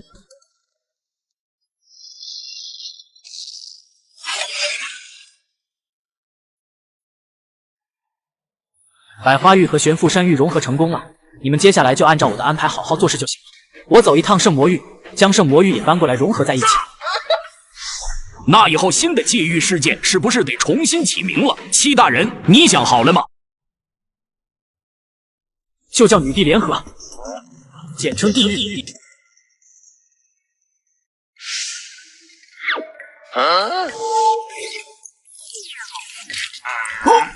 亲王大人，您回来了。是啊，出去办了点事情，刚回来就想起你做的饭菜。这位老人家是谁？能到你府上吃饭做客？新上来的官吗？这位是陛下的外公。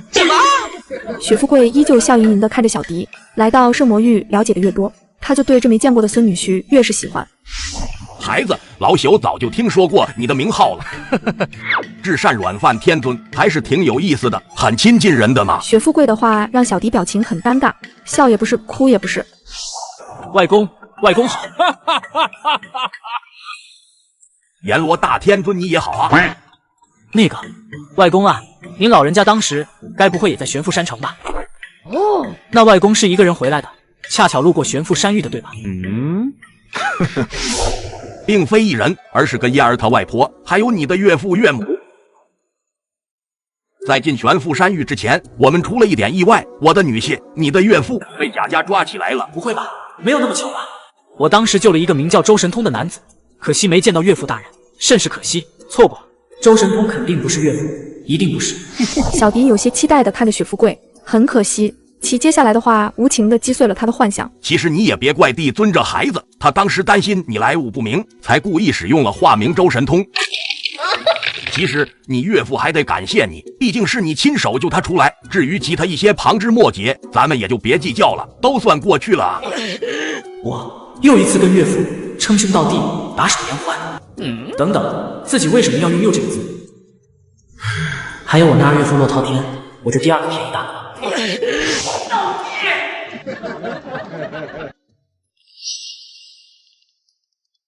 子若知道爹娘回来，应该很高兴吧？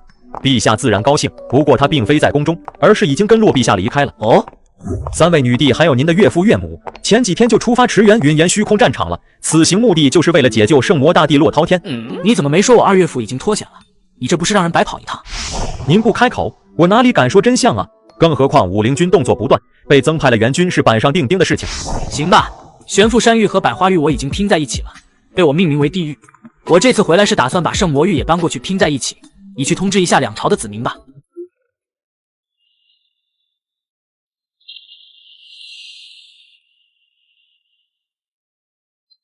以骆滔天的感知，前方武陵军的2支大军各有100万之数，而己方整个防线守关将士也不过才80万。准备备战吧，这次的凶险已经远远的超出了我们能够承受的极限。若是真的不敌，不如直接放弃，退守第2防线。不要指望第2防线那帮废物，我们没有退路的，而且本大帝也不会让他们前进。诸位，武陵军的大军已被压境，数量之巨，前所未有。记住，围绕这守阵法屏障厮杀，切勿与对方失手，以缠到底。为了你们自己，为了你们的家人，为了你们的子孙以及后辈，把他们赶出去。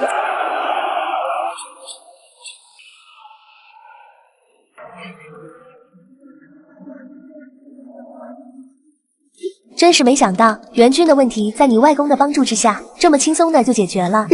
此刻这虚空战舰上足足有200万援军，20万圣魔域本土军队，剩下的180万则是来自于财神爷许富贵的护院。你的外公会不会误会了什么？咱们那是出去打仗，不是去斗殴啊！哼，听外公说，曾经手下掌管的商会护卫人数约莫有8亿，这次只是用洞天福宝随身带了这些而已。有个有钱的外公可真好啊！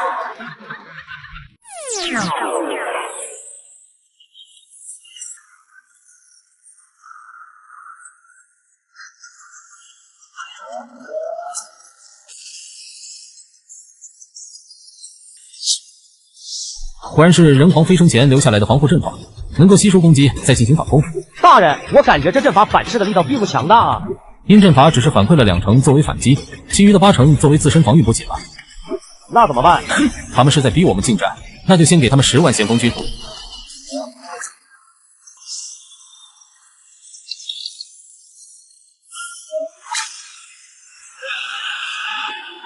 不愿好天人。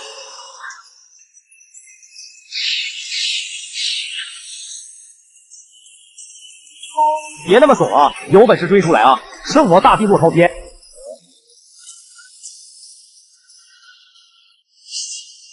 洛奶牛，与你父母再次相见，久别重逢之后，你会做些什么呢？我吗？我会很热情的。很热情，热情的拥抱。好强烈的波动，怎么回事？这次爆发的大战，只怕是整个防线的守军都已经投入了战斗，我们需要全速前进了。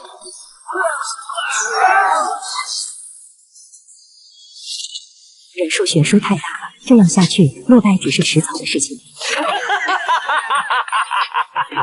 圣魔大帝落滔天，你就这么眼睁睁看着你的士兵死去吗？我要宰了你！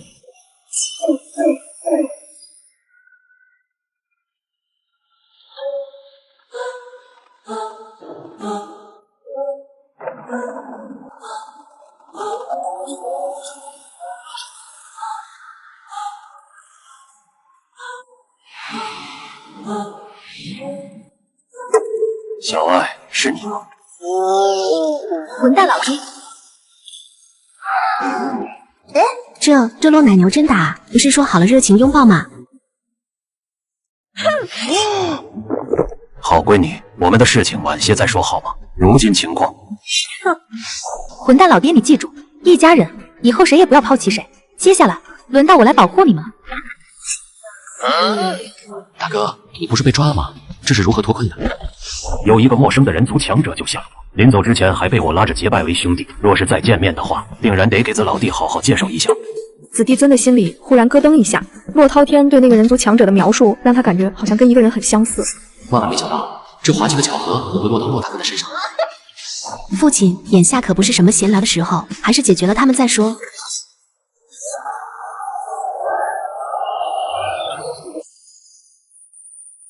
瞬间，这180万私家护卫已经穿过了防御屏障，与血纹族大军交战起来，而且马上呈现出碾压的姿态，完全就是一边倒。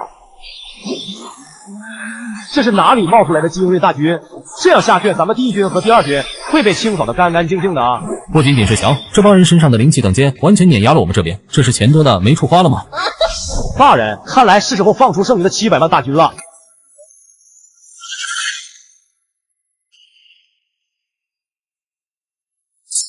看样子不能所有事情都依靠你的外公了。老规矩，我们一起上。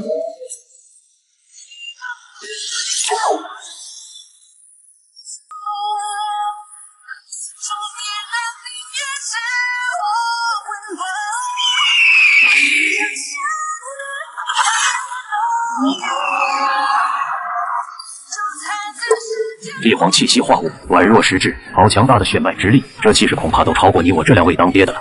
而且这一代的圣龙女帝帝皇之意也如此的恐怖吗？你更应该在意的一点是，他们3人的气机居然可以相辅相成，互相叠加增幅。战场短暂停滞的厮杀再一次的展开。紫若烟、莫寻爱和人蝎白青攻杀在前，勇猛如。大人，这样下去恐怕不妙啊！ B 计划很显然已经失败了，看来要执行第2个计划。这个战场是远古人皇与我们异族大能交战之地，当时人皇剑崩碎，导致出现一处空间薄弱点，而这个薄弱点正是通往他们的大后方。我修炼的就是空间大道，利用这里战士死亡的血气，可以助我进入那片空间，直捣黄龙。偌大的武灵军不能没有统帅坐镇，你在这里拖住他们时间越久越好。大人，这是此乃燃血丹，可以让你发挥出以往数倍的战斗力，不过是以燃烧生命为代价。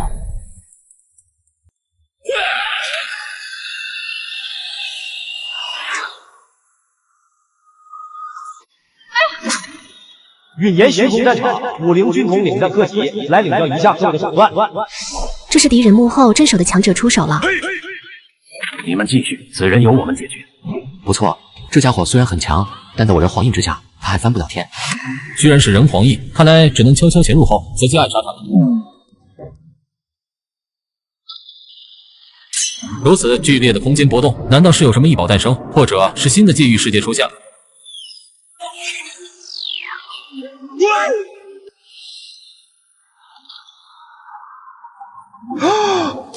这是什么情况？当血瑞乔清楚眼前的情景，他惊呆了。2个庞大的剑域世界竟然正在缓慢融合。你是谁？为什么在这偷看我？什么时候？对方什么时候来到自己身边的？血瑞心中暗骂，觉着自己真是倒霉，刚刚潜入就碰到了这样的强者，而且还撞见对方融合剑域世界的壮举，这样只怕会被对方灭口吧。有点意思，跑哪里去了呢？虽然这里灵气消耗巨大，但为了安全起见，就在这里继续前行。原来你在这里。这是哪里冒出来的怪物？人呢？已经被我甩掉了吗？你这个人见到我就跑，如今还逃得这么着急，定然是做贼心虚。我是虚空战场武灵军统帅，你快放开我！哦，虚空战场武灵军，看样子在你的背后一定有什么可怕的阴谋。难道玄父山域这边的事情终究还是走漏了消息，让你们武灵军方面注意到了我的存在，故而派遣你这般人物潜入此地，想要探听我的消息，再设计将我伏杀？我特么根本就不认识你。不认识我为什么要偷看我？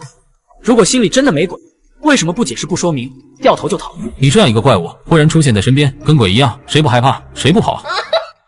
再说我所在的战场只是即将要落败，我逃出来而已，却没有任何的计划。你在的战场就是先前你通过的空间夹层。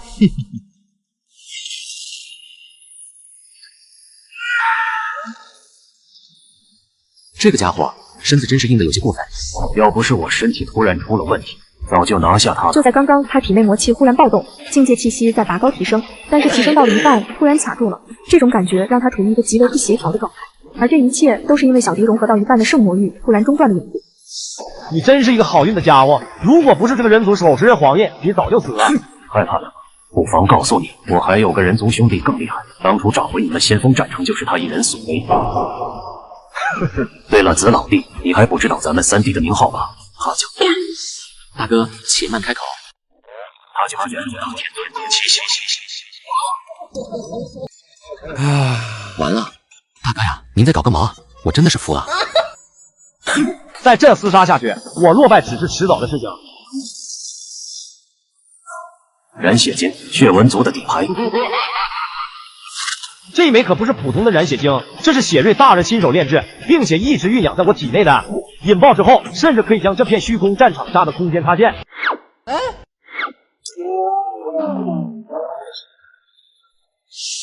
你妈是不是没教过你玩火尿炕啊？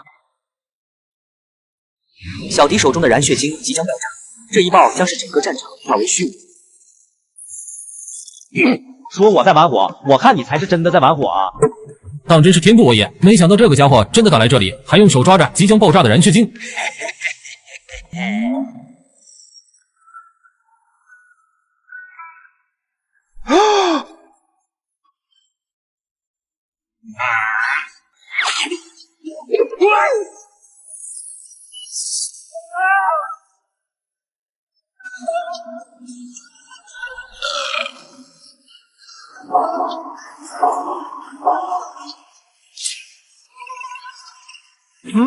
不错，这颗糖豆果然够劲儿。我勒个擦！刚才自己挨上的那一巴掌，对方应该是手下留情了吧？不然自己脑袋应该直接没了。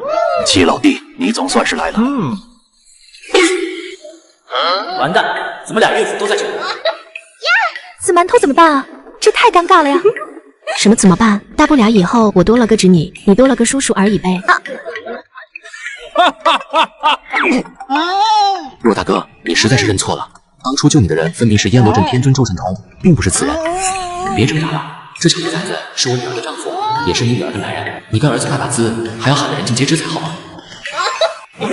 好，上兵伐谋，攻心为上。你们原来使用的计策，居然是为了让我丢尽脸面，再让我无颜面对岳父，最后远走他方，流离失所，对吗？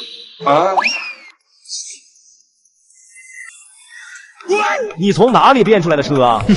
我最近就在瓜子二手车上买了台21款的特斯拉 Model 3，没想到只花了9万9，比新车便宜了13万多，但开起来跟新的一样。现在新车掉价快，买瓜子特划算。瓜子每台车都经过官方专业检测，还能先试开3天，放心买就行。现在去瓜子搜车好省，你也能9万9买特斯拉，千万别错过。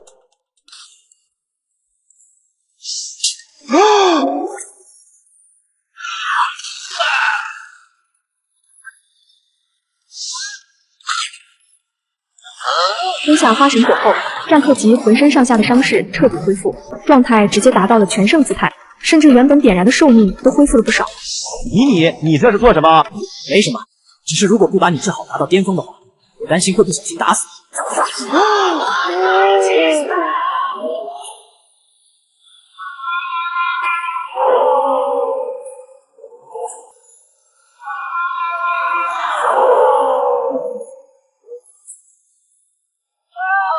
战场上残存的武林军看着这一幕，也都是浑身颤抖着，战意渐渐的消散，因为这对他们来说冲击力实在太大。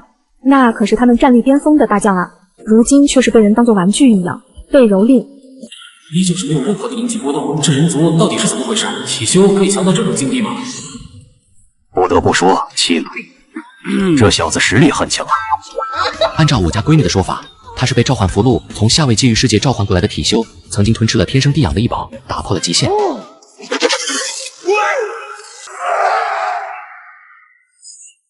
七郎，你的身体没问题嘛？对啊，七哥哥，刚才的战斗会不会伤到哪里了？没问题，为了你们征战沙场与敌人厮杀，哪怕是燃烧我自己，我也在所不惜。无需如此，当初朕说过，让你无忧无虑的生活，自然是会做到的。是啊，本帝和紫馒头实力提升的很快，这辈子咱们罩着你，以后绝不用你去冲锋陷阵。有句话说得好，只有起错的名字，没有叫错的外号。还记得这小子在圣魔域那些百姓口中的名号吗？至善软饭天尊吗？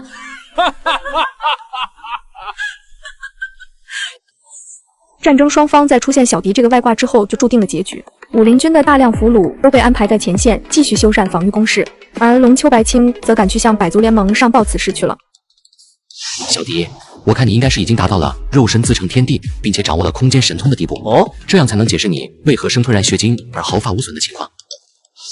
诸天万界无奇不有，这种能力可以说是万中无一，但要防止情报泄露，毕竟神通是可以被人掠夺的。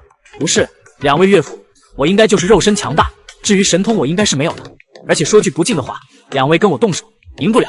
你这不是说废话吗？当然赢不了，你这打破极限的肉身的确很强啊，没毛病啊。孩子啊，先前打战克吉咱们又不是没看到，我们当然打不过你，你怎么还能怀疑自己呢？要有自信，别人问你，你就说你是肉身强大，神通什么的咱没有。就这样，小迪成了二位岳父的小说题材，滔滔不绝地给他编写了一个从无到有的变强之路。来，孩子，敬你。说起来咱们也是有缘，虽然有一些误会，但我到底是你亲自救出来的，那我这个做长辈的再跟你碰一个。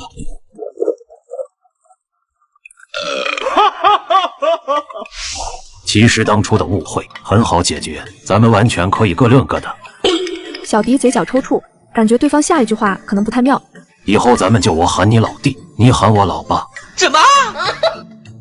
不行，乱了这就乱了。有什么乱的？我老大你老二他老三，他喊我老爹喊你二爹，咱们区分一下不就完事了吗？不是，你得听我说，若儿跟他成亲在前，你家小爱那丫头要进来也是排在后面，应该我是大爹。你说是不是这个理，三弟？不对不对，你说的不对，我是大哥，排在前面，当然也应该是大爹。这么说，他是不是还得喊我一声大嫂啊？所以我就是二嫂呗。不喝了，下次不喝了。闹着玩的，就纯粹是闹着玩的。小迪这孩子还真是受欢迎啊！居然有人专门为他成立了一个软会，用来宣扬他的善举。这样一来，他之前刻意传播的阎罗大天尊的名号，恐怕不久就会被至善软饭天尊所盖过了吧？好弟弟，没想到你果然在这，真是让为兄一顿好找啊！你这个疯子怎么过来了？这一见面就称呼自己的长兄为疯子，不太合适吧？小迪误打误撞来到了虚空战场，替两位老婆解决了大敌入侵的困局。就在与二位老丈人称兄道弟追时，没成想自己的家却被偷了。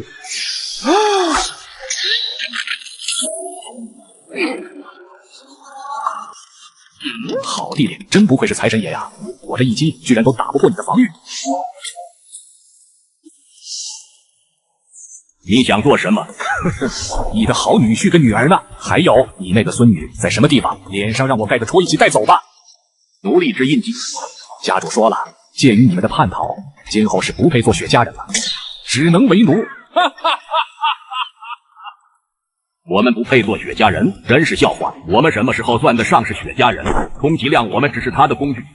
在他眼里，我们庶出的子嗣就是野种。我从小就努力想要证明自己，最终成了环山界的财神爷，帮助家族壮大。而他居然逼迫我女儿为了家族去联姻，害她离家出走。我为雪家劳苦功高，结果他就是这么报答我。你娘就是个婢女，你生下来就等同于一条狗。再说当狗不快乐吗？非要让父亲发火，还得让我亲自来给你们打下奴印。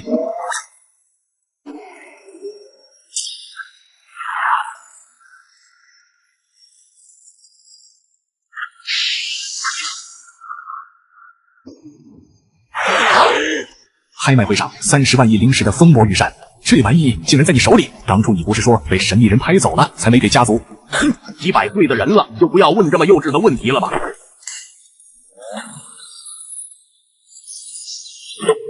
霹雳神雷晶爆开相当于道境一击，1颗就要1上品灵石，冤大头才买的玩意，你买了10颗，10颗，老子买了1箱，敢把我当狗？今天老子炸死你！我操！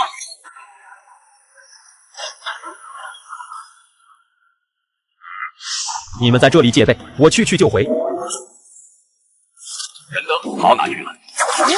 死老狗，刚才炸得很爽是吗？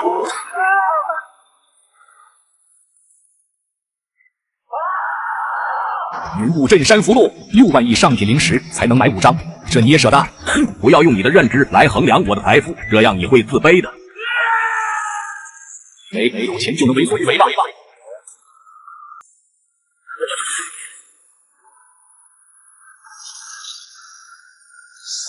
你会清楚，修为那是用财富弥补不了的东西。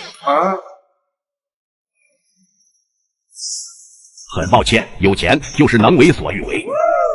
妖皇盾，妖皇之物怎么会在你手里？你来猜猜看。输出的废物，这次你再挡一下试试。修为才12阶的你，挡得住这冲击的力道吗？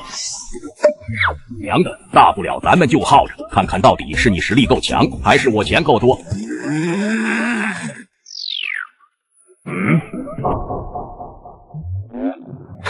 算你走运，不过你是跑不掉的，记得告诉你的子孙后辈洗干净脖子等着吧。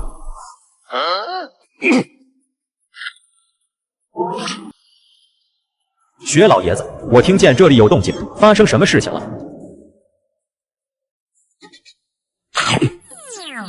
此事倒是麻烦了，许安祥知道我们所在，定然会知会雪家，到时候雪家就要完了。钟丞相，要出事的是咱们大炎皇朝才对，雪家那底蕴可是深厚之极。没了，肯定会没了的。这雪家偏偏找死，您的长兄雪安祥，只怕会是雪家的千古罪人。你不知道，雪家20阶道境强者足足有上百人，21阶道君层次的有10余人。至于雪家老祖传言，已经在突破23阶道界境修为了。老爷子，您说的那个道界境能让天道退散避让吗？当然不能啊！钟丞相，你在想什么？那就没事了，我先扶您回去休息吧。估计亲王大人他们也快从前线回来了。这个下位界域的灵气还真是稀薄，而且杂乱不堪，反而那条老狗带的圣魔与灵气品质堪比雪家的雾山玉了。你这是怎么回事？别提了，找到雪富贵那条死老狗了，只是没想到这个畜生藏得比我想象中还要深。那其他人呢？紫帝尊、雪如烟呢？没看到，气息也没感知到，不知道去什么地方了。哼，那就下次我跟你一起再叫一些人手过去。你急切地喊我过来，发生了什么？这里的一个帝国被我屠城了，我们去皇宫再说不迟。父亲来了，你那人又跑出去玩了？是的，父亲，我们拿他们原来帝国的人当猎物不杀，这样对修行有不少的帮助。不如咱们抓一批这里的人，带回去放到雾山玉里养着，专门当练剑的靶子，如何？的确是个好主意。等到正事办完之后，顺便就弄了。说起来，你刚在江里发现了什么？我在这个世界找到了先祖之地啊！大德地曾经遗留的一处洞府吗？那可是跟人皇齐名的4大帝之一。外公，老钟说的都是真的。雪家势大，咱们又能如何呢？好在这次你融合界域成功后，若滔天晋升成了道君，咱们多少也有一些自保之力。外公不用这样，此事他们是冲着我来的，那就交给我来解决。小迪，你这孩子想干什么？主人，反追踪已经准备完毕，薛安祥的位置已经完成追踪。并非是我想做什么，而是雪家到底想做什么。我自小孤苦无依无靠，能喊你一声外公，十分满足。可雪家咄咄逼人，居然对您动手，想要将你从我身边夺走，就是为了坏我心境，让我精神崩溃。太可怕了，我得去打死他。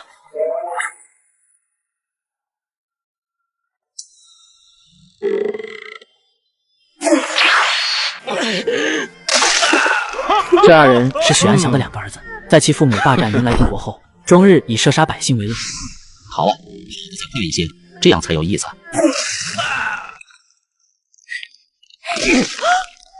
你们快跑，一定要护住小公主的安危，这是云来帝国唯一的火种啊！不错呀，大哥，看我给你来个1穿2。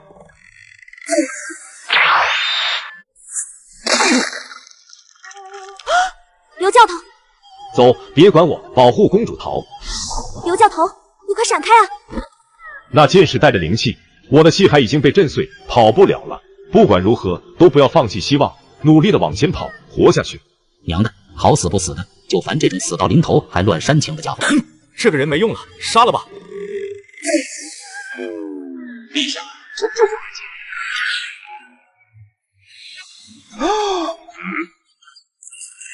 忠心为主，你很不错。你们这些人在这里是发生了什么？你从哪里冒出来的？有胆子管我们的闲事？我看到你们被追杀，不知道起因是。小子，大爷在问你话呢，你聋了吗？所以这到底是没灵气波动，也有脸在这儿装尼玛的，找死！小心！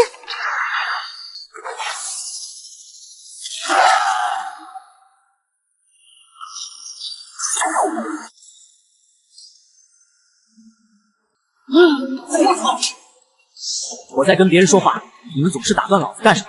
这位恩公，我们被追杀完全是无妄之灾，起因便是这突如其来的天魔。果然是雪家所为。外公你怎么过来了？还开着车来着？因为距离太远了，所以我在瓜子二手车上买了台宝马3系，没想到只花了9万多，比新车便宜了15万，开起来跟新的一样。现在新车掉价快，买瓜子特划算。瓜子每台车都经过官方专业检测，能先是开3天，放心买就行。要是有旧车，还能放瓜子上高价卖了。总之听我的，买卖二手车上瓜子就对了。我怎么过来了？你这孩子胡思乱想，冒冒失失的跑过来，会害了自己的。奇怪，这界域世界的天怎么裂开了？刚才没控制住脾气，一拳把雪安祥儿子打死的时候，不小心打裂开的。这样啊，那你以后可得小心点，怎么能不小心就……你说什么？说吧，你的父亲呢？三叔，你可要救我啊！咱们可是亲叔侄啊，我不想死啊！我在问你父亲去哪里了，你却在这挑拨离间。再说跟我这好外孙相比，你这个亲侄子连一根毛都算不上啊！孙儿，这货咱也不问了，直接打死他吧。外公怎么不亲自出手清理门户？我打不过他。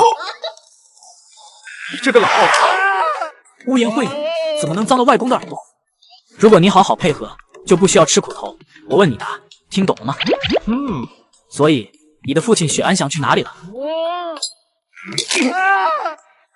先前我提醒过你，我问你答，你非但不配合，还伸手打我。我再问你一遍，你爹在什么地方？没看出来，你还是个硬汉啊！大老爷们哭哭啼啼，成何体统？再断你一条腿以示惩戒。这孩子根本是气死人不偿命，哪有这样欺负人的？不过我喜欢。明明是你捂着我口鼻，让我说不出话来，结果你还怪我不配合。我想告诉你的呀，我是配合你的呀。那是你自己的问题，为什么不用灵气凝聚在指尖，书写给我看呢？他修为被废，四肢折断，已经翻不起什么花浪。你们明白我的意思吗？恩公，我们明白。嘿嘿，你不要过来啊！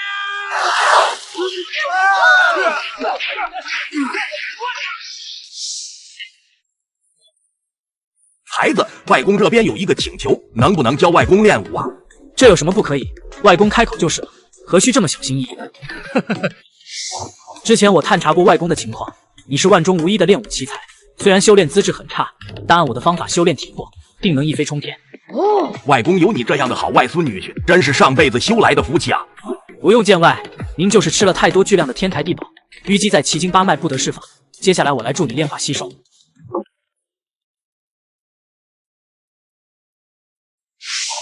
小公主问出情报中，他们夫妇所去的秘境应该就是这里了。那我们进去。这是什么狗屁的通关考验？哪里有这么折磨人的？你们这个大德地真是一根筋，雪家祖地就该不用考验，直接留给你们雪家后辈才对。大德地先祖若是知道有你们这两个子孙后代，只怕晦气的用锄头敲爆你们的脑袋。雪富贵，你怎么在这里？主动来送死了吗？他身上法宝众多，我们一起联手拿下他。这次我不用法宝，你们照样打不过。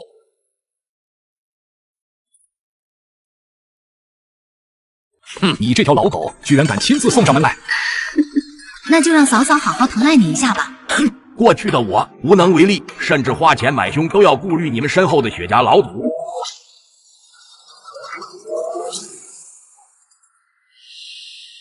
可如今环山界雪家老祖只能是我选富贵。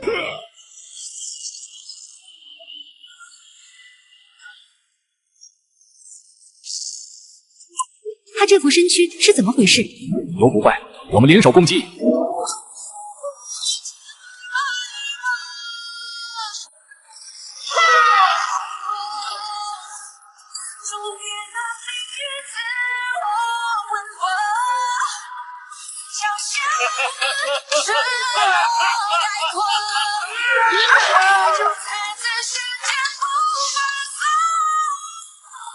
王静和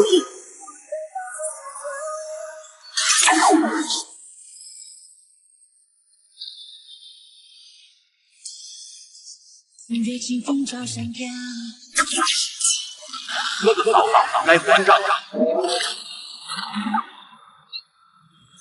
我已经不是从前的雪富贵，不再是你们口中的废物。不得不说，这两口子的招式看上去的确很火，特效很炫。放开他，不然这小子还活不活得了，我可就不敢保证了。我们先返回秘境中。你们两个把小迪带进去干什么？这样非但不是逃命，而是跟找死没区别啊！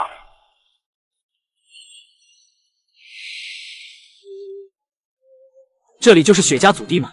我记得外公身上也有一个这样的洞天，这里天才地宝无数，怪不得他那么富有。哦，可恶，这个死老狗怎么会突然变得这么强？的确有些超出预料，也不知道是得到什么奇遇，竟有了今日之能。接下来我们该怎么办？逼急了，我就动用老祖化身玉牌，将其彻底轰杀。不可，一旦动用，你将会失去竞争家主的资格，这样一点都不划算。为今之计，我们还是想办法破关，拿到这洞天，掌控权后脱身。反正我们手中还有人质。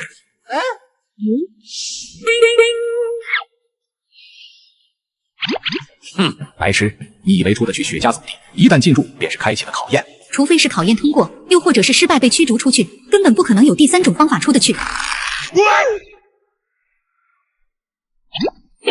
外公来，进来吧。哥哥嫂嫂，咱们又见面了。快用，你倒是赶紧用啊！他那人心态有点崩，有一个雪富贵已经足够可怕了，现在又多出来一个手撕空间的家伙。可恶啊！我竞争家主的资格没了。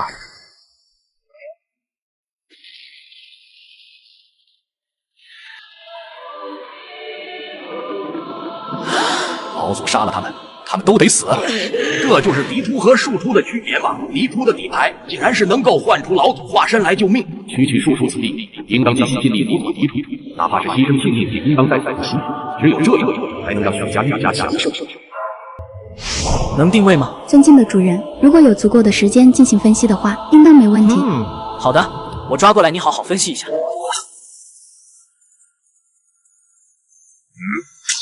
放。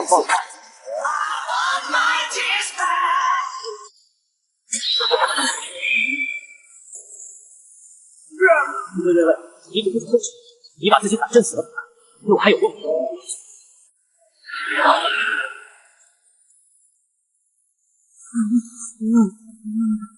现在能不能定位了？正在分析，请主人稍等。外公上，办了他俩。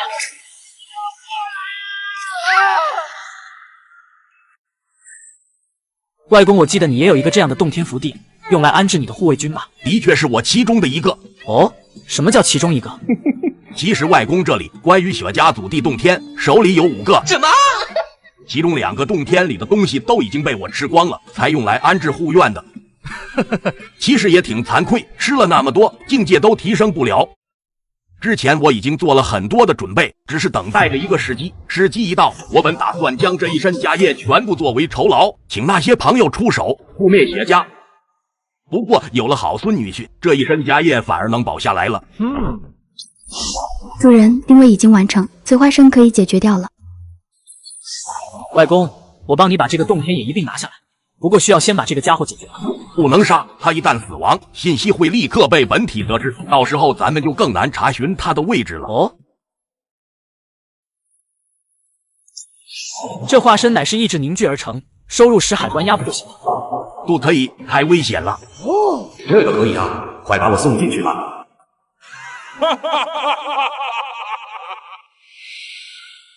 真是个白痴，居然真的让我出来了。接下来便是找到这小子的灵魂身躯，将其吞噬控制。哼，你在笑什么？3000星光盗运，我这具化身才800，可恶！难怪敢如此托大，哪来这么厉害的丫头？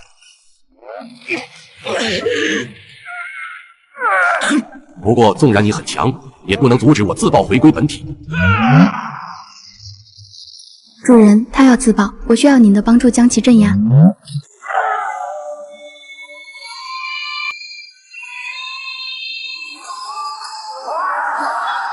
完蛋了！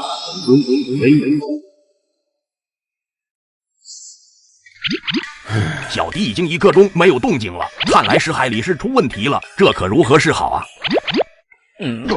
外公，没事了。你可吓死外公了！怎么能贸然把一个强大的意识体放进自己的识海？那样等同给对方敞开大门呢？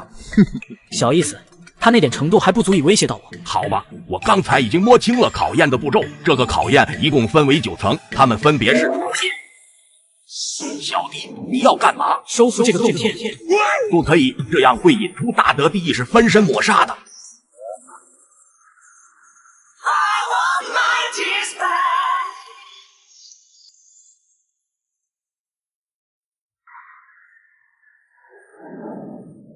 小弟啊，这洞天是你拿下的，理应归你所有。外公就别客气了，我有人皇的圣龙遗迹，比这个洞天只强不弱。哦，嘿嘿，那外公就先替你收着了，以后有需要什么资源就说话。对了，外公，我们这样的话，得多久的时间才能够抵达环山界？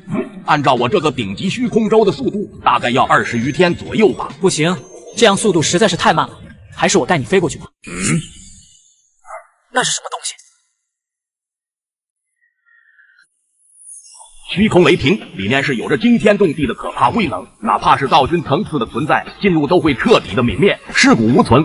外公，我惊讶的不是这雷池，而是发现了一个很有意思的东西。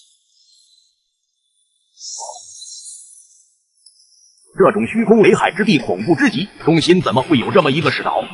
而且小迪，你有没有发现这地方有些不对劲？毁天灭地的雷霆竟然在朝着这中央的世岛汇聚。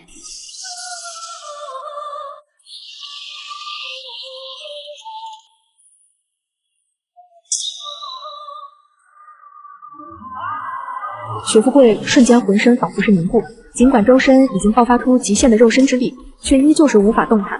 死亡的恐惧弥漫在其心头。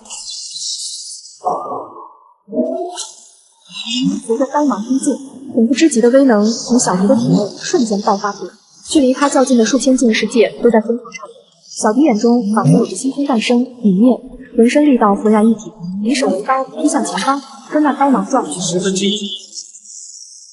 掌与刀的碰撞，让四周的空间都仿佛凝固，无形的波动瞬间朝着四面八方扫荡过去。但是如此恐怖的威能，却没对附近那些虚空飞行仪器以及生灵造成什么损伤，仿佛这股冲击力影响的不是这个时空一般，转瞬即逝。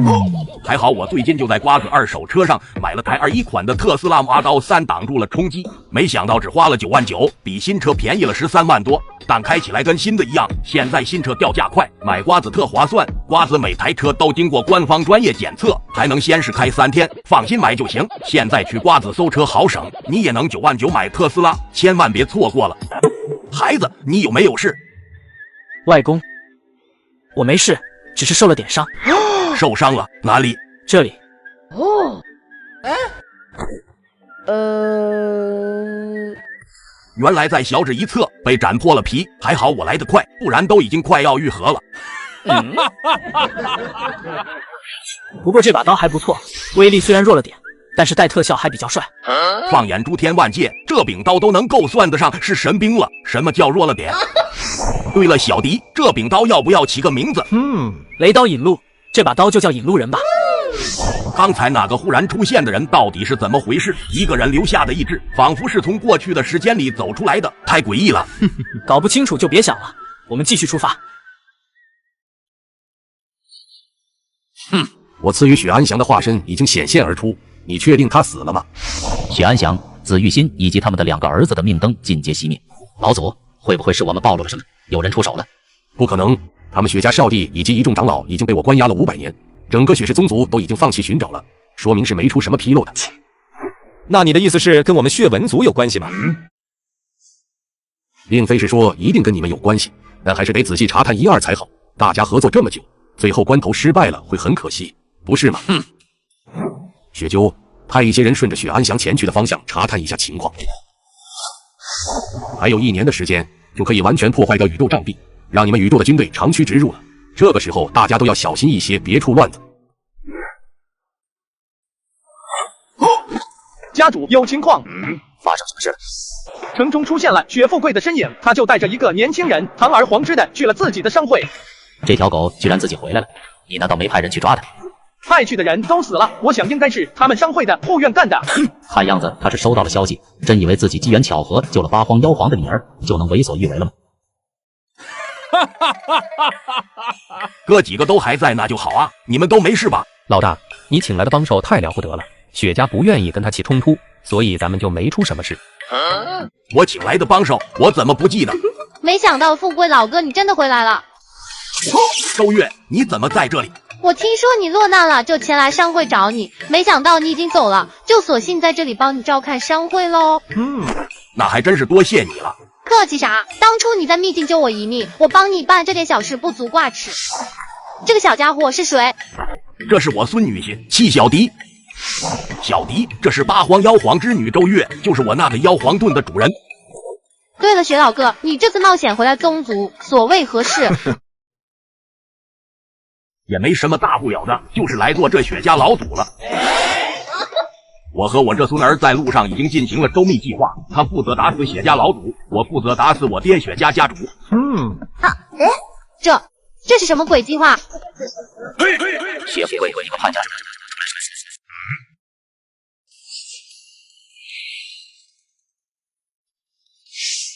谢富贵，你该不会以为站在你身边的那头熊，就是你可以明目张胆回来的底气吧？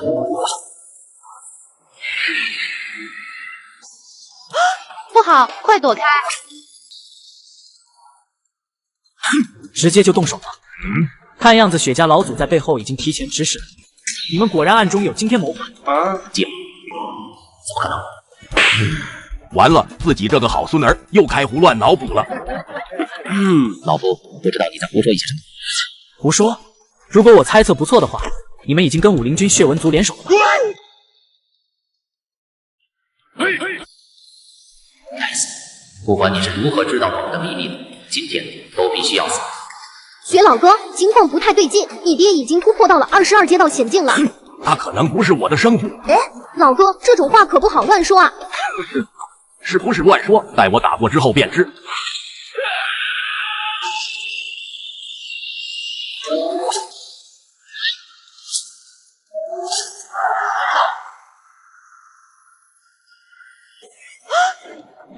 我传授的披挂掌加8级拳，鬼神来了都得服软。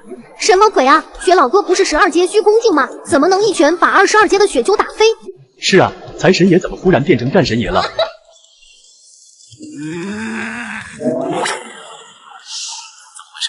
我为什么连雪富贵都打不过来？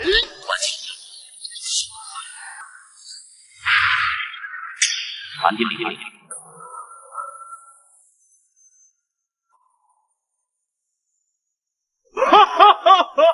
道的运用不是你从什么地方学来的歪门邪道能够媲美的。到了这个时候，你雪就还想要压着我？镇山。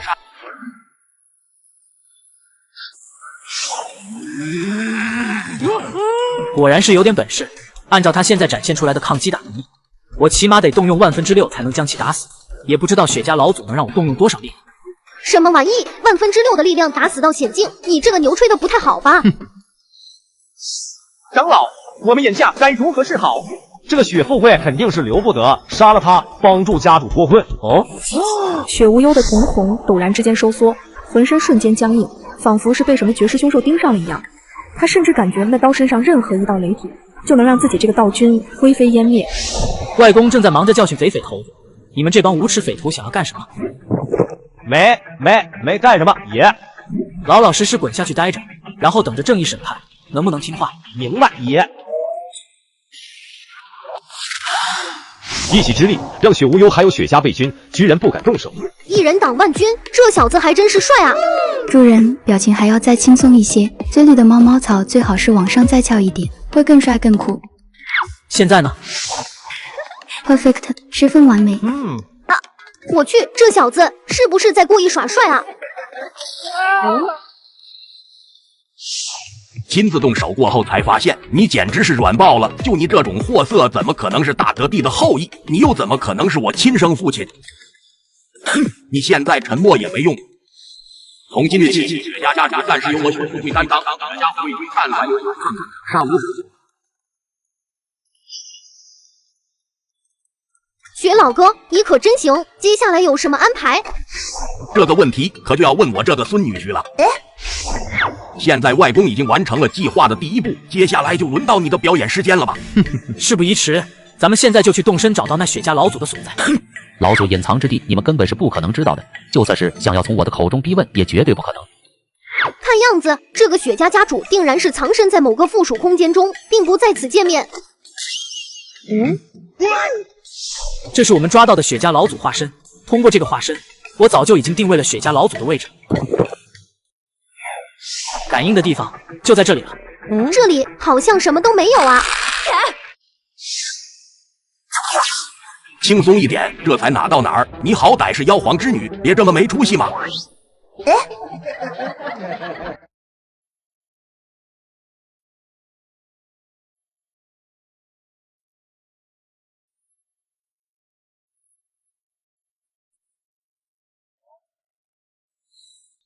这难道是500年前消失的我们雪家的少帝吗？还有消失多年的长老，居然都被捆缚在这里。雪富贵在看向被捆缚的少帝时，内心没来由的亲近，心跳加速，血液如潮水涌动，没来由的心悸。好惊人的手笔，竟然奴100万灵能族凝聚灵气锁链捆缚，到底是雪家少帝啊，才有这样的牌面。这就是那个可以凝聚灵气化作灵石的灵能符啊，果然是凝聚天地灵气的好手。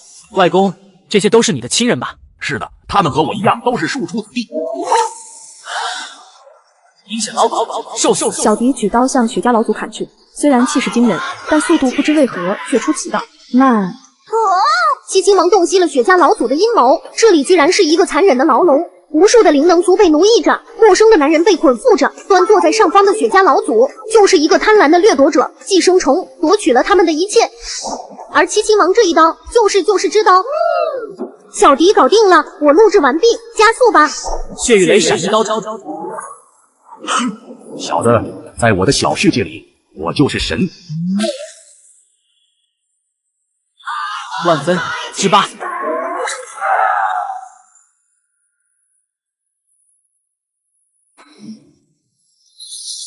这到底是什么鬼啊？罪恶终究是会被打倒，正义总是站在胜利的一方。你是来自地球的高纬度穿越者，那里有着50万天道，而这个修仙世界仅只有2500，在这里没有人是你的一合之敌。雪一天，你的末日已经到来，有本亲王七小迪在这里，你已经没有办法再为非作歹了。好嘞，搞定。老周，快让我瞧瞧。放心，我平生最大的爱好就是记录这万千世界，水平是绝对没得说。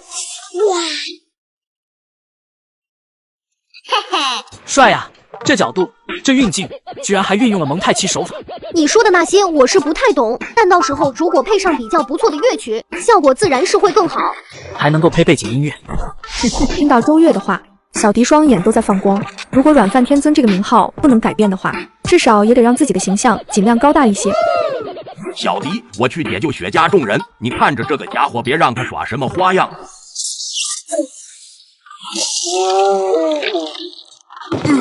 完了，一切都已经完了。力道的8%就击溃了自己，计划被这么彪悍的家伙解决，根本就彻底失败了。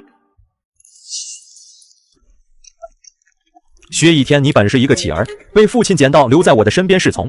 父亲曾把你当半个儿看待，修炼资源、修行感悟都与我无二般待遇，却又为何叛我？哼，话说的这么好听，到底我不过是一介奴仆罢了。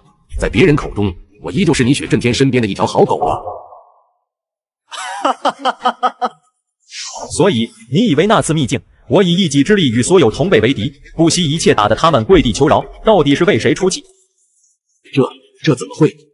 父亲已经磨掉了你的奴籍，将你纳入雪氏宗族的祠堂，成为他的义子。那我喜欢上了萧家大小姐，你们为何迟迟不为我正义？那天我带着你外出，就是去帮你提亲，并且还带着这个要告诉人家你已经不是奴仆之身，你已是我的兄弟雪一天。结果就在半路上，以勾结血纹族将我抓走，还要剥夺我的血脉，打开先祖大德地，在那些虚空战场布置的宇宙界限，你更是掠夺我的精血，让人生下我的子嗣为你这个外姓之人服务。不可能，你在骗我，你肯定是在故意哄骗我。信不信随你。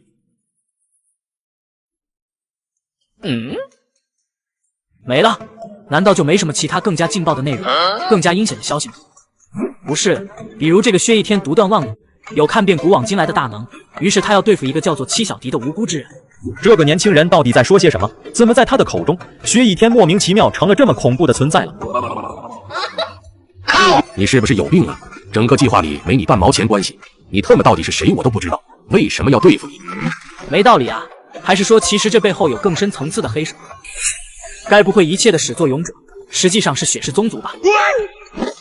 雪氏宗族跟你无冤无仇，为何针对你呀？再说自己人怎么会针对自己人呢？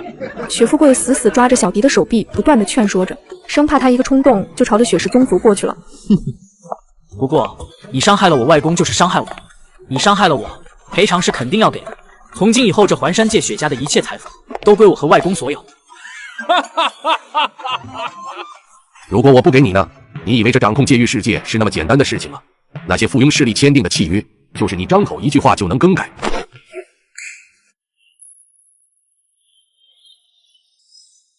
天空突然裂开，天地规则降临，化作金印，虚空盖印。从此时此刻起，环山界域一主，一切尘埃落地，天地规则之力化作金色的小手，帮小迪整理了下衣襟，还帮其捋了下刘海。好了，别墨迹了，你可以滚了。外公，环山界雪家已经彻底是咱们的了，雪家老祖这个头衔也是你的。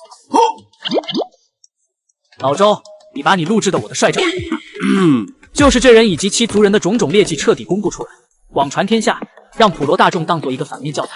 哎，但是他没穿衣服。你穿了我穿了，他穿不穿是他丢脸，管我们屁事。你杀了我爸爸，别这么折磨我啊！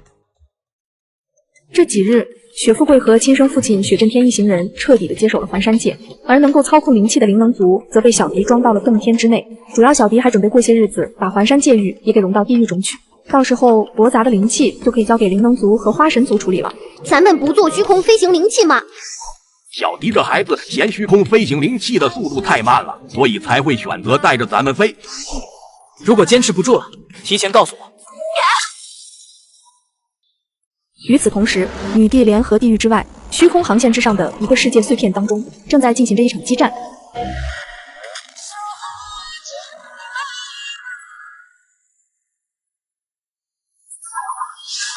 外婆，您没事吧？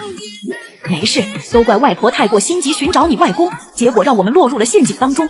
外婆哪里话，外公去找七郎情形不明，我本来也是要去寻找的。我们走。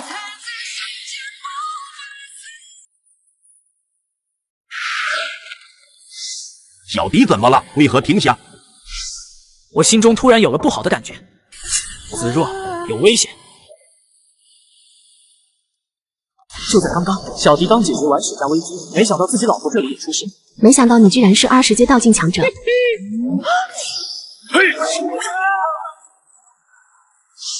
陛下，你们快走，我来断后。爹，我不走，要走一起走。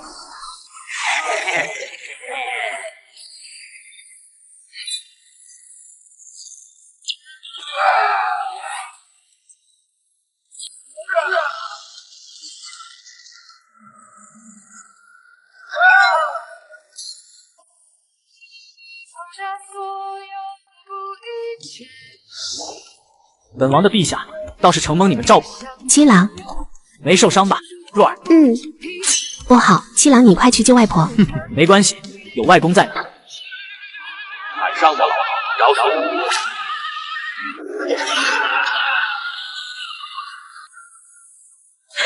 天道掌法。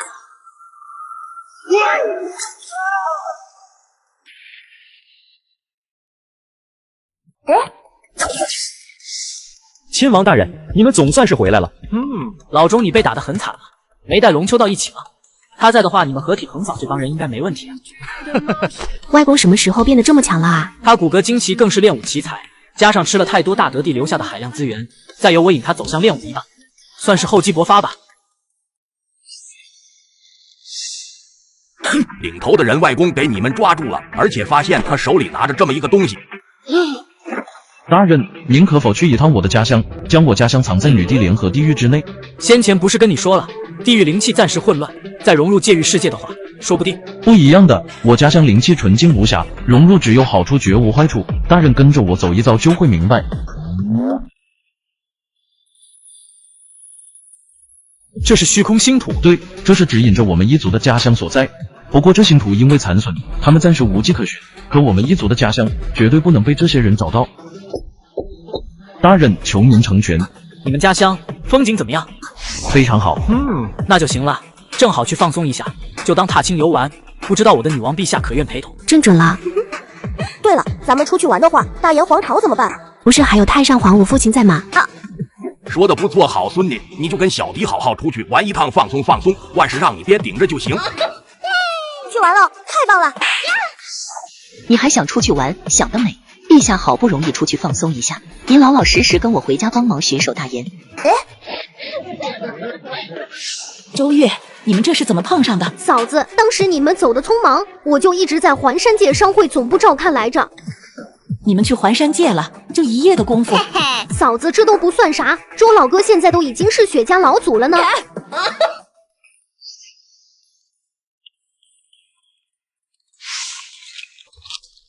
小洛洛，你来这里做什么？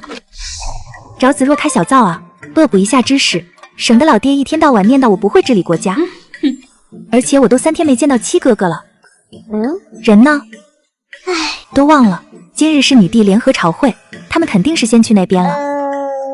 你不知道子若已经休息去了吗？他陪着七公子出去游玩了，说是要放松一下，好好陪陪对方呢。死板板，你这个混账东西！怎么回事？有人在想我吗？七郎还真是喜欢睡觉啊。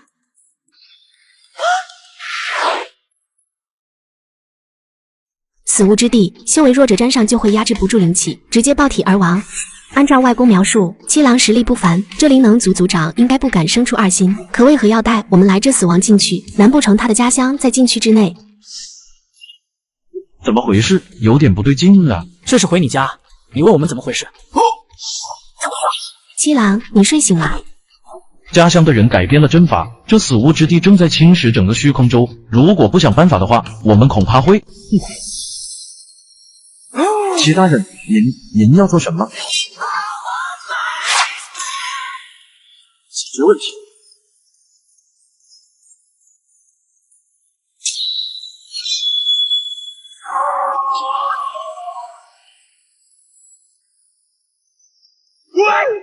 这死无虽然有危险，但是也是对我们一族的天然保护。这下全没了。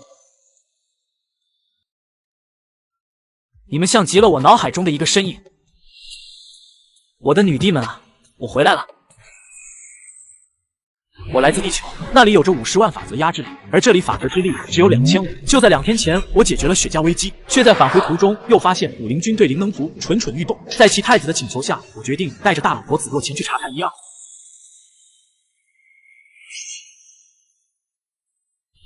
齐大人，这位就是我的父皇，也是灵能帝国的皇帝。什么皇帝不皇帝？这位大人小老儿名叫林守成。这么谦卑，先前七郎将那死亡误区批散的举动，应该是震慑到了这个灵能帝国的皇帝吧？我实在是没有任何的办法了，齐大人，恳请您出手相救吧。你们这是何意？既然是想要请人帮忙，就直截了当的讲。如今什么都还没说清楚，张嘴一说磕头就想让人出手，是不是有点太简单了？老师提醒我，实在是情急之下太过着急了。我带2位前去一看，等到了解了详细情况之后，2位再决定如何。七郎，你觉得呢？去看看吧，反正也没什么事情，就当做是开开眼界，瞧一瞧风景好了。齐大人，我们到了。当子若仔细凝视上方金色方体，四周的时空仿佛是在流转，那金色方体上光芒闪烁，一个人影突兀的浮现，这身影仿佛是跨越了时空长河，从久远的过去走向未来，瞬间来到子若的面前。你很好。旁边林守成也是被吓了一跳，金色方体会发生这等状况，他也是第一次见到。找我，你是到哪儿来？竟然！黑影一直点出，极为纯净的灵魂一直从子若的体内涌动而出，似乎对方是在为子若提升血脉品质一般。小迪也就没有急于出手。来看，好端端的，居然让自己用刀砍他，这人怕不是有毛病吧？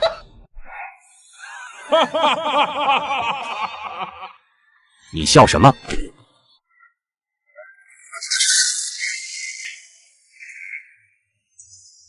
这不是至高神的天劫雷霆之力吗？我之前还纳闷，那臭屁的家伙刀怎么丢了，还死活不肯说出原因，只是默默的找人造心头。这一下我总算清楚了。你做什么去？我去嘲笑他，狠狠的嘲讽一番。不是，你真撇啊！那咋了？人家主动要求的吗？这种事情好歹多问2句话，明显是跟现在的情况有着莫大关系。不过是一道过去的意识存在，维持不了多久。你知道这虚影到底是怎么回事？那个人族应该曾经来过这个地方，而我们应该是触动了什么让他知晓，从而吸引他利用过去的存在短暂的显现在了这里吧。那般强者修为深不可测，尽管是对方要求，但你终究是一刀劈散了他的流影，这样会不会招惹到他？放心吧，那个人族虚影跟你似乎有些渊源，就算有事情，不是有陛下罩着我吗？希望能如此吧，我会一直陪在你身边的。此乃镇守印，就是维持世界障壁阻隔之作用。一旦障壁消散，苍梧那边毫无阻碍的进攻，我们这边根本没多大的胜算。这些排光都是我们灵能神族的生命能量。之所以你们会遇到我儿子，也是我派出去寻找其他镇守域的所在。而如今镇守印快要支撑不住了，印破我们一族将会彻底灭亡。您若救我们全族性命，作为回报，我们全族将命交给您。若儿，你觉得呢？若是你出手会对自身造成损伤，就别胡乱冒险。其他人且小心呐！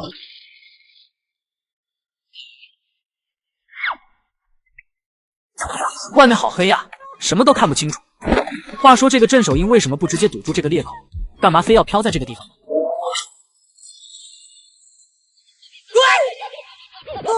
七郎，再换个角度摆一下，我看看。对，您往左边挪一点。你还指挥起来了，这位女帝这怎么看都不行。其他人，咱们一族最大的问题不仅是镇守印要扛不住这空间撕裂之力，更是镇守印本身也快要碎裂。这镇守印看来跟这个空间裂缝尺码对不上，好像还真无法堵住啊。瞧着林守成和林波云吓成那个样子，小迪也是不好意思的笑了笑，将手中的镇守印放下。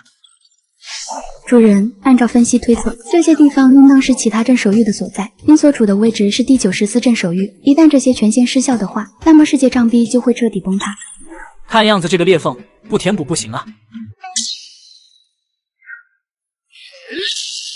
这么精彩的剧情，最适合在家边运动边看了。说起运动，就离不开一双好的鞋子。想要确认自己的鞋子是否正品，这时候就推荐德屋 APP 的专业鉴别功能，只需上传图片，最快几分钟出鉴别报告。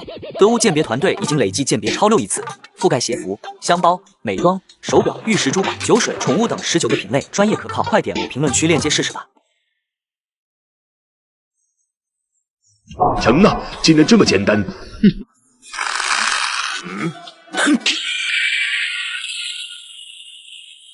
你脸是吧？藏武宇宙中，一个星球正缓缓旋转着，整个星球上铭刻着繁杂的阵法纹路，散发着空间波动。这空间波动离开之后，瞬间是消弭不见，不知道是去了什么方位。什么情况？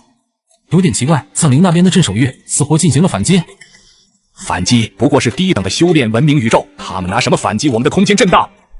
我们负责的区域有一处仿佛有什么东西挡住了我们空间冲击势头，甚至有那么一刻，我们区域的空间冲击失效了，只是很快就又恢复了正常。无妨，等到力量积蓄足够，展开大攻势，将对方镇守域一举冲溃。如此一来，大战再起，上界压力才会更小一些。你继续安排后续事宜，切莫掉以轻心。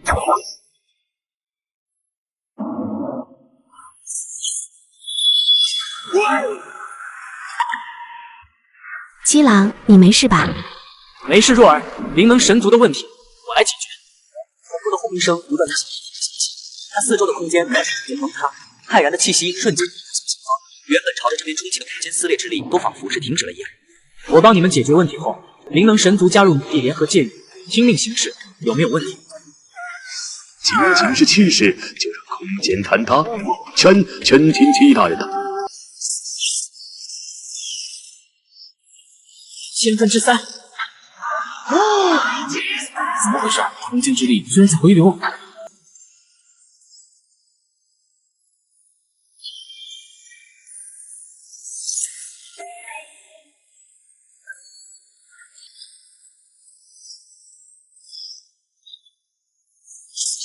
定！这下对方还想要出手针对的话，应当是做不到了。七大人正如同先前所言，以命换命。接下来，整个灵能帝国，整个第94镇守域，全听您吩咐。那就带着你的戒域世界跟我一起回家吧。你们像极了我脑海中的一个身影。我的女帝们啊，我回来了。唉，虚空战场的压力骤增，诸天万界各处都有着被潜入的藏武之人袭击的消息，他们的动作是越来越频繁了。龙丘长老。何事这么慌乱？盟主，圣龙域只怕出事了，根本联系不到。切莫着急，不要自己吓自己，说不定只是传讯阵法出了些问题。我跟父亲说一下，让他前去看看。您父亲直接让青狐帝亲自出手吗？圣龙一脉本身跟我们就是同气连枝，自然是要慎重一些的。唉，也不知道龙丘白青这个孩子如今怎么样了，一族的重担压在他身上，也是难为他了。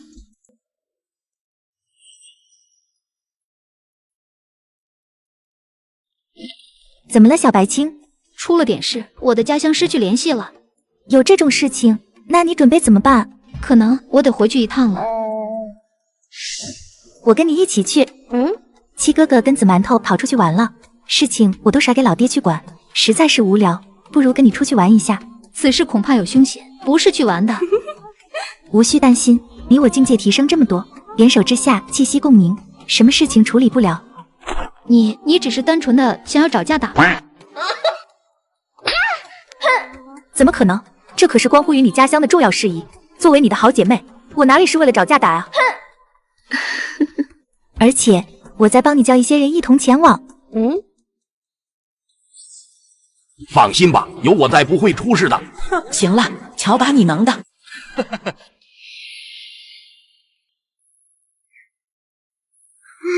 明明是前去解决麻烦，为什么成了家族大联欢了？甚至龙丘道前辈还带上了古神族的地心路和血纹族的雪瑞三人。这不是你说害怕战力不足吗？正好他三人在养殖场表现良好，急需戴罪立功的机会，这就让龙丘道前辈带上他们一同前往了。你们二人好好看家，不要偷懒啊！老弟，如果我没记错的话，咱们现在这个地方叫做女帝联合地狱，对吗？那为啥女帝都出去了，剩下咱们两个大老爷们看家呢？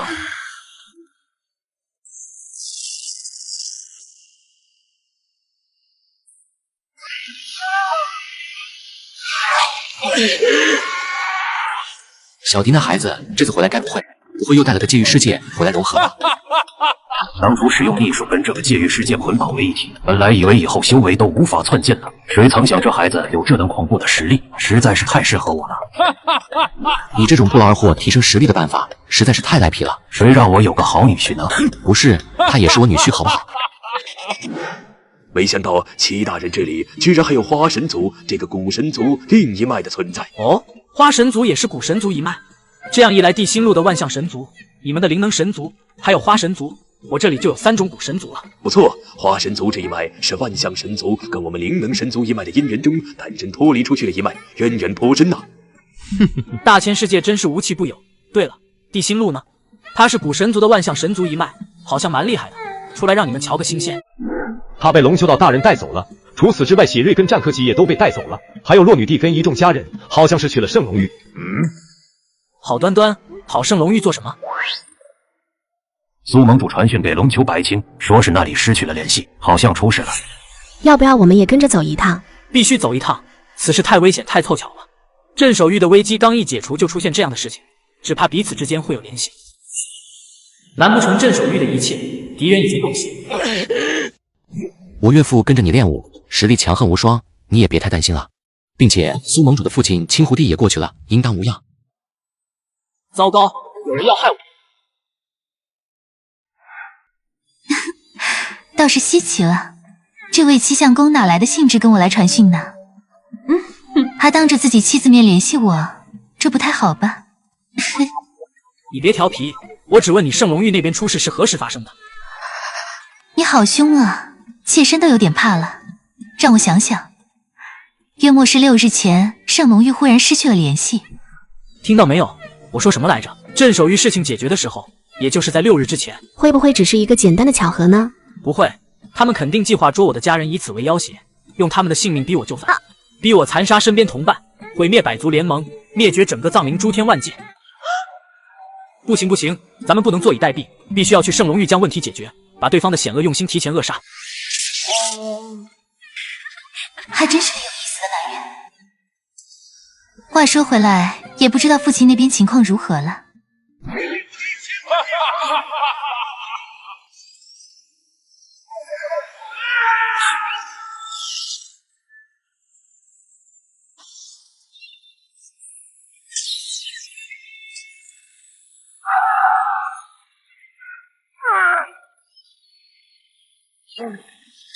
不对，哪来的9位？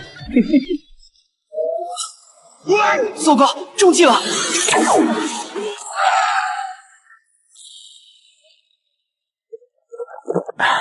爽，不过为了你们这帮杂碎，浪费了老子不少酒。该死！这个青狐帝又是突然消失不见，根本没痕迹。他定然是跟那群消失的圣龙待在一处洞天之内，如若不然，怎么可能找寻不到？找不到就算了，反正也不是1次2次了。等万象神族凝聚出他们圣龙域的世界之心，这个界域变为荒芜后，他们将无处藏身。青狐帝苏木生，看样子计划稍微出了点差错。你们的人有些弱，不是我们的人太弱，而是青狐帝的战力远远超出我们的想象。情报那边怎么说？龙丘白青跟若寻爱已经上路了，还有那个雪富贵。等他们抵达圣龙域就直接动手。雪富贵归你，龙丘白青跟洛雪爱归我。把圣龙一脉手的玩意儿，你们毁了立刻走。在此之前，咱们就跟这个青狐帝好好玩玩，看看还能够吸引过来什么有趣的东西，将他们骗入局中。你们万象神族凝聚世界之心怎么这么慢？圣龙域的世界之心早就被凝聚过一次，并且上面还被远古时期的万道龙帝打下了烙印。过去圣龙皇帝的兄弟万道龙帝，这个名号可是长辈口中经常会出现的一个名号。慢慢来吧，只要时间足够，万道龙帝留下的烙印又如何？过去了那么多年，该臣服也得臣服。苏老弟，外面的情况如何了？想要突破包围离开实在是困难的很。如今根据我感知到的情况，他们那里25阶顺空境起码有8人。嫂嫂，麻烦帮我打满。你还是少喝一点吧。梦里那个丫头若是知道了，又得念叨你了。无妨，嫂子，刚好这里她看不到，我也好喝个痛快。对方凝聚世界之心，如果真的让他们得逞的话，恐怕是有大危机出现。既然该拼命的话，那么就拼一把好了。一直藏在这个洞天世界当中也不是办法。这么久远的时间了，这圣龙域也或多或少有所变化了。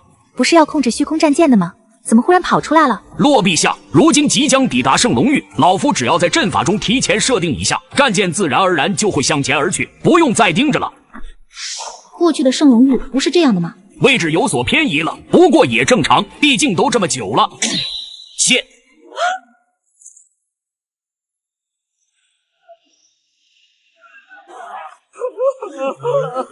对不起，真是对不起，我古神族居然也在其中，真是罪孽深重，罪孽深重啊！可叹可悲，如此杀戮何时才能结束啊？小迪这孩子到底是怎么做到把藏武的一族搞成这个鬼样子的？不清楚，可能是因为那孩子的善良感化了他们吧。这正在厮杀的武灵军，综合实力起码比得上一个中等虚空战场，到底是从什么地方冒出来的？没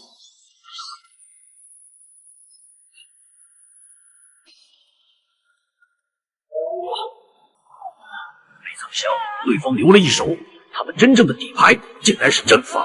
利用世界之心使整个圣龙域产生世界压制，对我方实力进行上限压制。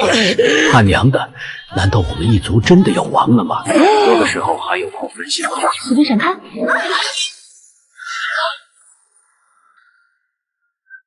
婉儿，你没事吧？婉儿，你等着，我这就来陪你。活着才有希望。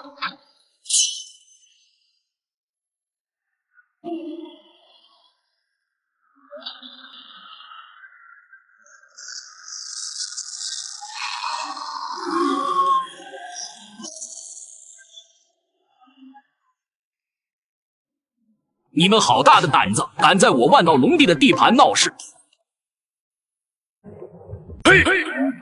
随着万道龙帝的出现，之前碾压而来的世界压制力在这片区域范围瞬间被解脱，圣龙族族人也都得以喘息。万道龙帝，你居然还活着？不可能！按照记载，你起码在100万年前就该死亡了。这里只是留下镇守圣龙域的雕像而已。龙丘定江看着上空背负双手的身影，心情激荡。这可是他们一脉的先祖，往日只能瞻仰雕像的传奇。这一刻，居然是活生生的来到了自己面前。现在我们怎么办？先别着急，看看局势再说。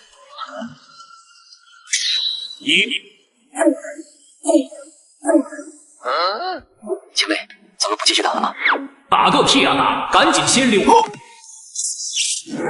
瞬间，偌大的厮杀场地上空只留下龙丘道一人，背负双手立在那，人的名数的影，万道龙帝之名，着实是让敌人不敢轻举妄动。他将人带走，只怕是担心自己动手的时候波及到自己人。此事不需要你多说，万道龙帝之名，我们藏武可比你们清楚。小家伙们为何不动手？如今就老夫一人，你们也不敢上前吗？万道龙帝声名显赫，今日就让我来领教一下老前辈的威风。我一个老不死的而已，有什么好领教的？不好，快撤！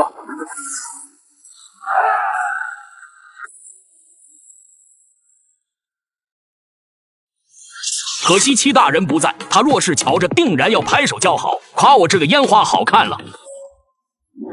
妈的，咱们被这老东西耍了，他根本没能力与我们动手，外强中干罢了。传言此人最讲究脸面，极为自负，什么时候变得这么不要脸了？接下来怎么办？人已经被救走了。放心，雪富贵来了这个地方，他那个拥有人族帝皇血脉的孙女子若难道会不来？倒是多亏了我们做局，吸引这么多有价值的人物过来。不错，人族帝皇血脉还有雪富贵的炼体之法，对你们苍梧有着极大吸引力。而龙丘白青、洛寻爱还有那子若三人联手之下，竟然会出现世界压制之力，这对我们一族很有研究价值。对了，情报当中关于一个叫姬小迪的情报，你看到了没有？有一点机遇打破了体修极限而已，擅长吃软饭，还捣鼓了个软会这种组织，给自己起了个至善软饭天尊的名号，不过是哗众取宠不值一提。那我们先回去，静待他们自投罗网。可以了，伤情已经基本稳定，接下来服下这颗丹药，调养数日即可恢复。我这是死了还是出幻觉了？我看到我们的敌对种族在给我治疗。娘，你还活着好好的呢。丫头，你怎么跑回来了？如今圣龙域极为的凶险，你此刻过来，岂不是将自己送入险境？圣龙域出事，身为龙皇女帝，自然要回来的。对了，这位是……虽然早有猜测，但没想到龙丘前辈，你真的就是万道龙帝，我们的老祖宗。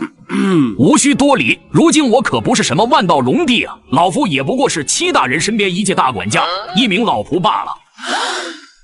爹娘，忘记跟你们介绍了，环山界雪家老祖跟其妻子八荒妖皇之女周月。地心路古神族，青岩养殖场挑粪工护林员。血瑞，原小型语言虚空战场总指挥，如今青岩养猪场第4大队队长。张克吉，原野岩虚空战场大将军，如今是青岩养猪场第4大队副队长。龙丘老头先前你为什么逃啊？你既然是万道龙帝，这又是你的地盘，不应该打一场吗？洛陛下，我肉身早已经没了，战力实不存疑。我留下的镇守雕像内有着我的一些血肉之力，刚才已经勉强动用救助族人了。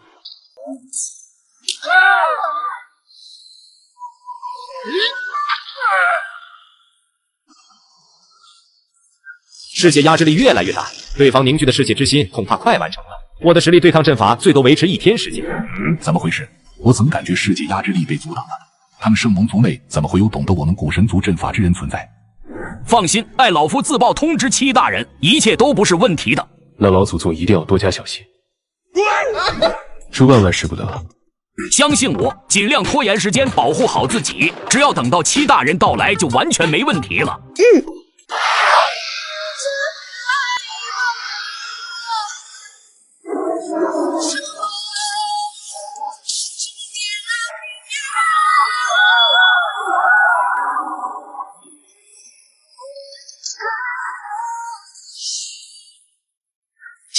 我得试一下，无妨，动手吧。这个家伙该不会是想着用酒葫芦硬生生的将我们给砸死吧？小鸡剑，不要打那个火。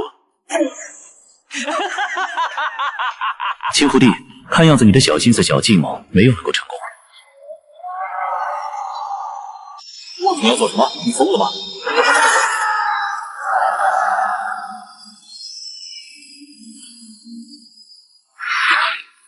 好强的精神攻击！你们以为区万道龙帝自爆，牺牲自己就赢定了？这也不过是暂时让阵法停止运转而已。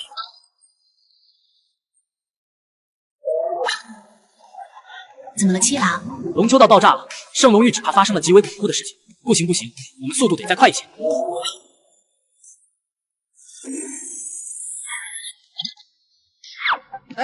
戚大人呢？我重新凝聚身体，按理来说应该就在他身边才对啊。不对，这里是圣龙域附近虚空，难道他已经来了？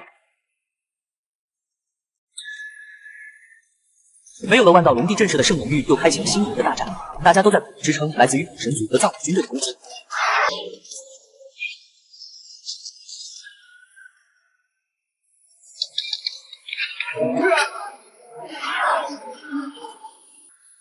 宗真还是那么弱小，真是麻烦！你居然使用了透支生命的血骨丹，强行提升实力。2个小娃娃联手之下，居然如此之强，看来留你们不得。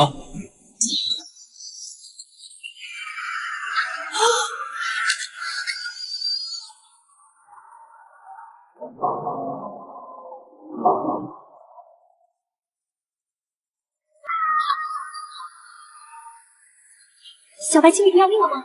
上龙玉之事有恃无辜，被牵扯进了，所以绝对。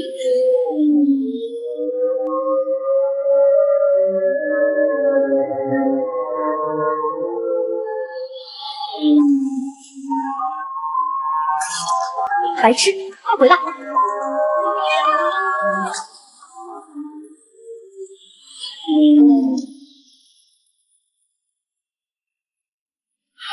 糟糕，你快去帮忙！不需要了，我们习武之人在气血涌动之下，能冥冥之中感知到很多东西。周月，做好准备。上空严德明眉头紧锁，不知道为什么总感觉哪里不对劲，但他还是力道再次迸发，将那赤影。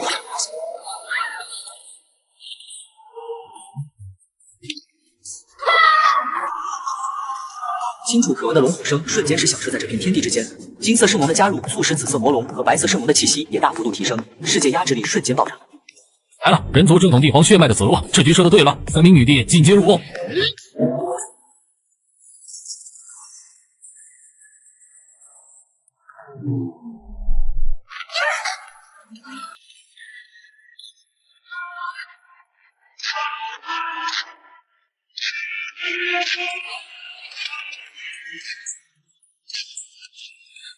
外公外婆，洛寻爱这丫头添乱就算了，你们二位怎么也跑过来了？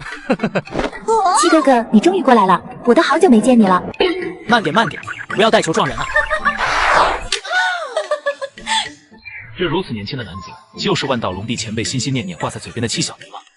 不对，这人怎么这么眼熟？只是换君尊七小迪。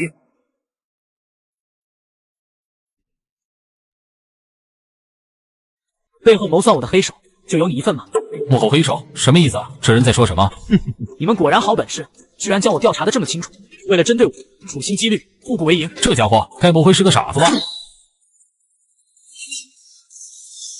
偷门引路。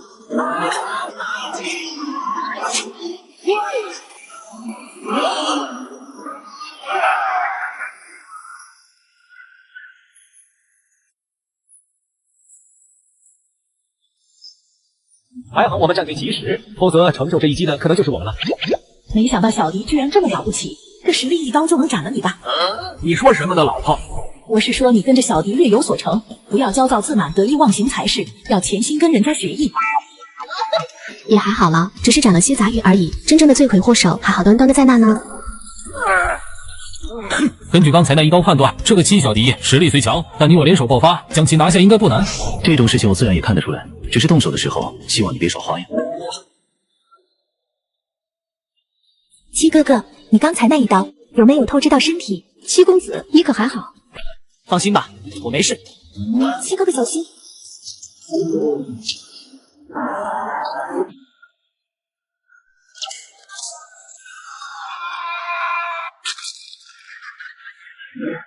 刚才那一刀之所以让你们活着，是希望你们这些活下来的人好好想想自己到底错在了哪里，能不能弥补罪孽。你们实在是让我失望。瞧瞧你们，纵然是被我打成这样，依旧是挺直着腰板昂首挺胸，倒也是让人有些敬佩。分明是你一劲道让我们昂首挺胸，方便你抽耳光而已。现在我最后再给你们二人一个机会，到底知不知错？知错知错，我对你心悦诚服。这位强者大能饶命，小人也知错了。既然你们已经知错，那么就将真相全盘托出吧。启禀大人，我此次潜入藏陵，就是得到命令跟这个第一天相见，配合他的行动。有点意思。不过你们还是没有坦白出对我的险恶用心，赶紧交代。大人，这事跟你没关系啊，我们该说的都说了。好深的城府，真是让我不寒而栗，越想越让我感觉好害怕。外公，此为镇静，且瞧好了。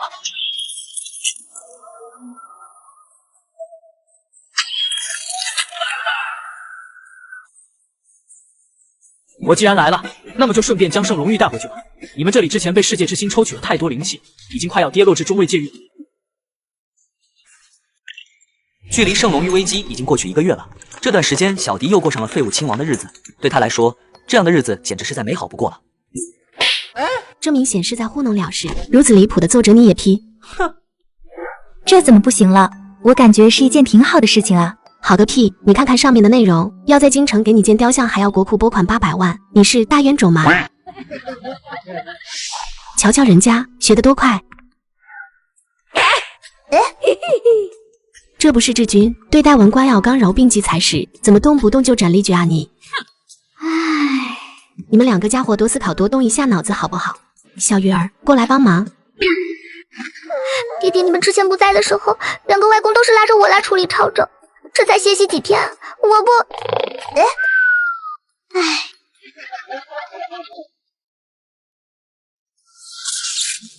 怎么了，七郎？地心路那里有事情要禀报，我过去看看什么情况。看样子一定是什么了不得的事情，我得去看看能不能帮助到七哥哥。给我老实一点吧你，别偷懒。什么情况？七大人请看。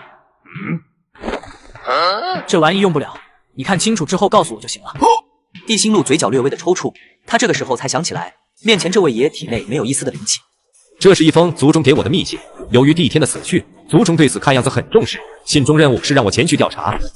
这种小事情就不要来吵我，你自己想办法糊弄一下就行。随便糊弄，反正你们族中据点你也不知道，随便讲两句就行了。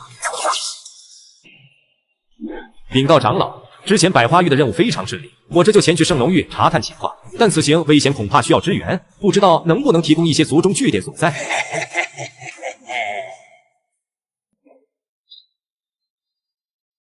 大长老，发生了什么事情？需要你来找我？第一天死了，圣龙域计划失败，如今已经让地心路过去查探情况了。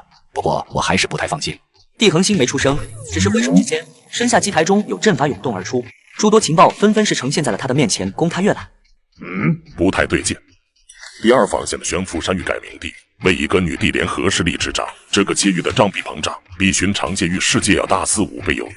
圣龙族的龙皇女帝也已经加入此界域。看来我们一族也是时候动一动了。大长老，动一动是。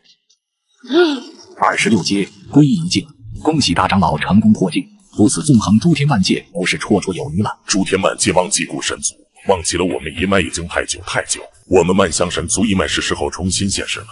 你直接带人去那个地狱，将那所谓的女帝子若、洛寻爱还有龙秋白青统统抓过来，看看他们的世界压制力到底怎么个事。拿下地狱，作为我们万象神族现世之后第一个前哨据点。根据情报上的内容来看，地狱过于庞大，界关守备森严，看来只能强行攻打了。说起来，地狱也没招你惹你，非得要对他们动手干什么？弱小便是天大的罪过。据情报得知，还有一个吃软饭的窝囊废，却是他们的精神领袖。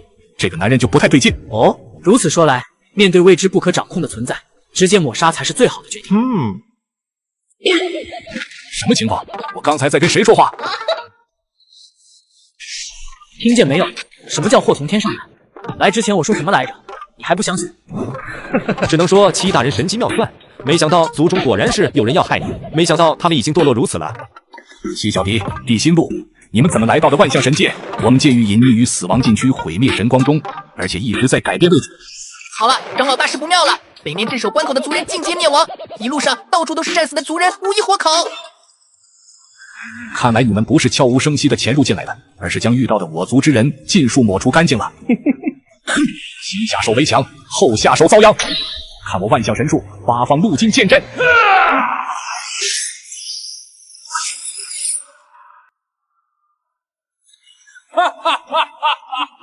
我这里是3600柄神纹金剑，彻底封死了你们的退路，现在怕了吧？齐大人手下留情，这剑阵要能夺来的话，会很好用哦。手下留情，不是在白日做。第九府的眼中流露出惊恐之色，不可置信，神剑此刻居然是自己要开的游戏。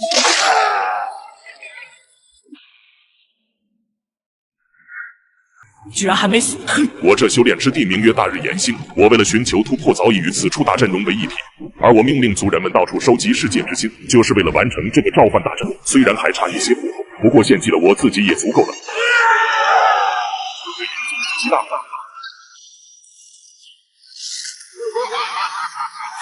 你的生命仍然属于本座。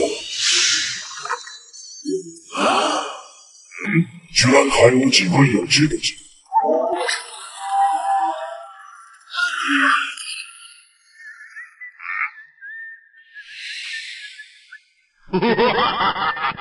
已经用这档案上面没有见到有胆子直接辱骂我的人。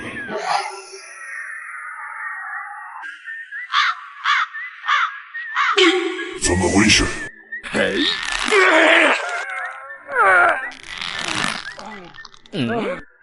你的黑色火焰还挺好看，很拉风的嘛。不过你这火焰太易伤人，还是应该掌握在我这样善良之辈的手中。我是掌管蛇王劫难的神，你一介人族还想妄图殴夺我的神意，这是神之威格。哪来的？我乃是大神下界没实体的人，为何他们捉走人本是我本体的神力？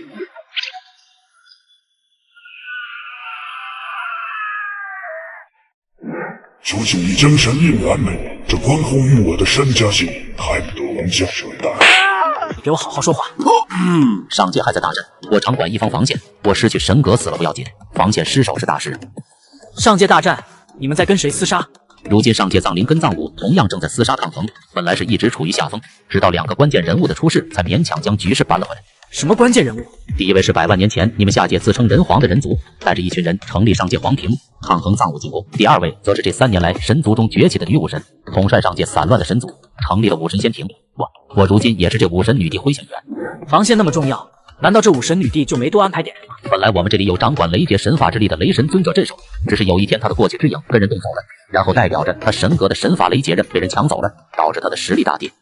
上界掌管雷劫神法之力的神该多么强横，可这样的人物，他的刀居然被抢走了。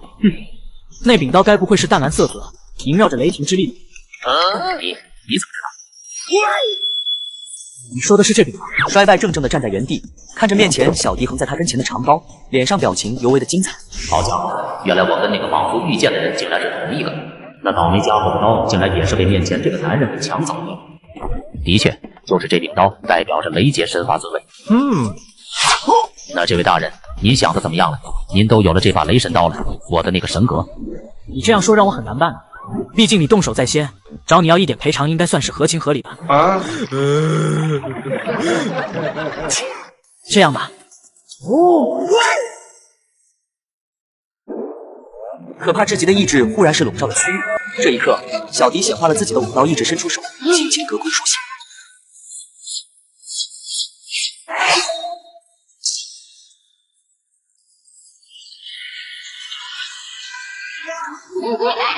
拥有这样的力量，镇守我所在的防线，岂不是轻轻松松？多谢大人赐力，我现在感觉自己有着永远都用不完的力气。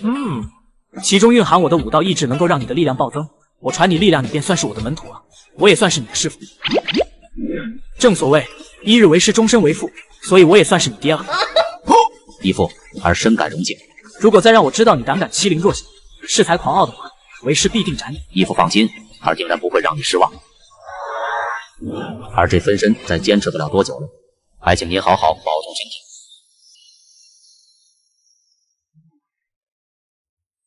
齐大人，您将我族融入地狱后，我们的千亿族人已经安顿完毕了。听那个上界衰败之神所言，他们那里也在进行着与藏武的大战了。万象神族大长老覆灭后，我体内禁制解除，许多信息也涌现在了我的脑海。我是从9000万年前沉睡至今的那一批古神族，在这次大长老的干预下强行苏醒，并被种下禁制。在我的记忆中，早在1000亿年以前，藏灵与藏武是可以互通的。后来藏武在交易中违反了规则，想要吞并藏灵，于是大战开始了。最后混沌神族出面，带着诸天万界的所有种族开始反抗藏武的进攻。在一个银发女子的帮助之下，构造了世界障壁，将藏灵和藏武彼此之间隔绝开来。而这个世界大阵的基础核心枢纽，就是诸多镇守域。银发女子，我当时在我所属的地球执行任务时遭遇围杀，当时就是出现一个银发女子将我救下后传送到了这里。而且子若，我当时也跟你说过，你和小爱还有白青似乎都有她的特征存在。最诡异的是，你们几个居然是同年同月同日生人。看来这一切都得是有机会去上界看看，寻求答案了。时间又过去了1年，这1年里，小迪等人也是帮苏梦离解决了妖族的诸多麻烦。现在他这个妖族女帝也是常住在了地狱，陪伴小迪度过。其实上界本身来说，应该是藏灵的世界核心，也是天地规则的核心，算是藏灵最为重要的一个地方。如今我们下界藏灵正处于一个越来越好的稳定状态，夫君是担心上界战火会波及下界吗？是的，所以先行去上界一趟，看看那边什么情况，有没有办法很好的解决。若儿，你也想要去吗？的确想要去好好的见识一下，只是如今你弟联合地狱的事情十分繁重，若是贸然离开的话，这还不简单，交给岳父看着不就好了吗？他们早就已经不见了踪迹，根本就不在地狱当中待着了，就是怕我们一众女帝把朝政交给他们，才跑去躲清闲。若是可以的话，由他们4人一同前去上界，可能情况会更好一些。他们形成的世界压制之力，或许能够让那里战局情况变得更加可控一些。若是这样的话，我们女帝联合地狱怎么办？不错，若是将女帝联合置于此处不管不顾的话，确实很不妥的。子若陛下可否给予我一滴精血？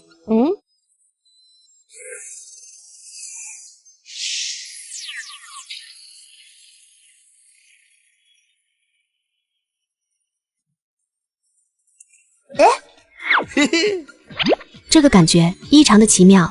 旺财，这是什么？主人，这是利用天地规则之力，融合了他的血液形成的身外化身。虽然维持的时间有限，并且如果战斗的话会大幅度减少持续时间，不过若是用来管理女帝联合地狱的话，足够了。的确是个不错的办法，不过希望你一直停留在七郎君的体内，不是别有用心才好。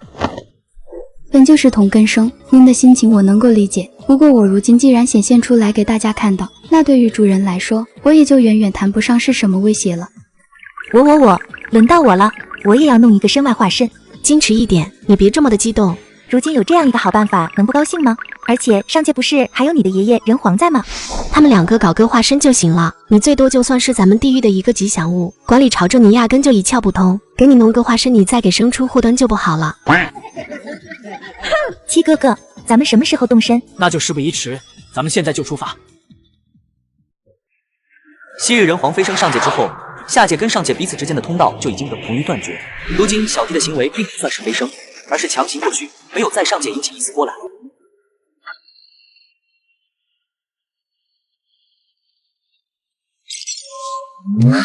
等到他的防护力场消散之后，4名女帝都还没来得及感受四周情况，就纷纷被压得抬不起头来。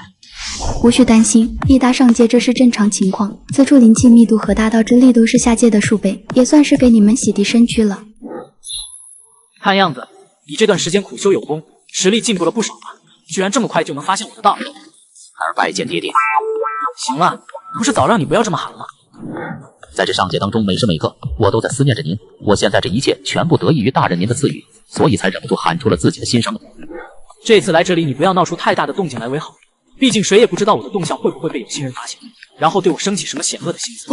到底是您呢？果然深思熟虑，不知道大人接下来有什么指示？你给我说一下关于你们如今局势的情况吧。上界神族本身是有些松散的，自从那个超级天才出现之后，就成功的将神族彻底的凝聚在了一起。他叫姬宁光，如今上界的女武神帝，算是土神族。主人，代表着水、火、金、木的4位女帝就是你身后的这几位了，再加上这个女武神，这一方世界现实物质的化身就全了。难怪你建议要4名女帝也跟着上来，难道说5名女帝集结在一起之后，世界压制力才能够完整？她的年纪看样子跟我们也是一样的日期，这样说来我们5位女帝都是这个世界的物质化身，这种感觉还真是神奇。什么？七哥哥，你都4个了，还想第5个？你也太贪心了吧！你在说什么啊，洛奶牛？这不是明摆着的事情吗？你还以为他们2个能跑得掉吗？早晚都是七哥哥的人，只是时间早晚的问题罢了。这么说来的话，接下来我可是要好好努力一下了，争取这样的日子可以早点到来。先带我们去你的城池看看吧。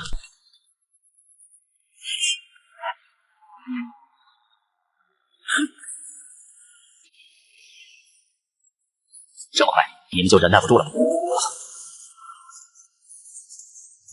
萧王，这次我们过来，你难逃一死。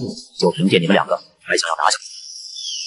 天空当中，彼此碰撞的轰鸣声接二连三的爆发炸开，3道身影在这空旷的天空当中不断撞击。然而几人萧王一己之力并不起。该死，这个萧王怎么回事？明明攻击打在他的身上了，他却没有受到伤害。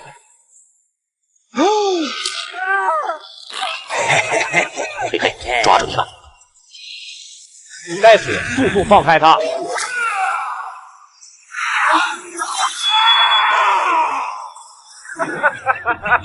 蠢货，这种简单幼稚的手法，我早就有所提防。是吗？那这样，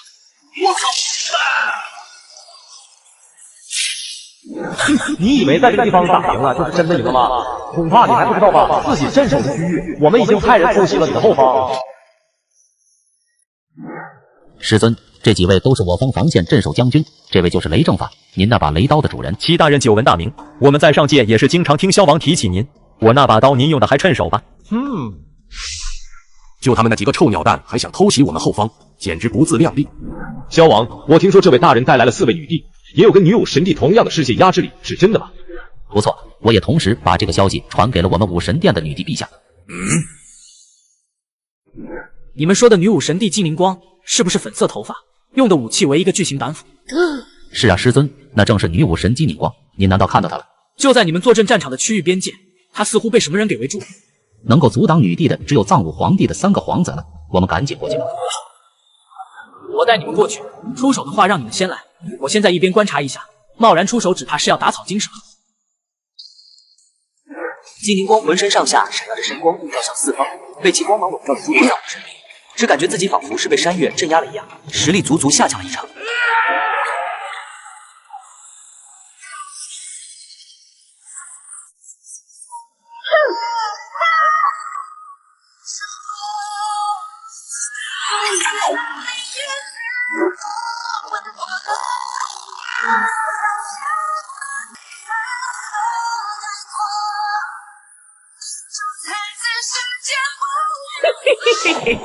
金灵光，你的实力好像又提升了不少啊！金灵光没有直接回答，他能感受到阵法波动，其中蕴含着的恐怖威能远远超出了他的想象。一旦爆发，自己恐怕凶多吉少。看样子你们应该是在我的身上留下了追踪的手段啊！想要半路把我掳走作为筹码，交换你的2个兄长吗？反应很快嘛，但很可惜你只身一人，太过拖大，还是老老实实跟我走一遭吧。这下恐怕糟糕了。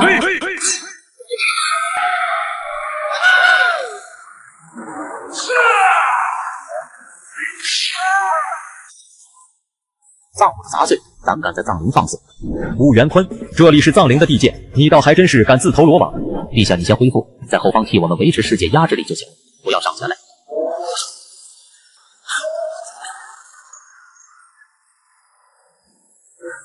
开什么玩笑？这几人怎么突然变这么强？尤其是那个死骷髅，他不是魔法攻击吗？怎么变成近战了？如今他的底牌脚下罗盘阵法还在准备当中，一时之间自己短时间之内是没有办法攻他的。动手吧，就算是暴露了也没有办法。人皇被拖在了战场之上，整个藏灵当中，短时间之内应该没人是你的对手。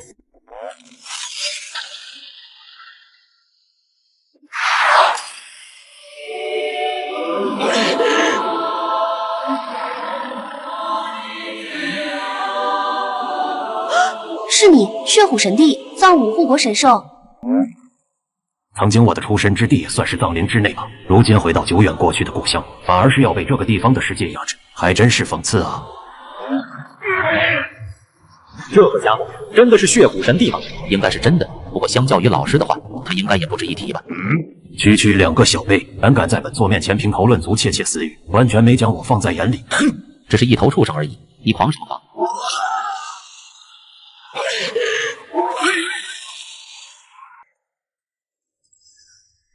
咱们赶来的速度还是不够快啊！你们都已经打了这么长的时间了。女武神帝，你的胆子也真是够大的，野心也很大，就是低估了藏武那边愿意付出的代价。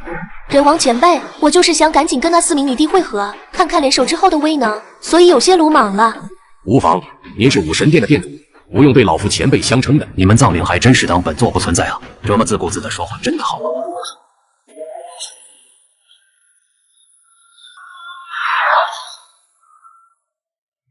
该死，明明得到老师的教导，自己却还是这么没用，连面前的血虎神帝都没有办法赢过。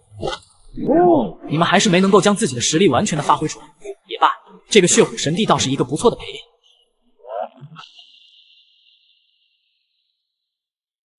大量的信息同时传入2人脑海，对于对方大道之力的特性，还有到底应该从什么角度去观察、去剖析，都做到了细致入微。